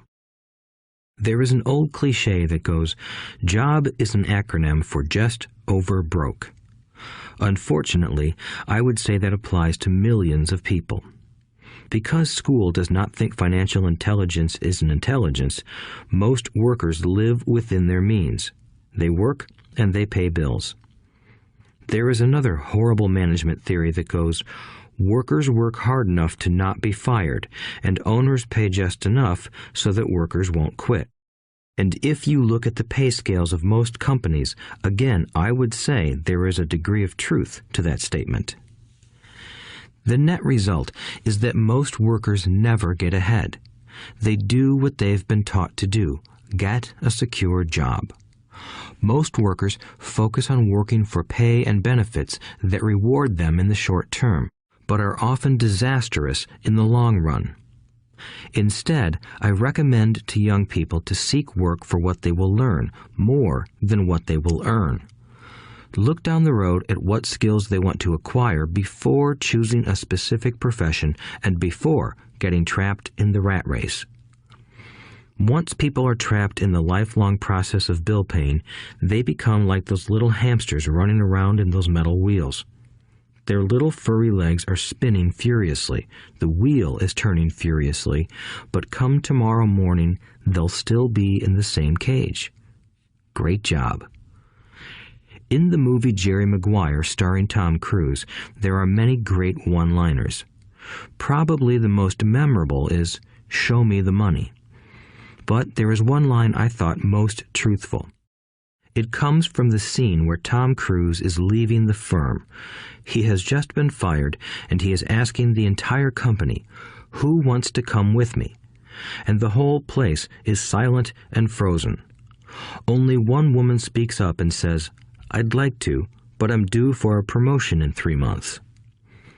That statement is probably the most truthful statement in the whole movie. It is the type of statement that people use to keep themselves busy, working away to pay bills. I know my educated dad looked forward to his pay raise every year, and every year he was disappointed. So he would go back to school to earn more qualifications so he could get another raise. Then, once again, there would be another disappointment. The question I often ask people is, where is this daily activity taking you? Just like the little hamster, I wonder if people look at where their hard work is taking them. What does the future hold? In his book, The Retirement Myth, Craig S. Carpel writes, "I visited the headquarters of a major national pension consulting firm and met with a managing director who specializes in designing lush retirement plans for top management. When I asked her what people who don't have corner offices will be able to expect in the way of pension income, she said with a confident smile, 'The silver bullet.'" "What," I asked, "is the silver bullet?" She shrugged and said, "If baby boomers discover they don't have enough money to live on when they're older, they can always blow their brains out." Carpel goes on to explain the difference between the old defined benefit retirement plans and the new 401k plans that are riskier. It is not a pretty picture for most people working today, and that is just for retirement. Add medical fees and long-term nursing home care, and the picture is frightening. Already, many hospitals in countries with socialized medicine need to make tough decisions such as who will live and who will die. They make those decisions purely on how much money they have and how old the patients are. If the patient is old, they often will give the medical care to someone younger. The older, poor patient gets put to the back of the line. Just as the rich can afford better education, the rich will be able to keep themselves alive, while those who have little wealth will die. So I wonder, are workers looking into the future or just until their next paycheck, never questioning where they are headed? When I speak to adults who want to earn more money, I always recommend the same thing. I suggest taking a long view of their life. Instead of simply working for the money and security, which I admit are important, I suggest they take a second job that will teach them a second skill. Often I recommend joining a network marketing company, also called multi-level marketing, if they want to learn sales skills. Some of these companies have excellent training programs that help people get over their fear of failure and rejection, which are the main reasons people are unsuccessful. Education is more valuable than money in the long run. When I offer this suggestion, I often hear in response, "Oh, that is too much hassle," or "I only want to do what I am interested in." If they say it's too much of a hassle, I ask, so you would rather work all your life giving 50% of what you earn to the government? If they tell me, I only do what I am interested in, I say, I'm not interested in going to the gym, but I go because I want to feel better and live longer. Unfortunately, there is some truth to the old statement, you can't teach an old dog new tricks. Unless a person is used to changing, it's hard to change. But for those of you who might be on the fence when it comes to the idea of working to learn something new, I offer this word of encouragement. Life is much like going to the gym. The most painful part is deciding to go. Once you get past that, it's easy. There have been many days I have dreaded going to the gym, but once I am there and in motion, it is a pleasure. After the workout is over, I am always glad I talked myself into going. If you are unwilling to work to learn something new and instead insist on becoming highly specialized within your field, make sure the company you work for is unionized. Labor unions are designed to protect specialists. My educated dad, after falling from grace with the governor, became the head of the teachers' union in Hawaii. He told me that it was the hardest job he ever held. My rich dad, on the other hand, spent his life doing his best to keep his companies from becoming unionized. He was successful. Although the unions came close, Rich Dad was always able to fight them off. Personally, I take no sides because I can see the need for and the benefits of both sides. If you do as school recommends, become highly specialized, then seek union protection. For example, had I continued with my flying career, I would have sought a company that had a strong pilots union. Why? Because my life would be dedicated to learning a skill that was valuable in only one industry. If I were pushed out of that industry, my life's skills would not be as valuable to another industry. A displaced senior pilot with 100,000 hours of heavy airline transport time, earning $150,000 a year, would have a hard time finding an equivalent high-paying job teaching in school. Skills do not necessarily transfer from industry to industry. Skills the pilots are paid for in the airline industry are not as important in, say, the school system. The same is true even for doctors today. With all the changes in medicine, many medical specialists are needing to conform to medical organizations such as HMOs. School teachers definitely need to be union members.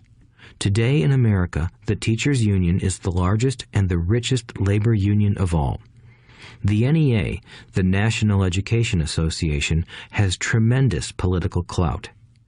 Teachers need the protection of their union because their skills are also of limited value to an industry outside of education. So the rule of thumb is, highly specialized, then unionize. It's the smart thing to do. When I ask the classes I teach, how many of you can cook a better hamburger than McDonald's, almost all the students raise their hands. I then ask, so if most of you can cook a better hamburger, how come McDonald's makes more money than you? The answer is obvious. McDonald's is excellent at business systems. The reason so many talented people are poor is because they focus on building a better hamburger and know little to nothing about business systems. A friend of mine in Hawaii is a great artist. He makes a sizable amount of money. One day, his mother's attorney called to tell him that she had left him $35,000. That is what was left of her estate after the attorney and the government took their shares. Immediately, he saw an opportunity to increase his business by using some of this money to advertise. 2 months later, his first 4-color full-page ad appeared in an expensive magazine that targeted the very rich. The ad ran for 3 months. He received no replies from the ad, and all of his inheritance is now gone. He now wants to sue the magazine for misrepresentation. This is a common case of someone who can build a beautiful hamburger but knows little about business. When I asked him what he learned, his only reply was, "Advertising salespeople are crooks." I then asked him if he would be willing to take a course in sales and a course in direct marketing. His reply, "I don't have the time, and I don't want to waste my money." The world is filled with talented poor people. All too often, they're poor or struggle financially or earn less than they are capable of, not because of what they know, but because of what they do not know. They focus on perfecting their skills at building a better hamburger rather than the skills of selling and delivering the hamburger. Maybe McDonald's does not make the best hamburger, but they are the best at selling and delivering a basic average burger. Poor Dad wanted me to specialize. That was his view on how to be paid more. Even after being told by the governor of Hawaii that he could no longer work in state government, my educated dad continued to encourage me to get specialized. Educated Dad then took up the cause of the teachers' union, campaigning for further protection and benefits for these highly skilled and educated professionals. We argued often, but I know he never agreed that over-specialization is what caused the need for union protection.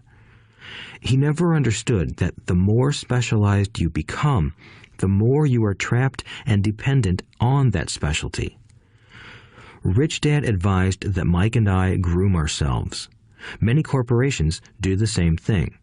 They find a young, bright student just out of business school and begin grooming that person to someday take over the company. So these bright young employees do not specialize in one department. They are moved from department to department to learn all the aspects of business systems. The rich often groom their children or the children of others. By doing so, their children gain an overall knowledge of the operations of the business and how the various departments interrelate. For the World War II generation, it was considered bad to skip from company to company. Today, it is considered smart. Since people will skip from company to company rather than seek greater specialization in skills, why not seek to learn more than to earn? In the short term, it may earn you less, but it will pay dividends in the long term. The main management skills needed for success are 1. Management of cash flow, 2. Management of systems, 3. Management of people. The most important specialized skills are sales and marketing. The ability to sell, to communicate to another human being, be it a customer, employee, boss, spouse, or child, is the base skill of personal success. Communication skills such as writing, speaking, and negotiating are crucial to a life of success. These are skills I work on constantly, attending courses or buying educational resources to expand my knowledge. As I have mentioned, my educated dad worked harder and harder the more competent he became. He also became more trapped the more specialized he got. Although his salary went up, his choices diminished. Soon after he was locked out of government work, he found out how vulnerable he really was professionally. It is like professional athletes who suddenly are injured or are too old to play. Their once high-paying position is gone, and they have limited skills to fall back on. I think that is why my educated dad sided so much with the unions after that. He realized how much a union would have benefited him. Rich Dad encouraged Mike and me to know a little about a lot. He encouraged us to work with people smarter than we were and to bring smart people together to work as a team.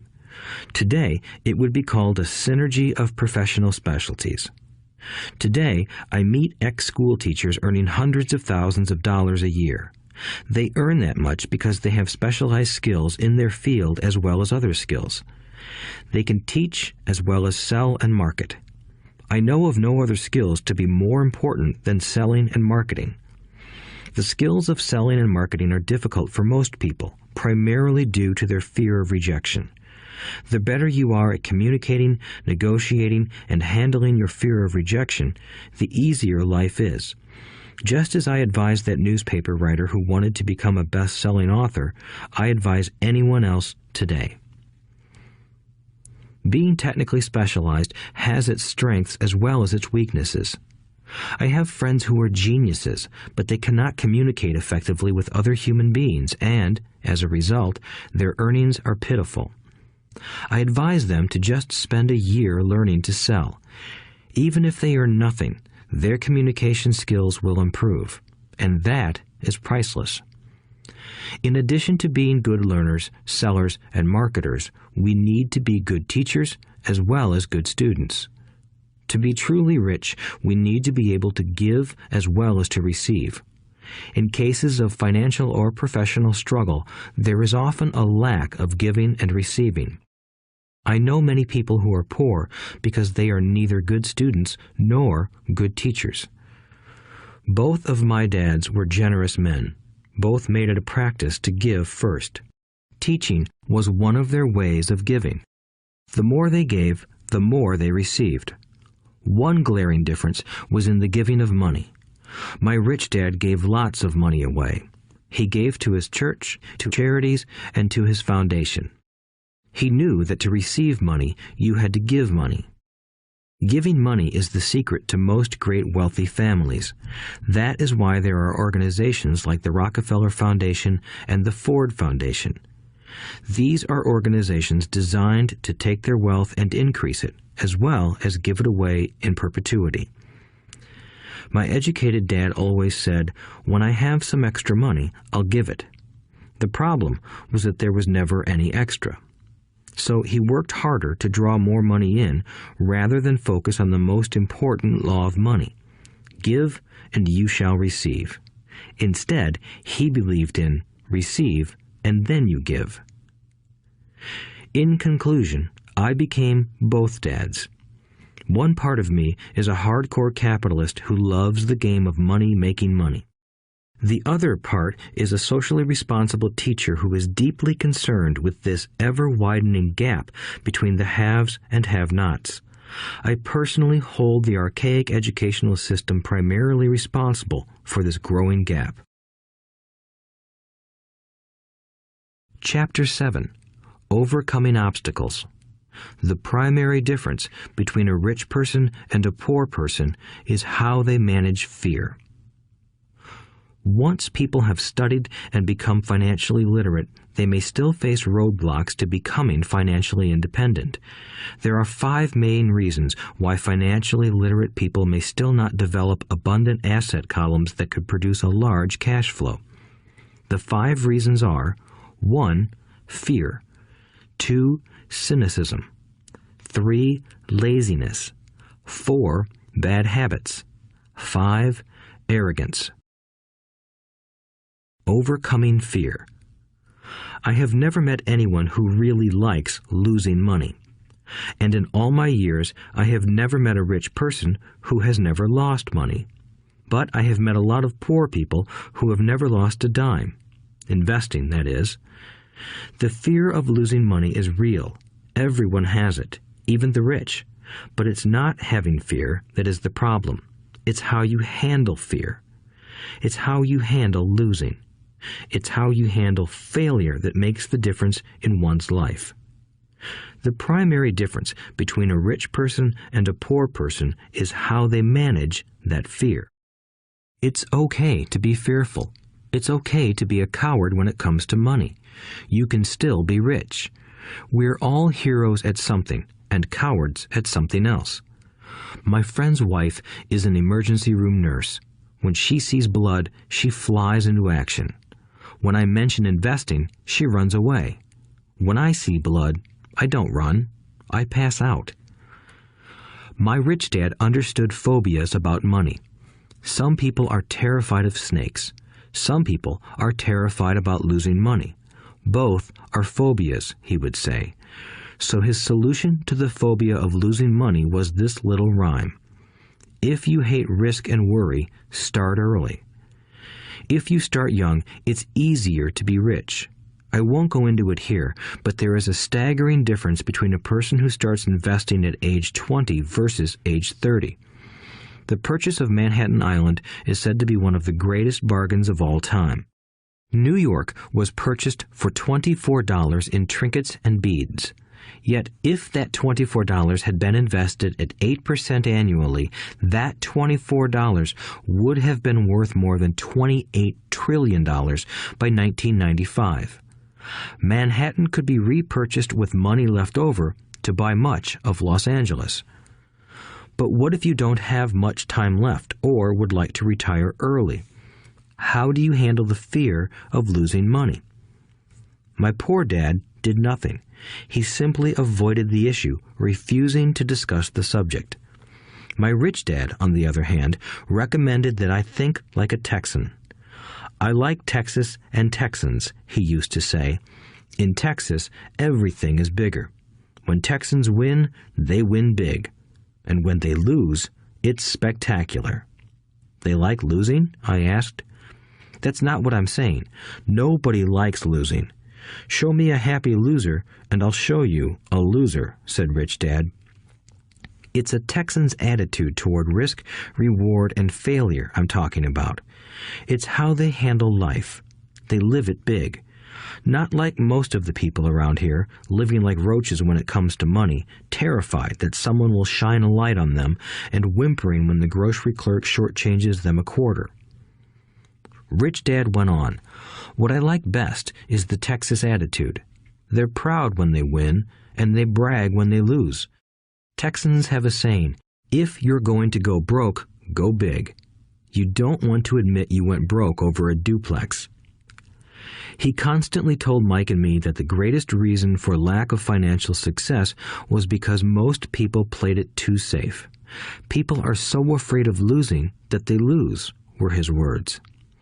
Fran Tarkenton, a one-time great NFL quarterback, says it still another way. Winning means being unafraid to lose. In my own life, I've noticed that winning usually follows losing. Before I finally learned to ride a bike, I first fell down many times. I've never met a golfer who has never lost a golf ball. I've never met people who have fallen in love who have never had their heart broken. And I've never met someone rich who has never lost money. So for most people, the reason they don't win financially is because the pain of losing money is far greater than the joy of being rich. Another saying in Texas is, everyone wants to go to heaven, but no one wants to die. Most people dream of being rich, but are terrified of losing money, so they never get to heaven. Rich Dad used to tell Mike and me stories about his trips to Texas. If you really want to learn the attitude of how to handle risk, losing, and failure, go to San Antonio and visit the Alamo. The Alamo is a great story of brave people who chose to fight, knowing there was no hope of success. They chose to die instead of surrendering. It's an inspiring story, worthy of study. Nonetheless, it's still a tragic military defeat. They got their butts kicked. So, how do Texans handle failure? They still shout, "Remember the Alamo." Mike and I heard this story a lot. He always told us this story when he was about to go into a big deal and he was nervous. After he had done all his due diligence and it was time to put up or shut up, he told us this story. Every time he was afraid of making a mistake or losing money, he told us this story. It gave him strength, for it reminded him that he could always turn a financial loss into a financial win. Rich Dad knew that failure would only make him stronger and smarter.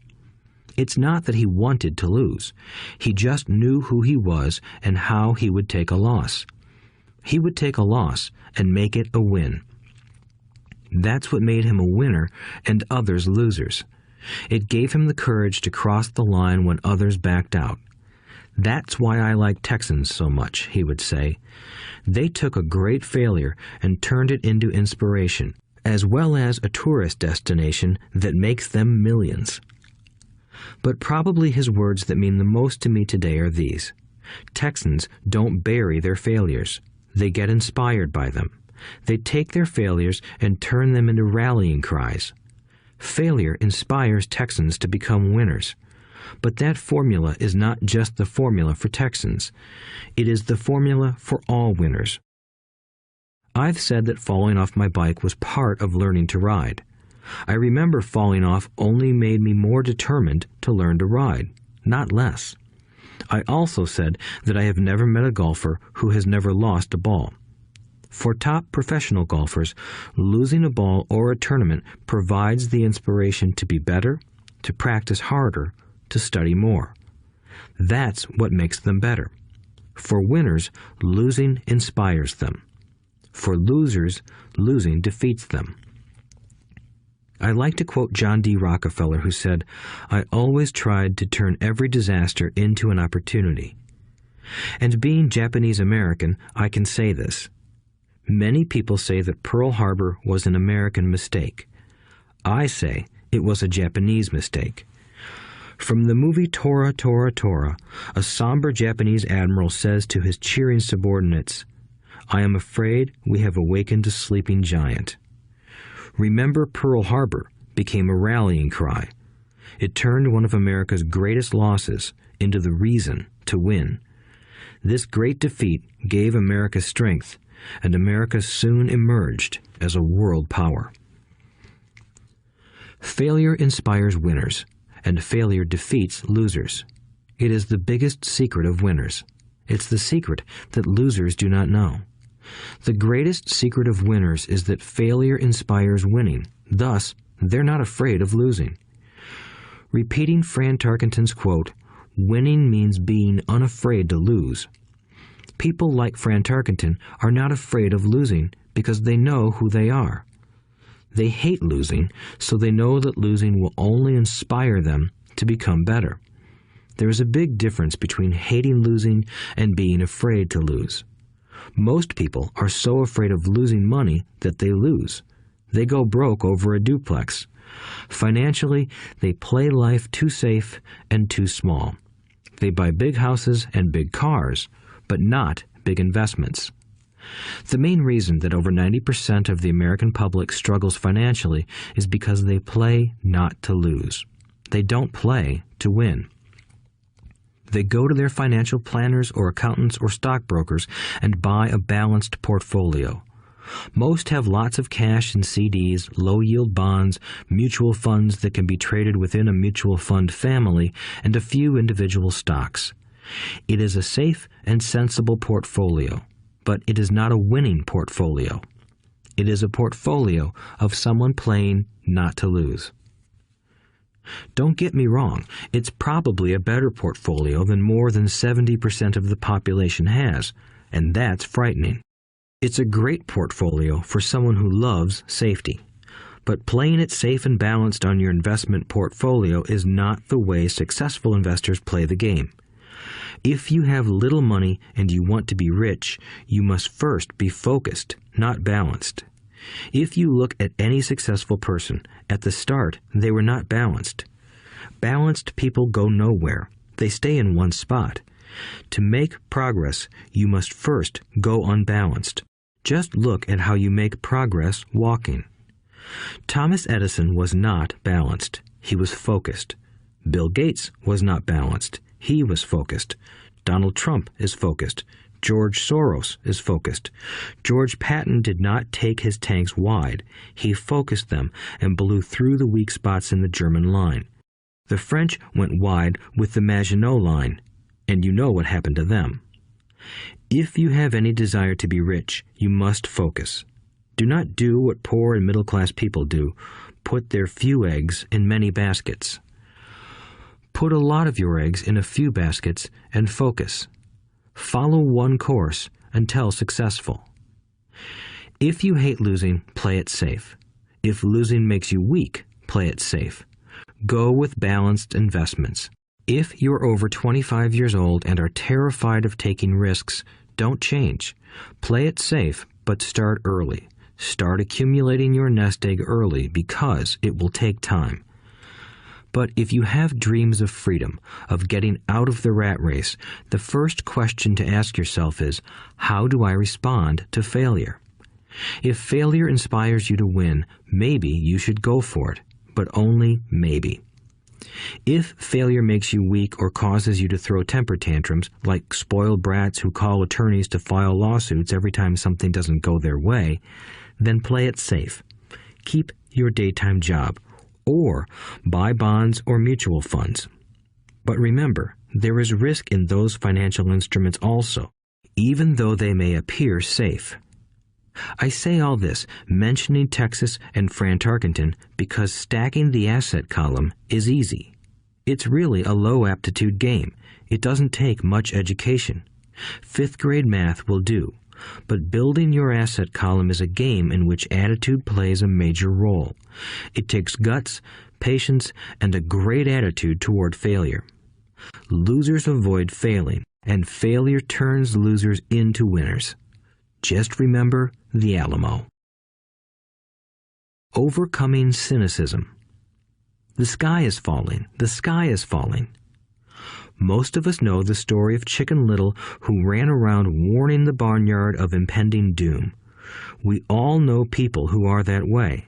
There's a Chicken Little inside each of us. As I stated earlier, the cynic is really a little chicken. We all get a little chicken when fear and doubt cloud our thoughts. All of us have doubts. I'm not smart. I'm not good enough. So-and-so is better than me. Our doubts often paralyze us. We play the what-if game. What if the economy crashes right after I invest? What if I lose control and I can't pay the money back? What if things don't go as I planned? Or we have friends or loved ones who will remind us of our shortcomings. They often say, "What makes you think you can do that? If it's such a good idea, how come someone else hasn't done it? That will never work. You don't know what you're talking about." These words of doubt often get so loud that we fail to act. A horrible feeling builds in our stomach. Sometimes we can't sleep. We fail to move forward. So we stay with what is safe, and opportunities pass us by. We watch life passing by as we sit immobilized with a cold knot in our body. We have all felt this at one time in our lives, some more than others. Peter Lynch of Fidelity Magellan Mutual Fund fame refers to warnings about the sky falling as noise, and we all hear it. Noise is either created inside our heads or comes from outside, often from friends, family, co-workers, and the media. Lynch recalls the time during the 1950s when the threat of nuclear war was so prevalent in the news that people began building fallout shelters and storing food and water. If they had invested that money wisely in the market, instead of building a fallout shelter, they'd probably be financially independent today. When violence breaks out in a city, gun sales go up all over the country. A person dies from rare hamburger meat in the state of Washington, and the Arizona Health Department orders restaurants to have all beef cooked well done. A drug company runs a TV commercial in February showing people catching the flu. Colds go up as well as sales of cold medicine. Most people are poor because when it comes to investing, the world is filled with Chicken Littles running around yelling, "The sky is falling! The sky is falling!" And Chicken Littles are effective because every one of us is a little chicken. It often takes great courage to not let rumors and talk of doom and gloom affect your doubts and fears. But a savvy investor knows that the seemingly worst of times is actually the best of times to make money. When everyone else is too afraid to act, they pull the trigger and are rewarded. Some time ago, a friend named Richard came from Boston to visit Kim and me in Phoenix. He was impressed with what we had done through stocks and real estate. The Phoenix real estate prices were depressed. We spent 2 days showing him what we thought were excellent opportunities for cash flow and capital appreciation. Kim and I are not real estate agents. We are strictly investors.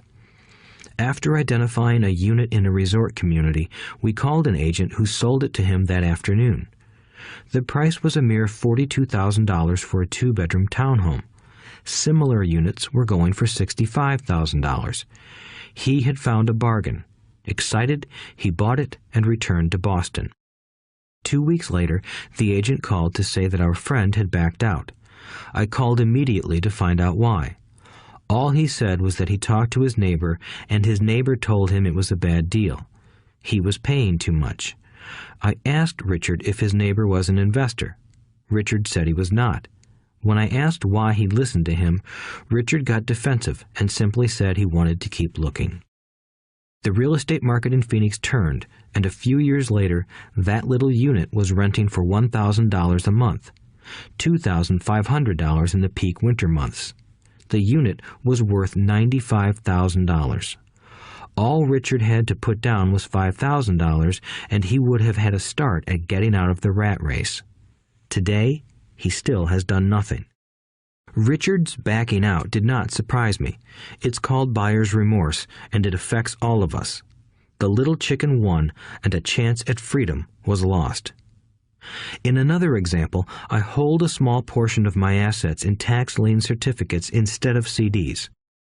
I earn 16% per year on my money, which certainly beats the interest rates banks offer on CDs. The certificates are secured by real estate and enforced by state law, which is also better than most banks. The formula they're bought on makes them safe. They just lack liquidity. So I look at them as 2 to 7 year CDs. Almost every time I tell someone that I hold my money this way, especially if they have money in CDs, they will tell me it's risky. They tell me why I should not do it. When I ask them where they get their information, they say from a friend or an investment magazine. They've never done it, and they're telling someone who's doing it why they shouldn't. The lowest yield I look for is 16%, but people who are filled with doubt are willing to accept a far lower return. Doubt is expensive. My point is that it's those doubts and cynicism that keep most people poor and playing it safe. The real world is simply waiting for you to get rich. Only a person's doubts keep them poor. As I said, getting out of the rat race is technically easy. It doesn't take much education, but those doubts are cripplers for most people. Cynics never win, said Rich Dad. Unchecked doubt and fear creates a cynic.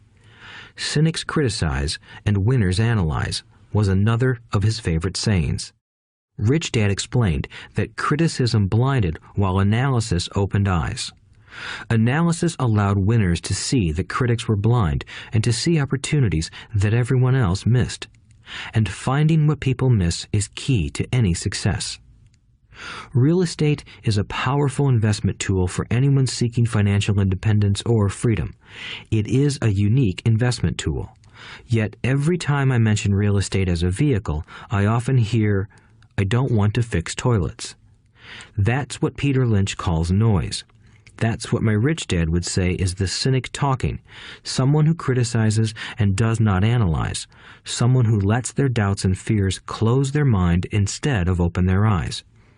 So when someone says, "I don't want to fix toilets, I want to fire back," what makes you think I want to? They're saying a toilet is more important than what they want. I talk about freedom from the rat race, and they focus on toilets. That is the thought pattern that keeps most people poor. They criticize instead of analyze. "I don't want, hold the key to your success," Rich Dad would say, because I, too, do not want to fix toilets. I shop hard for a property manager who does fix toilets. And by finding a great property manager who runs houses or apartments, well, my cash flow goes up. But more importantly, a great property manager allows me to buy a lot more real estate since I don't have to fix toilets. A great property manager is key to success in real estate. Finding a good manager is more important to me than the real estate. A great property manager often hears of great deals before real estate agents do, which makes them even more valuable. That is what Rich Dad meant by, I don't once hold the key to your success. Because I do not want to fix toilets either, I figured out how to buy more real estate and expedite my getting out of the rat race. The people who continue to say, I don't want to fix toilets, often deny themselves the use of this powerful investment vehicle. Toilets are more important than their freedom. In the stock market, I often hear people say, I don't want to lose money. Well, what makes them think I or anyone else likes losing money? They don't make money because they choose to not lose money. Instead of analyzing, they close their minds to another powerful investment vehicle, the stock market. I was riding with a friend past our neighborhood gas station. He looked up and saw that the price of gas was going up and thus the price of oil. My friend is a worrywart, or a Chicken Little.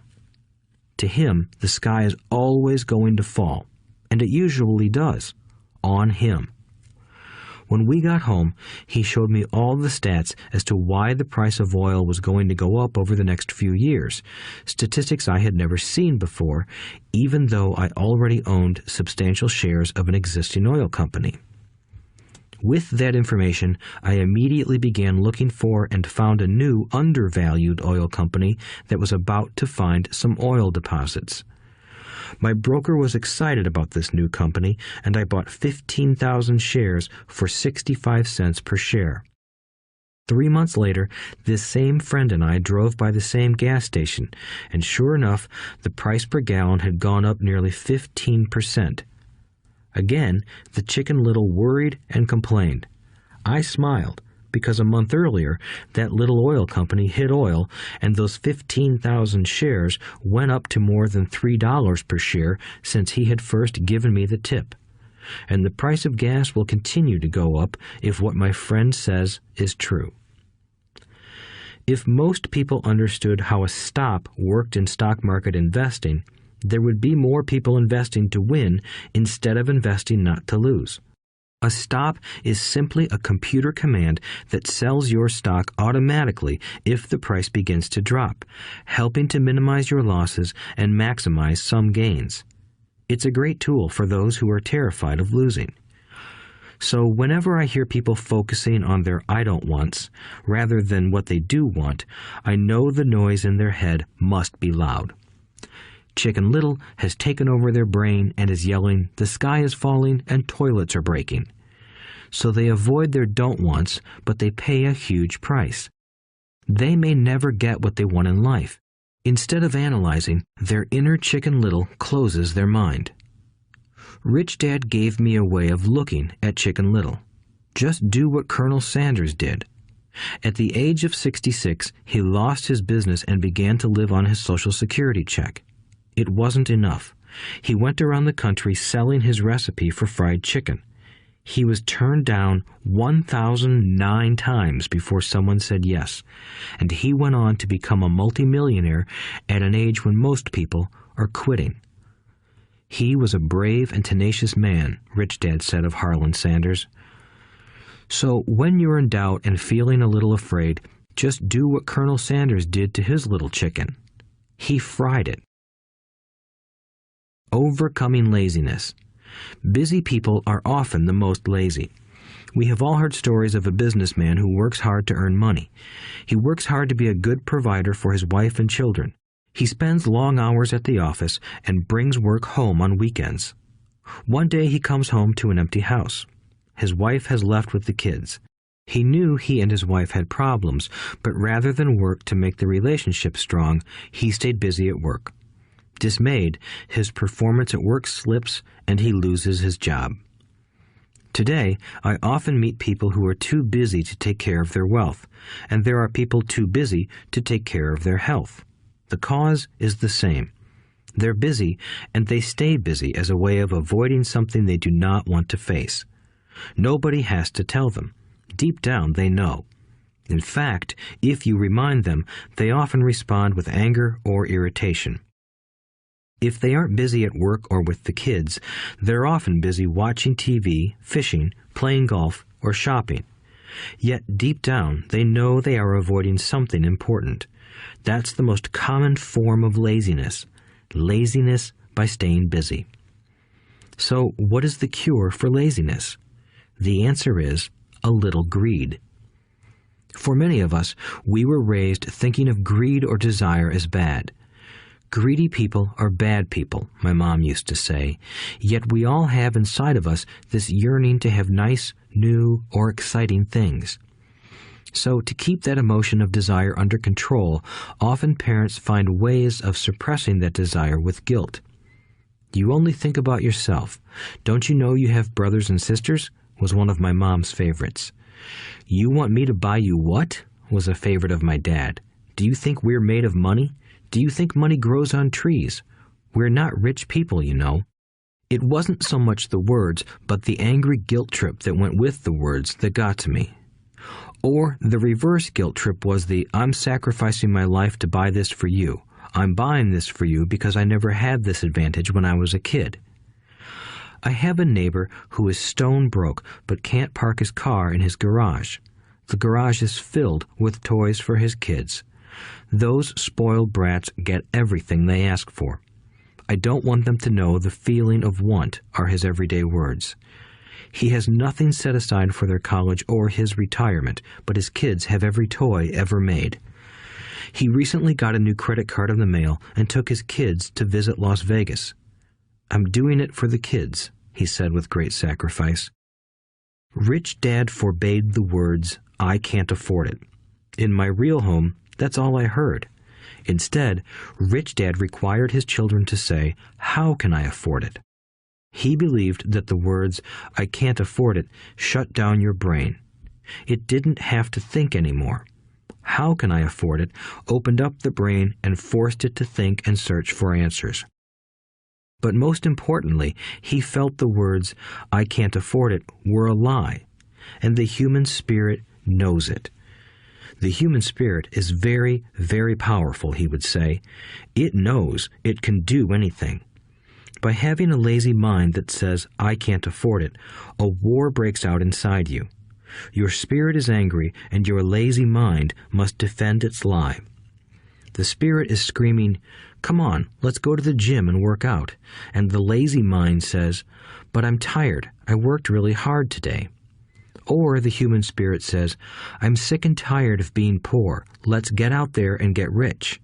To which the lazy mind says, "Rich people are greedy. Besides, it's too much bother.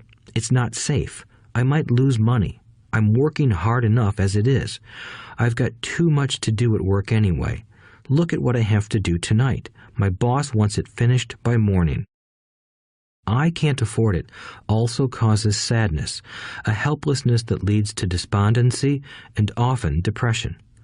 "How can I afford it" opens up possibilities, excitement, and dreams. So Rich Dad was not so concerned about what we wanted to buy as long as we understood that "how can I afford it" creates a stronger mind and a dynamic spirit. Thus, he rarely gave Mike or me anything. He would instead ask, "How can you afford it?" And that included college, which we paid for ourselves. It was not the goal, but the process of attaining the goal that he wanted us to learn. The problem I see today is that there are millions of people who feel guilty about their desire or their greed.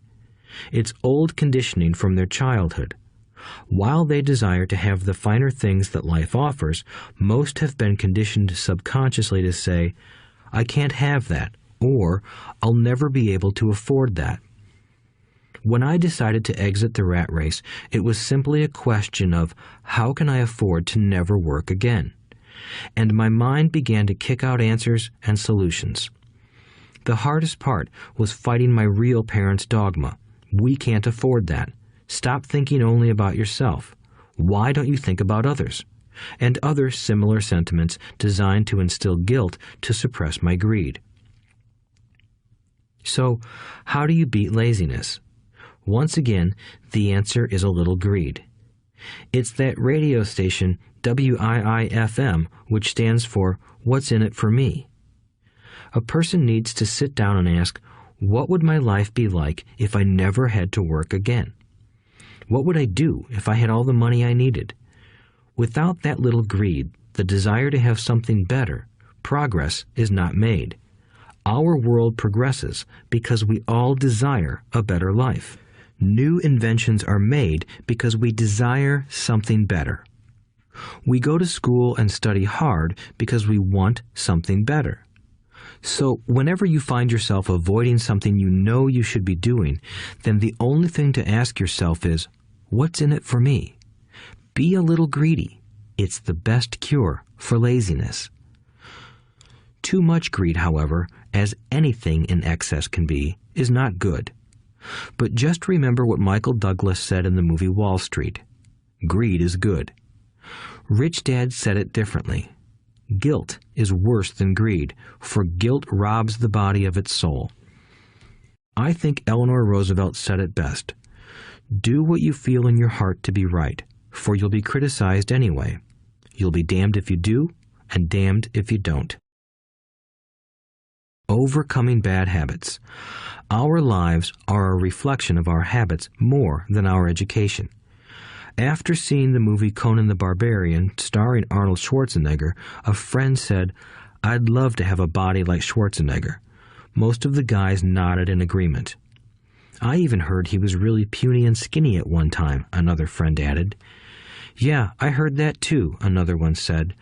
"I heard he has a habit of working out almost every day in the gym." "Yeah, I'll bet he has to."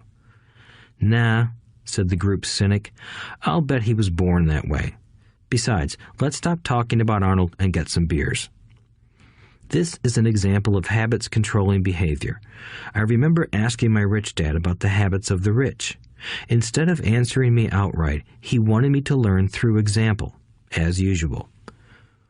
"When does your dad pay his bills?" Rich Dad asked. "The first of the month," I said. "Does he have anything left over?" he asked. "Very little," I said. "That's the main reason he struggles," said Rich Dad. "He has bad habits. Your dad pays everyone else first. He pays himself last, but only if he has anything left over." "Which he usually doesn't," I said. "But he has to pay his bills, doesn't he? You're saying he shouldn't pay his bills?" "Of course not," said Rich Dad. "I firmly believe in paying my bills on time. I just pay myself first, before I pay even the government."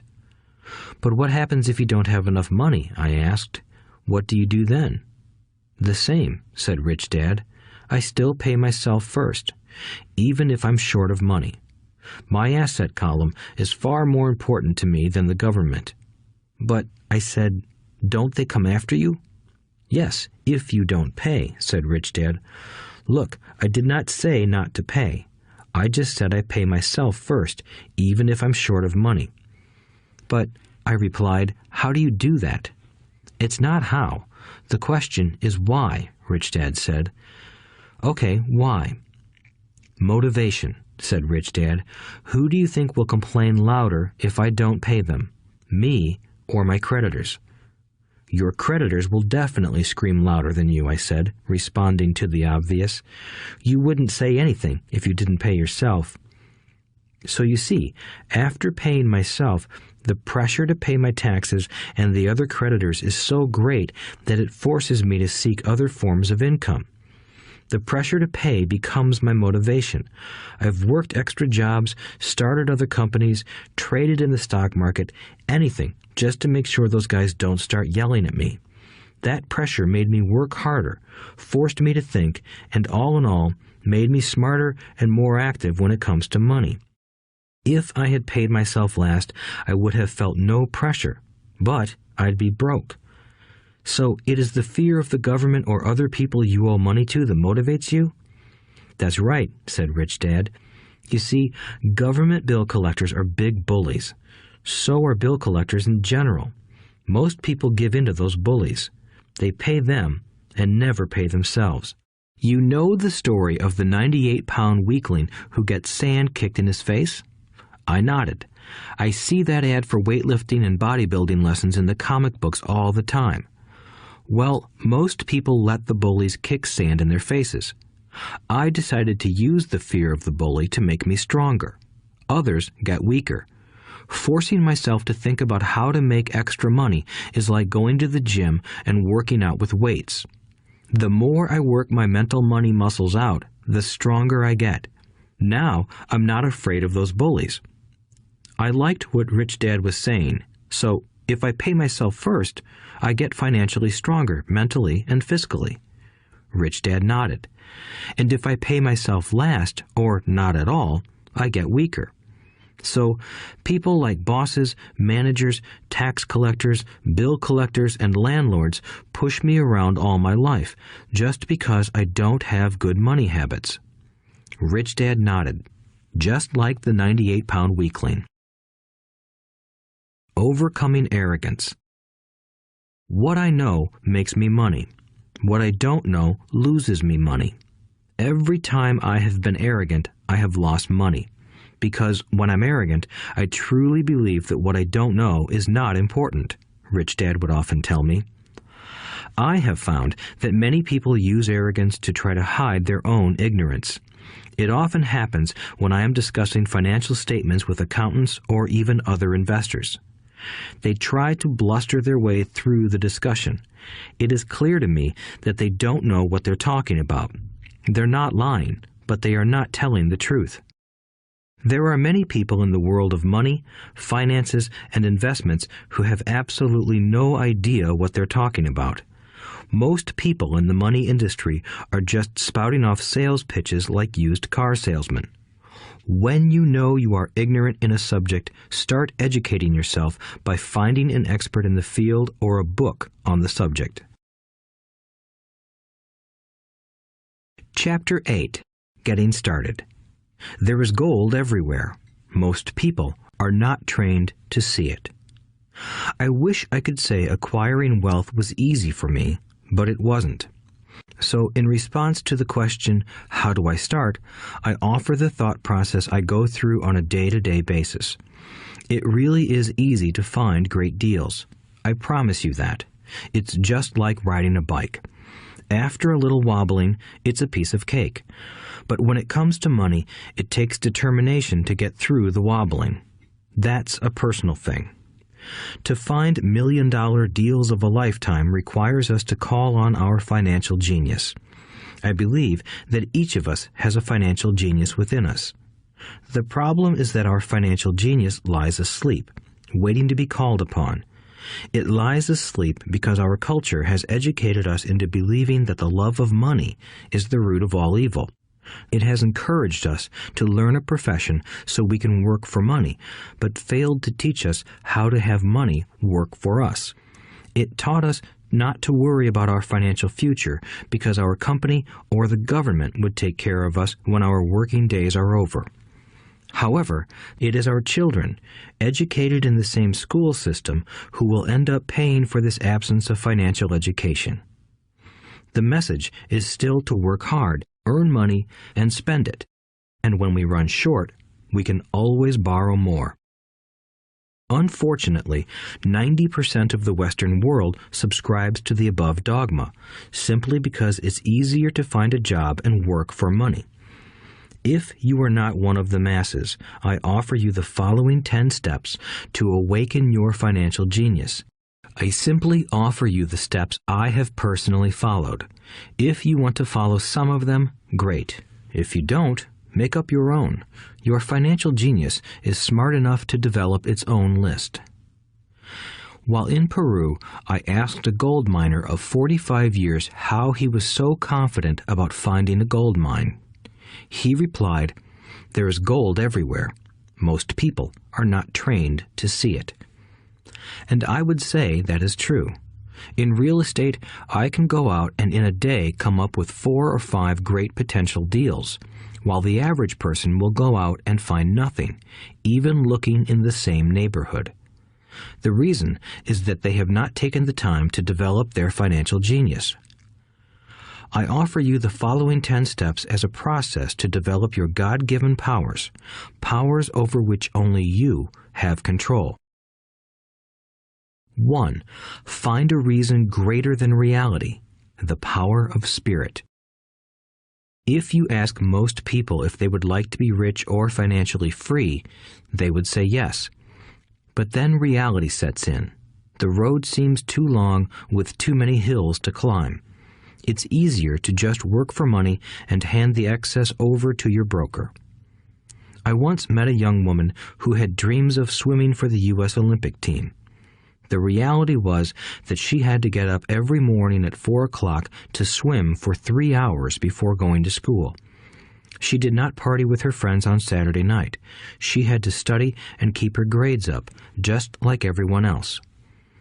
When I asked her what fueled her superhuman ambition and sacrifice, she simply said, "I do it for myself and the people I love. It's love that gets me over the hurdles and sacrifices."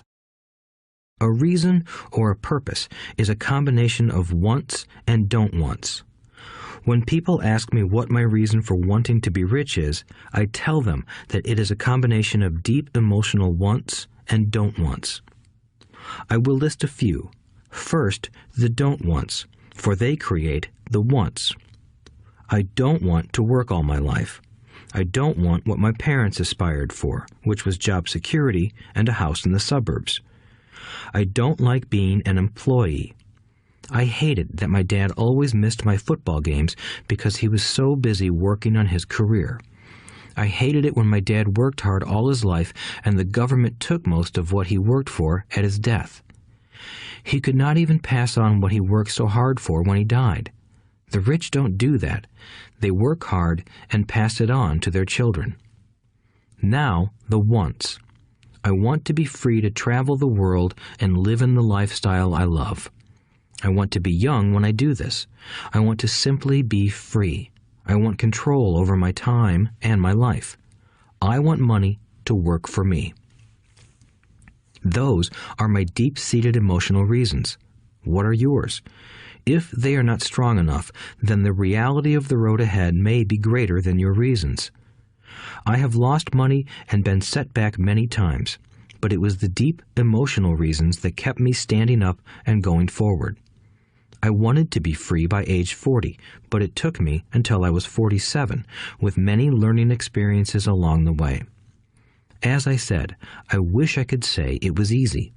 It wasn't, but it wasn't that hard either. I've learned that without a strong reason or purpose, anything in life is hard. If you do not have a strong reason, there is no sense listening further. It will sound like too much work. 2. Make daily choices. The power of choice. Choice is the main reason people want to live in a free country. We want the power to choose. Financially, with every dollar we get in our hands, we hold the power to choose our future, to be rich, poor, or middle class. Our spending habits reflect who we are. Poor people simply have poor spending habits.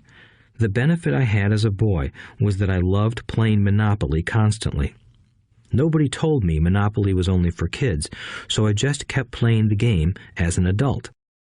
I also had a rich dad who pointed out to me the difference between an asset and a liability. So a long time ago, as a little boy, I chose to be rich, and I knew that all I had to do was learn to acquire assets, real assets. My best friend, Mike, had an asset column handed to him, but he still had to choose to learn to keep it. Many rich families lose their assets in the next generation simply because there was no one trained to be a good steward over their assets. Most people choose not to be rich. For 90% of the population, being rich is too much of a hassle. So they invent sayings that go, "I'm not interested in money. I'll never be rich. I don't have to worry. I'm still young. When I make some money, then I'll think about my future." My husband or wife handles the finances.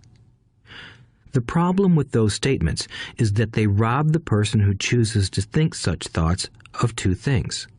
One is time, which is your most precious asset. The second is learning. Having no money should not be an excuse to not learn, but that is a choice we all make daily. The choice of what we do with our time, our money, and what we put in our heads. That is the power of choice. All of us have choice. I just choose to be rich, and I make that choice every day. Invest first in education. In reality, the only real asset you have is your mind, the most powerful tool we have dominion over. Each of us has the choice of what we put in our brain once we're old enough. You can watch TV, read golf magazines, or go to ceramics class or a class on financial planning. You choose. Most people simply buy investments rather than first investing in learning about investing. A friend of mine recently had her apartment burglarized.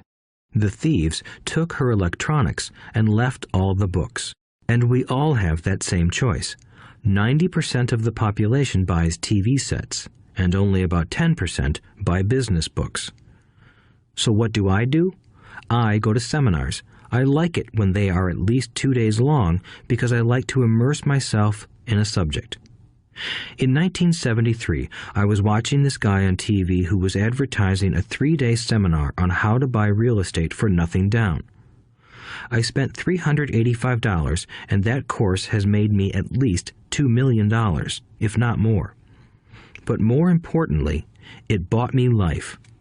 I don't have to work for the rest of my life because of that one course. I go to at least 2 such courses every year. I love CDs and audiobooks. The reason? I can easily review what I just heard.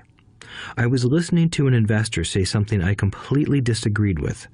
Instead of becoming arrogant and critical, I simply listened to that 5-minute stretch at least 20 times, maybe more. But suddenly, by keeping my mind open, I understood why he said what he said. It was like magic. I felt like I had a window into the mind of one of the greatest investors of our time. I gained tremendous insight into the vast resources of his education and experience.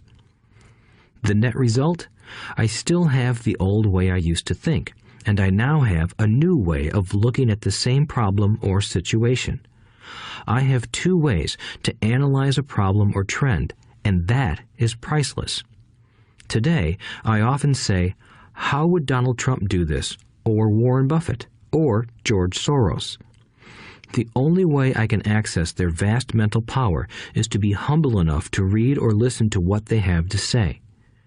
Arrogant or critical people are often people with low self-esteem who are afraid of taking risks. That's because if you learn something new, you are then required to make mistakes in order to fully understand what you have learned. If you have listened this far, arrogance is not one of your problems. Arrogant people rarely read or listen to experts. Why should they? They are the center of the universe. There are so many intelligent people who argue or defend when a new idea clashes with the way they think. In this case, their so-called intelligence combined with arrogance equals ignorance. Each of us knows people who are highly educated or believe they are smart, but their balance sheet paints a different picture. A truly intelligent person welcomes new ideas, for new ideas can add to the synergy of other accumulated ideas. Listening is more important than talking. If that were not true, God would not have given us 2 ears and only 1 mouth. Too many people think with their mouth instead of listening in order to absorb new ideas and possibilities. They argue instead of asking questions. I take a long view on my wealth. I do not subscribe to the get-rich-quick mentality most lottery players or casino gamblers have. I may go in and out of stocks, but I am long on education. If you want to fly an airplane, I advise taking lessons first. I am always shocked at people who buy stocks or real estate but never invest in their greatest asset, their mind. Just because you bought a house or two does not make you an expert at real estate. 3. Choose friends carefully. The power of association. First of all, I do not choose my friends by their financial statements. I have friends who have actually taken a vow of poverty, as well as friends who earn millions every year. The point is that I learn from all of them. Now, I will admit that there are people I have actually sought out because they had money. But I was not after their money. I was seeking their knowledge. In some cases, these people who had money have become dear friends. I've noticed that my friends with money talk about money. They don't do it to brag. They're interested in the subject. So I learn from them, and they learn from me. My friends who are in dire financial straits do not like talking about money, business, or investing. They often think it rude or unintellectual. So I also learn from my friends who struggle financially. I find out what not to do. I have several friends who have generated over $1 billion in their short lifetimes. The 3 of them report the same phenomenon. Their friends who have no money have never come to them to ask them how they did it, but they do come asking for one of 2 things, or both, a loan or a job. Warning: don't listen to poor or frightened people. I have such friends, and while I love them dearly, they are the Chicken Littles of life. To them, when it comes to money, especially investments, it's always, the sky is falling, the sky is falling. They can always tell you why something won't work. The problem is that people listen to them. But people who blindly accept doom and gloom information are also Chicken Littles. As that old saying goes, birds of a feather flock together. If you watch business channels on TV, they often have a panel of so-called experts. One expert will say the market is going to crash, and the other will say it's going to boom. If you're smart, you listen to both. Keep your mind open, because both have valid points. Unfortunately, most poor people listen to Chicken Little. I have had many close friends try to talk me out of a deal or an investment. Not long ago, a friend told me he was excited because he found a 6% certificate of deposit. I told him I earned 16% from the state government. The next day, he sent me an article about why my investment was dangerous. I have received 16% for years now, and he still receives 6%. I would say that one of the hardest things about wealth building is to be true to yourself and to be willing to not go along with the crowd.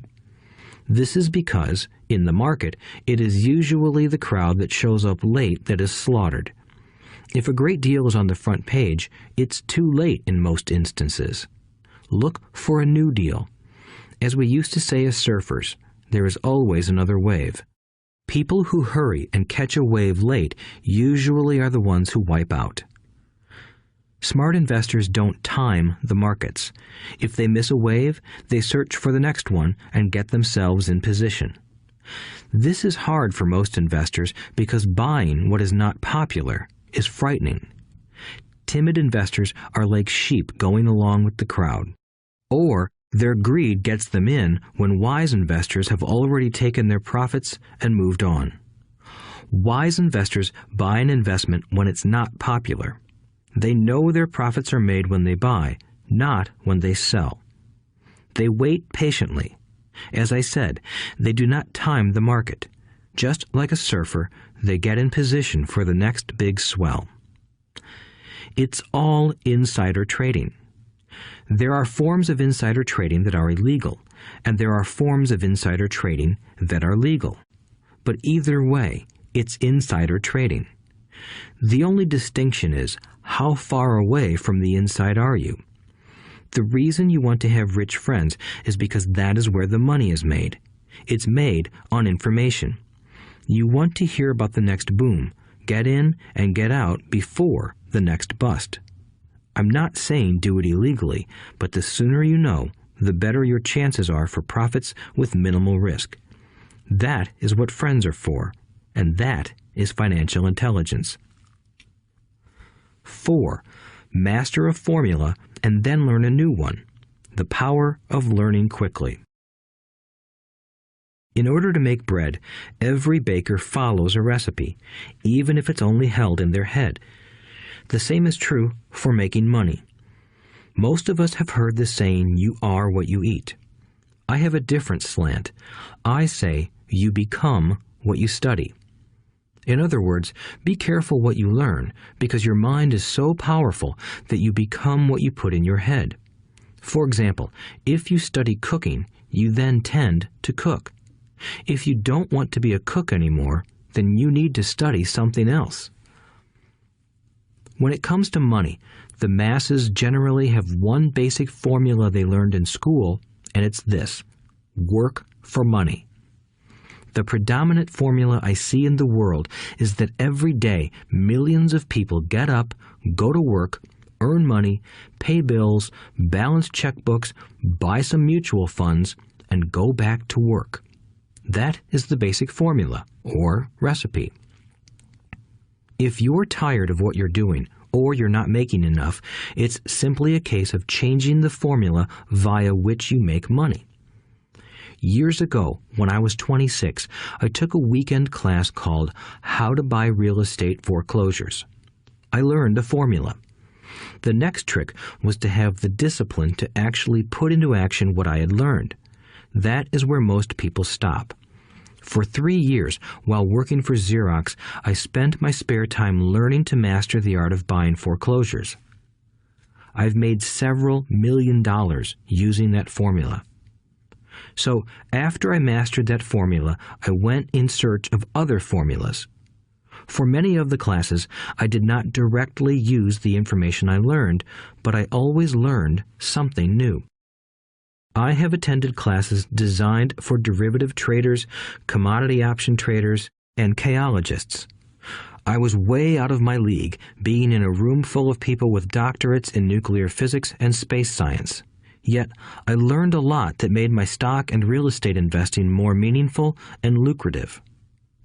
Most junior colleges and community colleges have classes on financial planning and buying traditional investments. They are good places to start, but I always search for a faster formula. That is why, on a fairly regular basis, I make more in a day than many people will make in their lifetime. Another side note, in today's fast-changing world, it's not so much what you know anymore that counts, because often what you know is old. It is how fast you learn. That skill is priceless. It's priceless in finding faster formulas, recipes, if you will, for making dough. Working hard for money is an old formula born in the day of cavemen. 5. Pay yourself first. The power of self-discipline. If you cannot get control of yourself, do not try to get rich. It makes no sense to invest, make money, and blow it.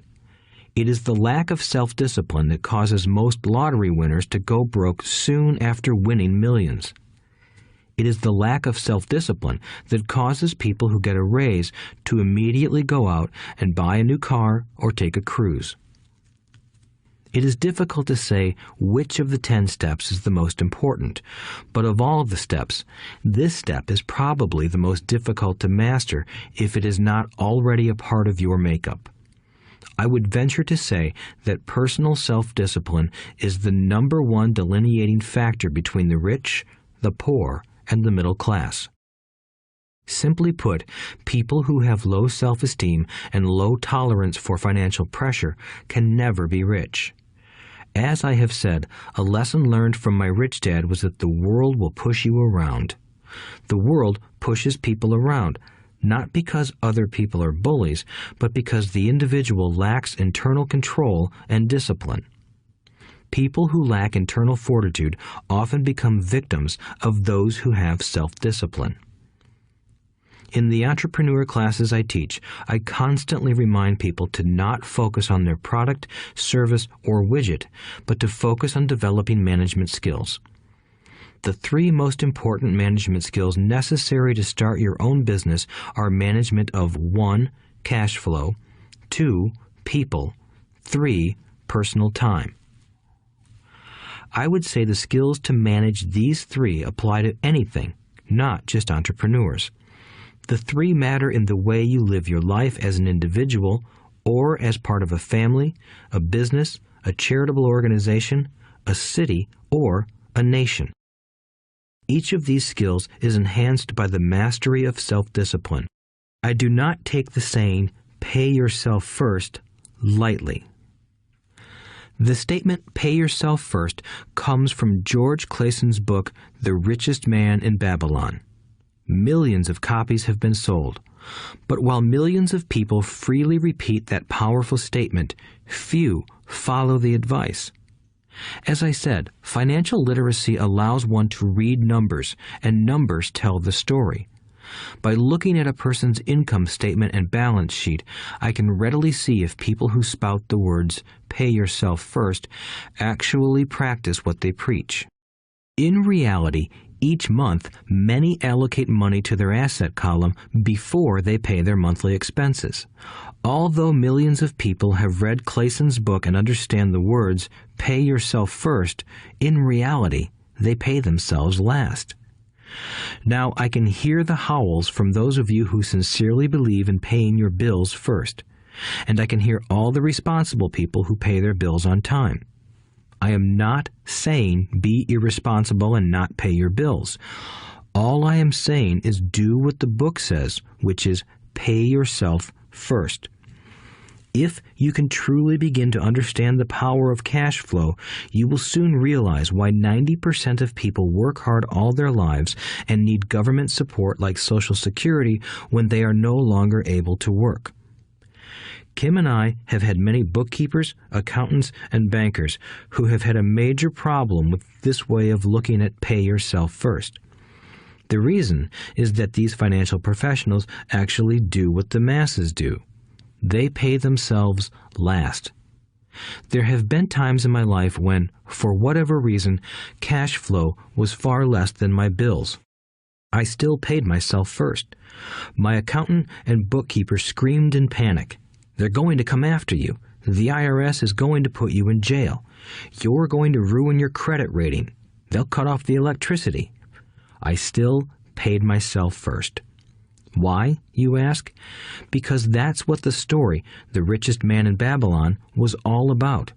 The power of self-discipline and the power of internal fortitude.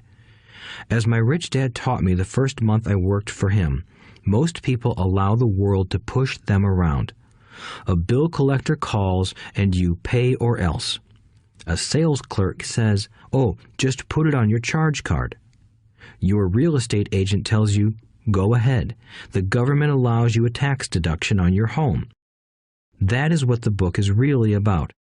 Having the guts to go against the tide and get rich. You may not be weak, but when it comes to money, many people get wimpy. I am not saying be irresponsible. The reason I don't have high credit card debt and doodad debt is because I pay myself first. The reason I minimize my income is because I don't want to pay it to the government. That is why my income comes from my asset column through a Nevada corporation. If I work for money, the government takes it. Although I pay my bills last, I am financially astute enough to not get into a tough financial situation. I don't like consumer debt. I actually have liabilities that are higher than 99% of the population, but I don't pay for them. Other people pay for my liabilities. They're called tenants. So rule number 1 in paying yourself first is don't get into debt in the first place. Although I pay my bills last, I set it up to have only small, unimportant bills that are due.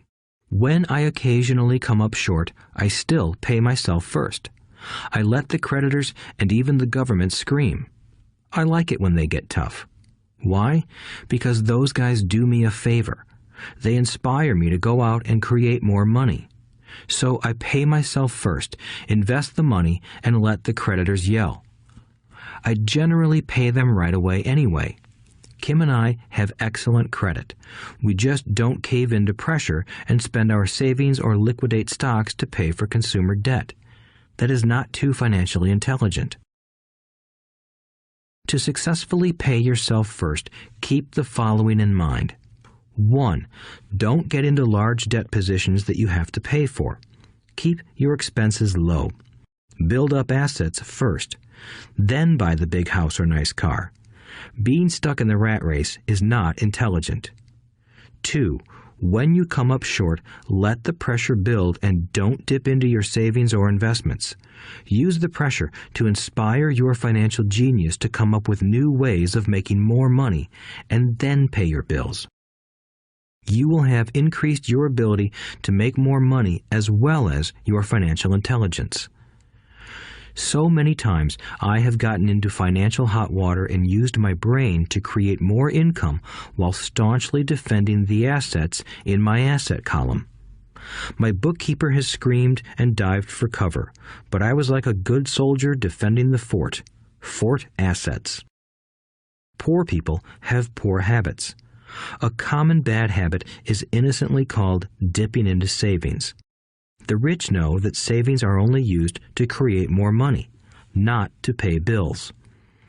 I know that sounds tough, but as I said, if you're not tough inside, the world will always push you around anyway. If you do not like financial pressure, then find a formula that works for you. A good one is to cut expenses, put your money in the bank, pay more than your fair share of income tax, buy safe mutual funds, and take the vow of the average. But this violates the pay yourself first rule. This rule does not encourage self-sacrifice or financial abstinence. It doesn't mean pay yourself first and starve. Life was meant to be enjoyed. If you call on your financial genius, you can have all the goodies of life, get rich, and pay bills. And that is financial intelligence. 6. Pay your brokers well. The power of good advice. Sometimes I see people posting a sign in front of their house that says, "For sale by owner," or I see people on TV claiming to be discount brokers. My rich dad taught me to take the opposite approach. He believed in paying professionals well, and I have adopted that policy also. Today, I have expensive attorneys, accountants, real estate brokers, and stockbrokers. Why? Because if, and I do mean if, the people are professionals, their services should make you money. And the more money they make, the more money I make. We live in the information age. Information is priceless. A good broker should provide you with information as well as take the time to educate you. I have several brokers who do that for me. Some taught me when I had little or no money, and I am still with them today. What I pay a broker is tiny in comparison with what kind of money I can make because of the information they provide. I love it when my real estate broker or stockbroker makes a lot of money because that usually means I made a lot of money. A good broker saves me time in addition to making me money. Like when I bought the vacant land for $9,000 and sold it immediately for over $25,000 so I could buy my Porsche quicker.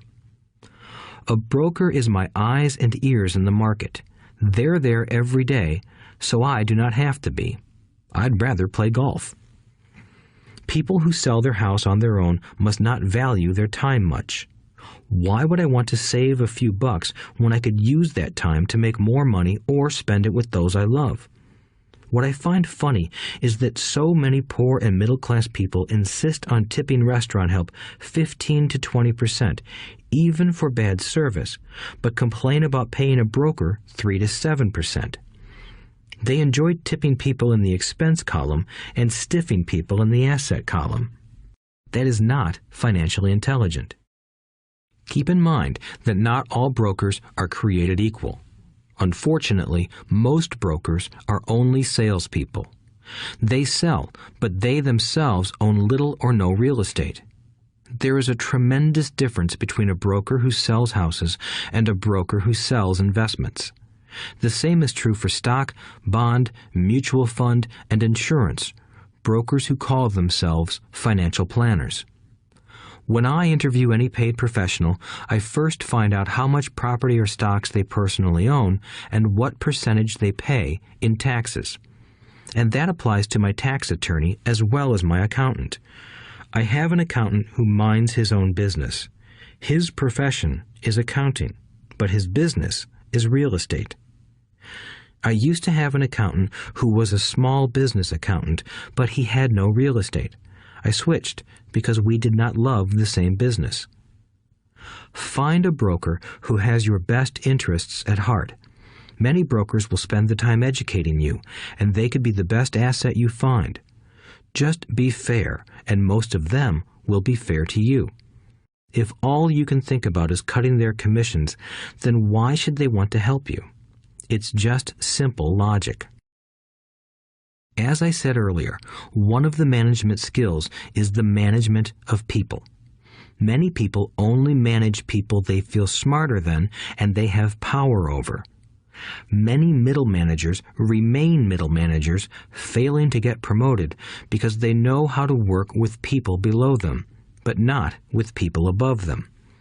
The real skill is to manage and reward the people who are smarter than you in some technical area. That is why companies have a board of directors. You should have one too. That is financial intelligence. 7. Be an Indian giver. The power of getting something for nothing. When the first European settlers came to America, they were taken aback by a cultural practice some American Indians had. For example, if a settler was cold, the Indian would give the person a blanket. Mistaking it for a gift, the settler was often offended when the Indian asked for it back. The Indians also got upset when they realized that settlers did not want to give it back. That is where the term Indian giver came from, a simple cultural misunderstanding. In the world of the asset column, being an Indian giver is vital to wealth. The sophisticated investor's first question is, how fast do I get my money back? They also want to know what they get for free, also called a piece of the action. That is why the ROI, or return on investment, is so important. For example, I found a small condominium that was in foreclosure a few blocks from where I lived. The bank wanted $60,000 and I submitted a bid for $50,000, which they took simply because, along with my bid, was a cashier's check for $50,000.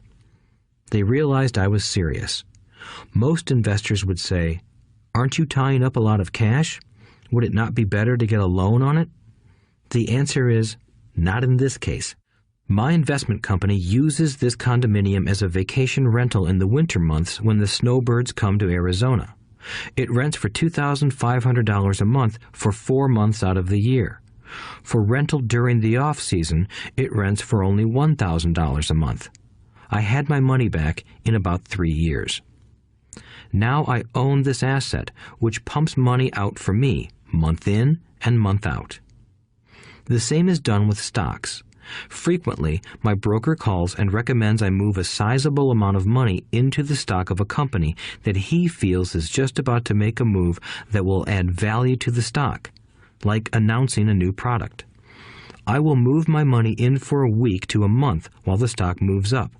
Then I pull my initial dollar amount out and stop worrying about the fluctuations of the market because my initial money is back and ready to work on another asset. So my money goes in, and then it comes out, and I own an asset that was technically free. True, I have lost money on many occasions, but I only play with money I can afford to lose. I would say, on an average 10 investments, I hit home runs on 2 or 3, while 5 or 6 do nothing, and I lose on 2 or 3. But I limit my losses to only the money I have in at that time. People who hate risk put their money in the bank. In the long run, safe savings are better than no savings. But it takes a long time to get your money back, and, in most instances, you don't get anything for free with it. On every one of my investments, there must be an upside, something for free, like a condominium, a mini storage, a piece of free land, a house, stock shares, or an office building. and there must be limited risk or a low-risk idea. There are books devoted entirely to this subject, so I will not talk about it here. Ray Kroc, of McDonald's fame, sold hamburger franchises, not because he loved hamburgers, but because he wanted the real estate under the franchise for free. So wise investors must look at more than ROI. They look at the assets they get for free once they get their money back. That is financial intelligence. 8. Use assets to buy luxuries. The power of focus. A friend's child has been developing a nasty habit of burning a hole in his pocket. Just 16, he wanted his own car.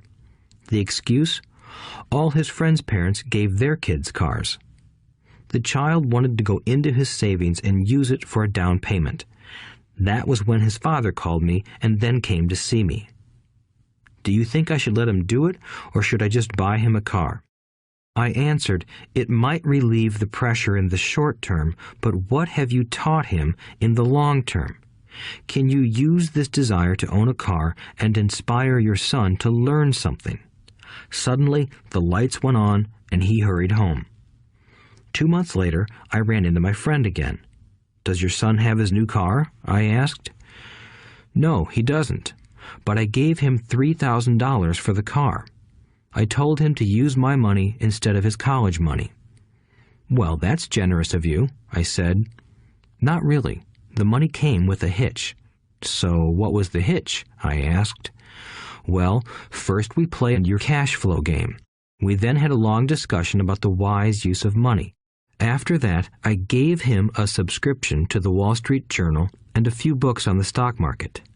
Then what? I asked. What was the catch?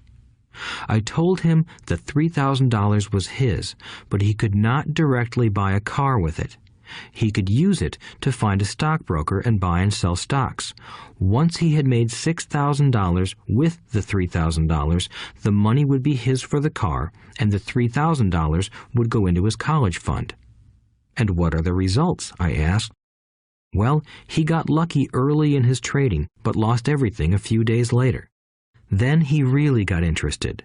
Today, I would say he is down $2,000, but his interest is up. He has read all the books I bought him, and he's gone to the library to get more. He reads the Wall Street Journal voraciously, watching for indicators. He's only got $1,000 left, but his interest and learning are sky high. He knows that if he loses that money, he walks for 2 more years. But he does not seem to care. He even seems uninterested in getting a car because he's found a game that is more fun. What happens if he loses all the money? I asked. We'll cross that bridge when we get to it. I'd rather have him lose everything now than wait till he's our age to risk losing everything. And besides, that is the best $3,000 I've ever spent on his education.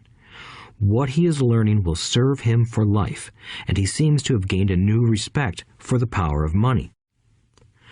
As I said earlier, if a person cannot master the power of self-discipline, it is best not to try to get rich. I say this because although the process of developing cash flow from an asset column is easy in theory, what's hard is the mental fortitude to direct money to the correct use. Due to external temptations, it is much easier in today's consumer world to simply blow money out the expense column. With weak mental fortitude, that money flows into the paths of least resistance. That is the cause of poverty and financial struggle. The following example illustrates the financial intelligence needed to direct money to make more money. If we give 100 people $10,000 at the start of the year, I believe that at the end of the year, 80 would have nothing left.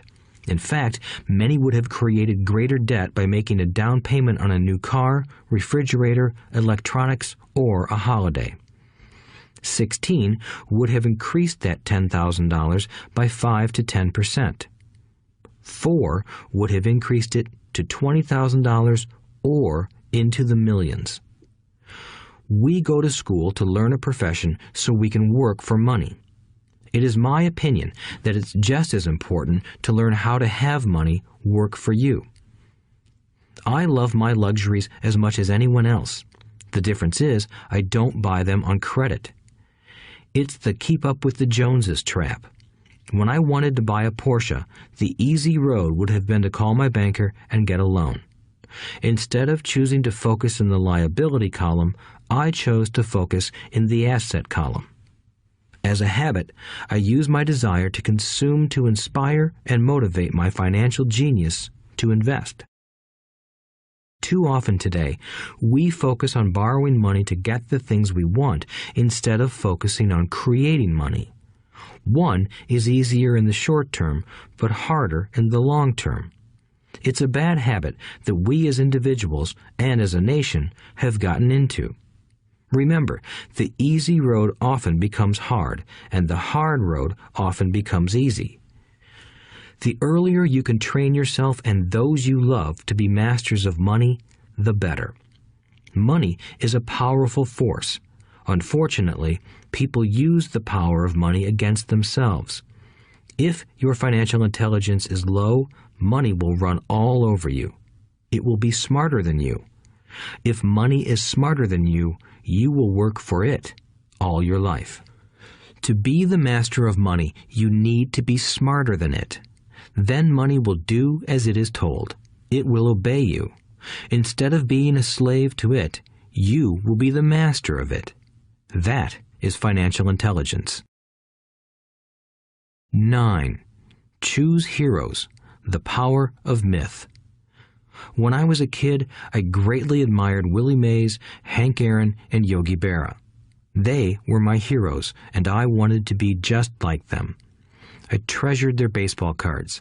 I knew their stats, the RBIs, the ERAs, their batting averages, how much they got paid, and how they came up from the minor leagues.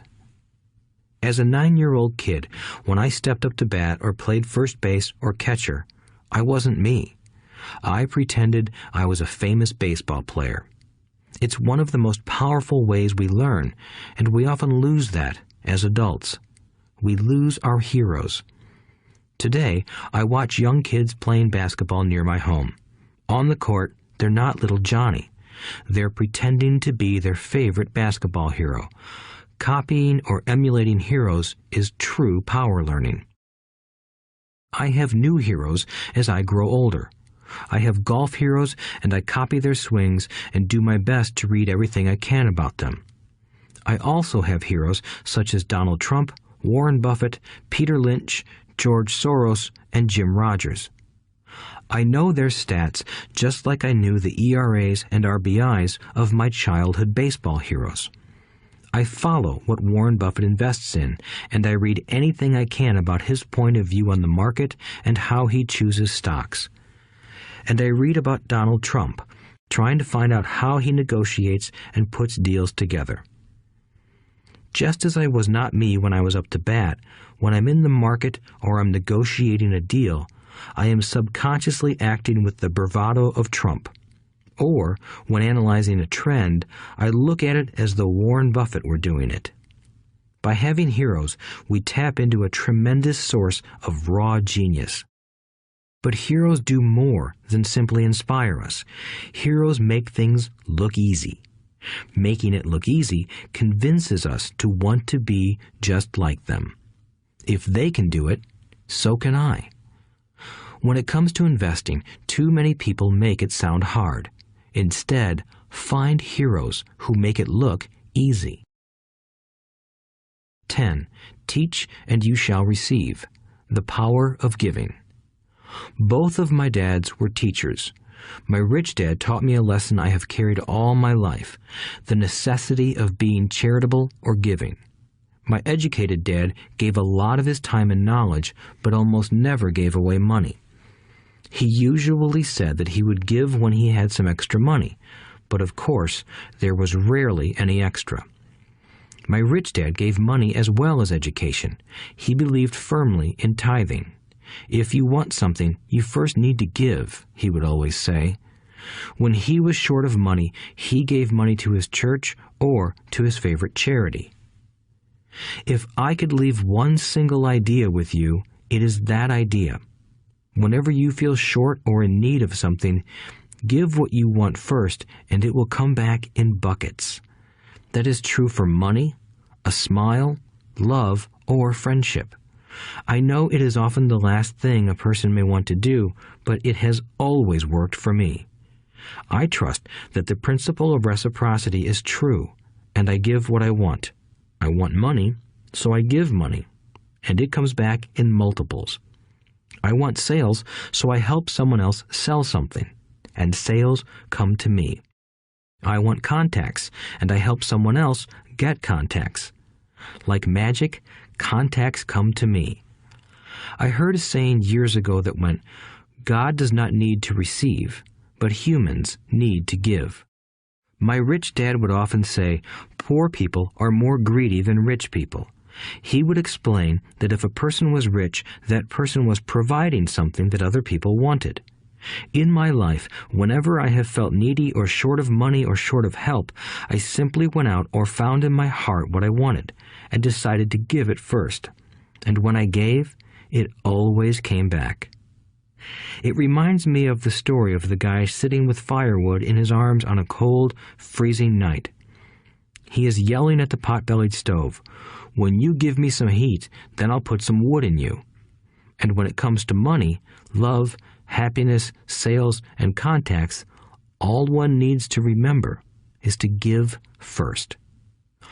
Often, just the process of thinking of what I want and how I could give that to someone else breaks free a torrent of bounty.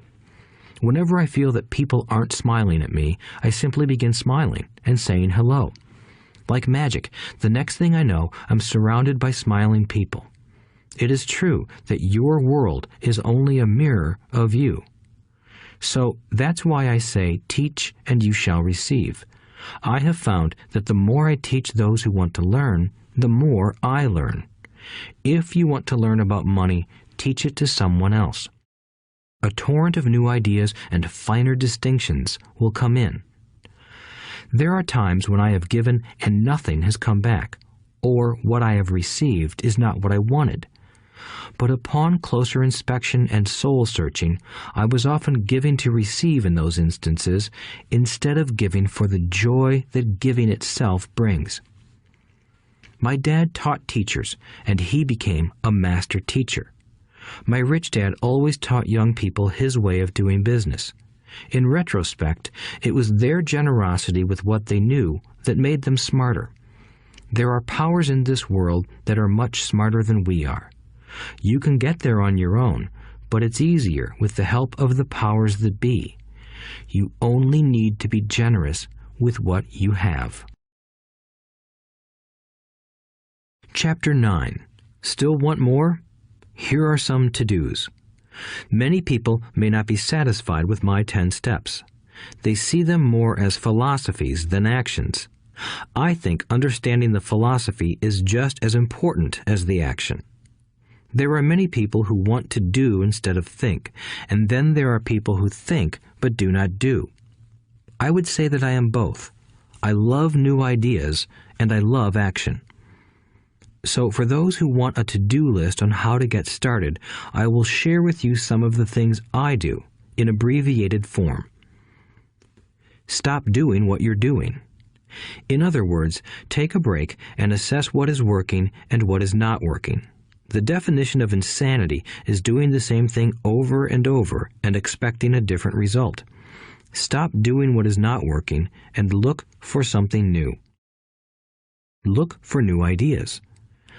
For new investing ideas, I go to bookstores and search for books on different and unique subjects. I call them formulas.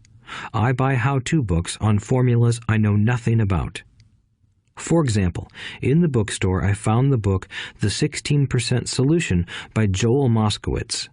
I bought the book and read it, and the next Thursday I did exactly as the book said. Most people do not take action, or they let someone talk them out of whatever new formula they are studying.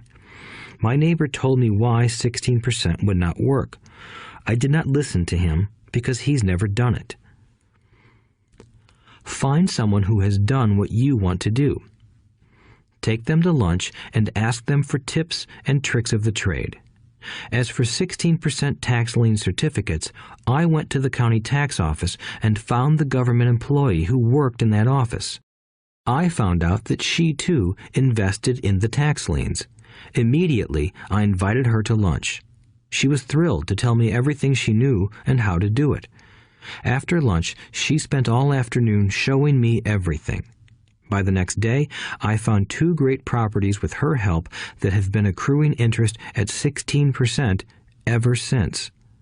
It took a day to read the book, a day to take action, an hour for lunch, and a day to acquire 2 great deals.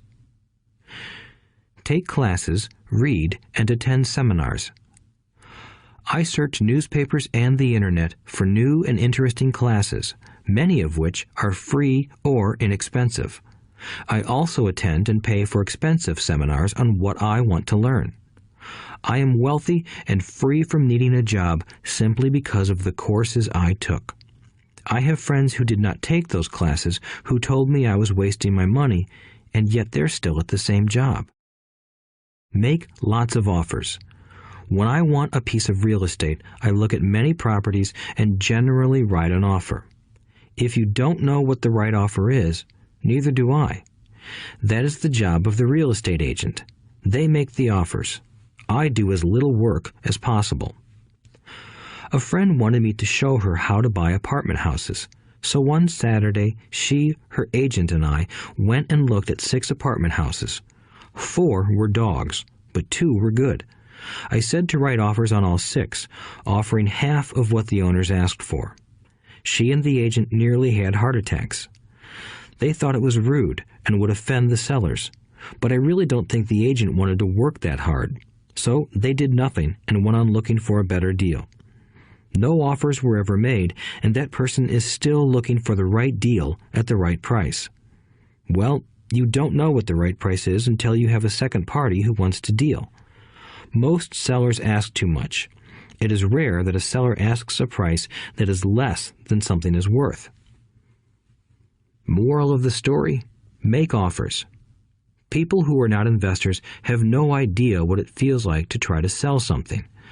I have had a piece of real estate that I wanted to sell for months. I would have welcomed any offer. They could have offered me 10 pigs and I would have been happy. Not at the offer, but just because someone was interested. I would have countered, maybe for a pig farm in exchange. But that's how the game works. The game of buying and selling is fun. Keep that in mind. It's fun and only a game. Make offers. Someone might say yes. I always make offers with escape clauses. In real estate, I make an offer with language that details subject to contingencies, such as the approval of a business partner.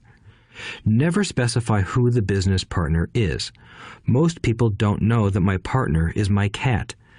If they accept the offer, and I don't want the deal, I call home and speak to my cat. I make this ridiculous statement to illustrate how absurdly easy and simple the game is.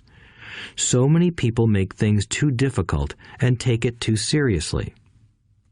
Finding a good deal, the right business, the right people, the right investors, or whatever is just like dating. You must go to the market and talk to a lot of people, make a lot of offers, counter-offers, negotiate, reject, and accept. I know single people who sit at home and wait for the phone to ring, but it's better to go to the market, even if it's only the supermarket. Search, offer, reject, negotiate, and accept are all parts of the process of almost everything in life. Jog, walk, or drive a certain area once a month for 10 minutes. I have found some of my best real estate investments doing this. I will jog a certain neighborhood for a year and look for change. For there to be profit in a deal, there must be 2 elements, a bargain and change. There are lots of bargains, but it's change that turns a bargain into a profitable opportunity. So when I jog a neighborhood I might like to invest in. It is the repetition that causes me to notice slight differences. I notice real estate signs that are up for a long time. That means the seller might be more agreeable to deal. I watch for moving trucks going in or out. I stop and talk to the drivers. I talk to the postal carriers. It's amazing how much information they acquire about an area. I find a bad area, especially an area that the news has scared everyone away from. I drive it for sometimes a year, waiting for signs of something changing for the better. I talk to retailers, especially new ones, and find out why they're moving in. It takes only a few minutes a month, and I do it while doing something else, like exercising or going to and from the store. Shop for bargains in all markets. Consumers will always be poor. When the supermarket has a sale, say on toilet paper, the consumer runs in and stocks up. But when the housing or stock market has a sale, most often called a crash or correction, the same consumer often runs away from it. When the supermarket raises its prices, the consumer shops somewhere else. But when housing or the stock market raises their prices, the same consumer often rushes in and starts buying. Always remember, profits are made in the buying, not in the selling. Look in the right places. A neighbor bought a condominium for $100,000. I bought the identical condo next door for $50,000. He told me he's waiting for the price to go up. I told him that profit is made when you buy, not when you sell. He shopped with a real estate broker who owns no property of her own. I shopped at the foreclosure auction. I paid $500 for a class on how to do this. My neighbor thought that the $500 for a real estate investment class was too expensive. He said he could not afford the money or the time. So he waits for the prices to go up. Look for people who want to buy first, then look for someone who wants to sell. A friend was looking for a certain piece of land. He had the money, but did not have the time. I found a large piece of land, larger than what my friend wanted to buy, tied it up with an option, called my friend, and he said he wanted a piece of it. So I sold the piece to him and then bought the land. I kept the remaining land as mine for free. Moral of the story: buy the pie and cut it in pieces. Most people look for what they can afford, so they look too small. They buy only a piece of the pie, so they end up paying more for less. Small thinkers don't get the big breaks. If you want to get richer, think big. Think big. Retailers love giving volume discounts simply because most business people love big spenders. So even if you're small, you can always think big. When my company was in the market for computers, I called several friends and asked them if they were ready to buy also. We then went to different dealers and negotiated a great deal because we wanted to buy so many. I have done the same with stocks. Small people remain small because they think small, act alone, or don't act at all. Learn from history. All the big companies on the stock exchange started out as small companies. Colonel Sanders did not get rich until after he lost everything in his 60s. Bill Gates was one of the richest men in the world before he was 30. Action always beats inaction. These are just a few of the things I have done and continue to do to recognize opportunities. The important words are have done and do. As repeated many times throughout this audiobook, you must take action before you can receive the financial rewards. Act now. Final thoughts. I would like to share some final thoughts with you. The main reason I wrote this book, and the reason it has remained a bestseller since 2000, was to share insights into how increased financial intelligence can be used to solve many of life's common problems. Without financial training, we all too often use the standard formulas to get through life. Work hard, save, borrow, and pay excessive taxes. Today, more than ever, we need better information. I use the following story as an example of a financial problem that confronts many young families today. How do you afford a good education for your children and provide for your own retirement? It requires using financial intelligence instead of hard work. A friend of mine was griping one day about how hard it was to save money for his 4 children's college educations.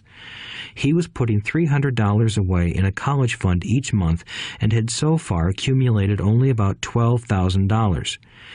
He had about 12 more years to save for college since his oldest child was then 6 years old. At the time, the real estate market in Phoenix was terrible. People were giving houses away. I suggested to my friend that he buy a house with some of the money in his college fund. The idea intrigued him, and we began to discuss the possibility. His primary concern was that he did not have credit with the bank to buy another house since he was so overextended. I assured him that there were other ways to finance a property rather than through the bank.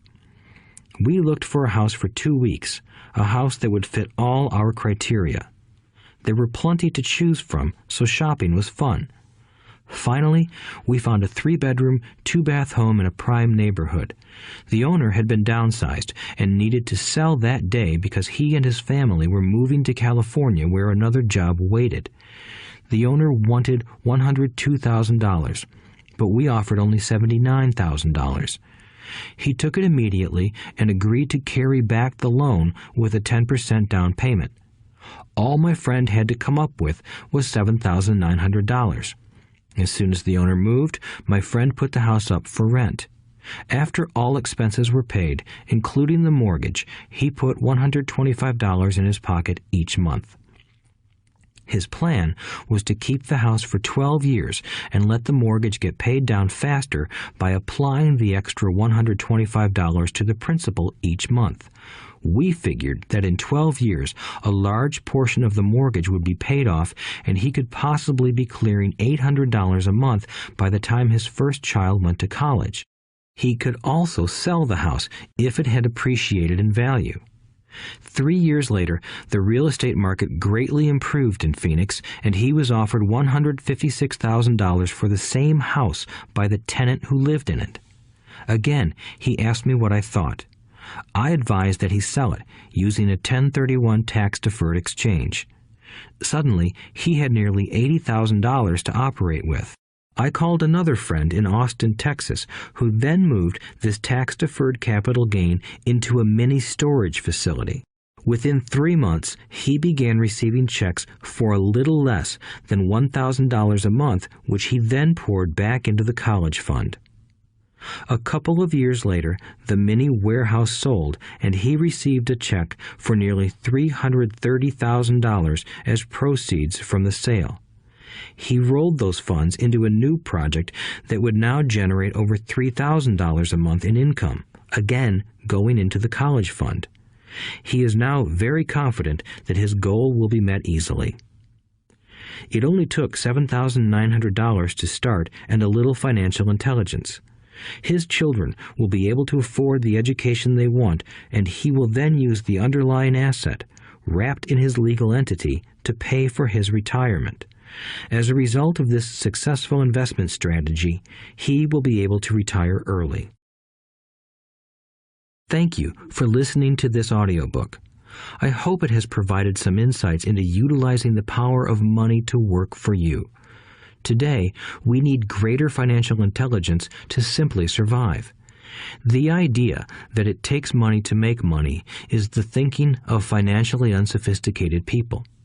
It does not mean that they're not intelligent.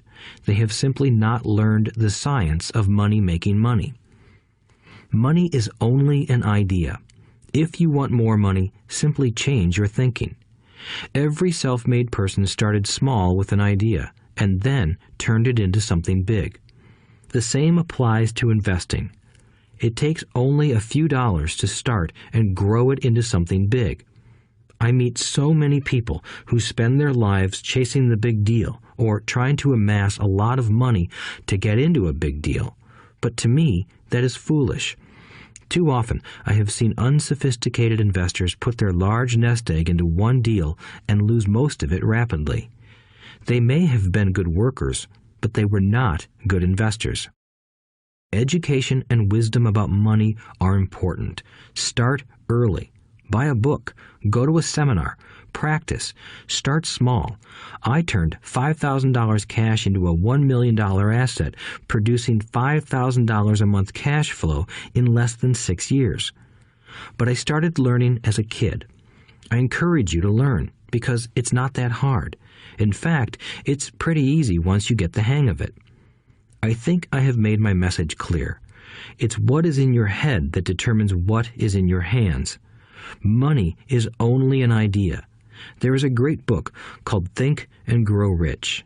The title is not Work Hard and Grow Rich. Learn to have money work hard for you, and your life will be easier and happier. Today, don't play it safe. Play it smart. The 3 incomes. In the world of accounting, there are 3 different types of income. 1. Ordinary earned. 2. Portfolio.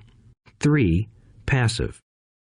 When my poor dad said to me, "Go to school, get good grades, and find a safe, secure job," he was recommending I work for earned income. When my rich dad said, "The rich don't work for money, they have their money work for them," he was talking about passive income and portfolio income. Passive income, in most cases, is income derived from real estate investments. Portfolio income is income derived from paper assets such as stocks and bonds. Portfolio income is the income that makes Bill Gates the richest man in the world, not earned income. Rich Dad used to say, the key to becoming wealthy is the ability to convert earned income into passive income or portfolio income as quickly as possible. He would say, taxes are highest on earned income. The least taxed income is passive income. That is another reason why you want your money working hard for you. The government taxes the income you work hard for more than the income your money works hard for. In my second book, Rich Dad's Cash Flow Quadrant, I explain the 4 different types of people who make up the world of business. They are E, employee, S, self-employed, B, business owner, and I, investor. Most people go to school to learn to be an E or an S. The cash flow quadrant is written about the core differences of these 4 types and how people can change their quadrant. In fact, most of our products are created for people in the B and I quadrants. In Rich Dad's Guide to Investing, book number 3 in the Rich Dad series, I go into more detail on the importance of converting earned income into passive and portfolio income. Rich Dad used to say, all a real investor does is convert earned income into passive and portfolio income. If you know what you're doing, investing is not risky. It's just common sense. The key to financial freedom. The key to financial freedom and great wealth is a person's ability to convert earned income into passive and/or portfolio income. My rich dad spent a lot of time teaching Mike and me this skill. Having this ability is the reason my wife Kim and I are financially free, never needing to work again. We continue to work because we choose to. Today, we own a real estate investment company for passive income and participate in private placements and initial public offerings of stock for portfolio income. We also went back to work to build a financial education company so that we can continue to create and publish books and games. All of our educational products are created to teach the same skills my rich dad taught me, the skills of converting earned income into passive and portfolio income. The games we create are important because they teach what books cannot teach. For example, you would never learn to ride a bicycle by only reading a book. Our cash flow games for adults and cash flow for kids game are designed to teach players the basic investment skills of converting earned income into passive and portfolio income. They also teach the principles of accounting and financial literacy. These games are the only educational products in the world that teach people all of these skills simultaneously. Cash Flow 202 is the advanced version of Cash Flow 101 and requires the game board from 101 as well as a full understanding of 101 before it can be played. Cash Flow 101 and Cash Flow for Kids teach the principles of fundamental investing. Cash Flow 202 teaches the principles of technical investing. Technical investing involves advanced trading techniques such as short selling, call options, put options, and straddles. A person who understands these advanced techniques is able to make money when the market goes up, as well as when the market comes down. As my rich dad would say, a real investor makes money in an up market and a down market. That is why they make so much money.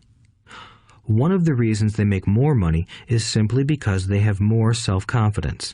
Rich Dad would say they have more self-confidence because they are less afraid of losing. In other words, the average investor does not make as much money because they are so afraid of losing money. The average investor does not know how to protect themselves from losses, and that is what Cash Flow 202 teaches. Average investors think investing is risky because they have not been formally trained to be professional investors. As Warren Buffett, America's richest investor, says, risk comes from not knowing what you're doing. My board games teach the simple basics of fundamental investing and technical investing while people are having fun. I occasionally hear someone say, your educational games are expensive, which poses the question of ROI, the return on investment, or the value returned for the price paid. I nod my head and reply, yes, they may be expensive, especially when compared to entertainment board games. But my games are not as expensive as a college education, working hard all your life for earned income, paying excessive taxes, and then living in terror of losing all of your money in the investment markets. When someone walks away mumbling about the price, I can hear my rich dad saying, if you want to be rich, you must know what kind of income to work hard for, how to keep it, and how to protect it from loss. That is the key to great wealth. Rich Dad would also say, if you do not understand the differences in those three incomes and do not learn the skills on how to acquire and protect those incomes, you will probably spend your life earning less than you could and working harder than you should. My poor dad thought a good education, a good job, and years of hard work were all you needed to be successful. My rich dad also thought a good education was important. But to him, it was also important that Mike and I know the differences in the three incomes and what kind of income to work hard for. To him, that was basic financial education. Knowing the differences in the three incomes and learning the investment skills of how to acquire the different incomes is basic education for anyone who strives to acquire great wealth and achieve financial freedom, a special kind of freedom that only a few will ever know. As Rich Dad states in lesson number 1, the rich do not work for money. They know how to have money work hard for them. Rich Dad said, earned income is money you work for, and passive and portfolio income is money working for you. Knowing that little difference has been significant in my life. Or, as Robert Frost ends his poem, and that has made all the difference. Take action. All of you were given two great gifts, your mind and your time. It is up to you to do what you please with both. With each dollar bill that enters your hand, you and only you have the power to determine your destiny. Spend it foolishly, and you choose to be poor. Spend it on liabilities, and you join the middle class. Invest it in your mind and learn how to acquire assets, and you will be choosing wealth as your goal and your future. The choice is yours, and only yours.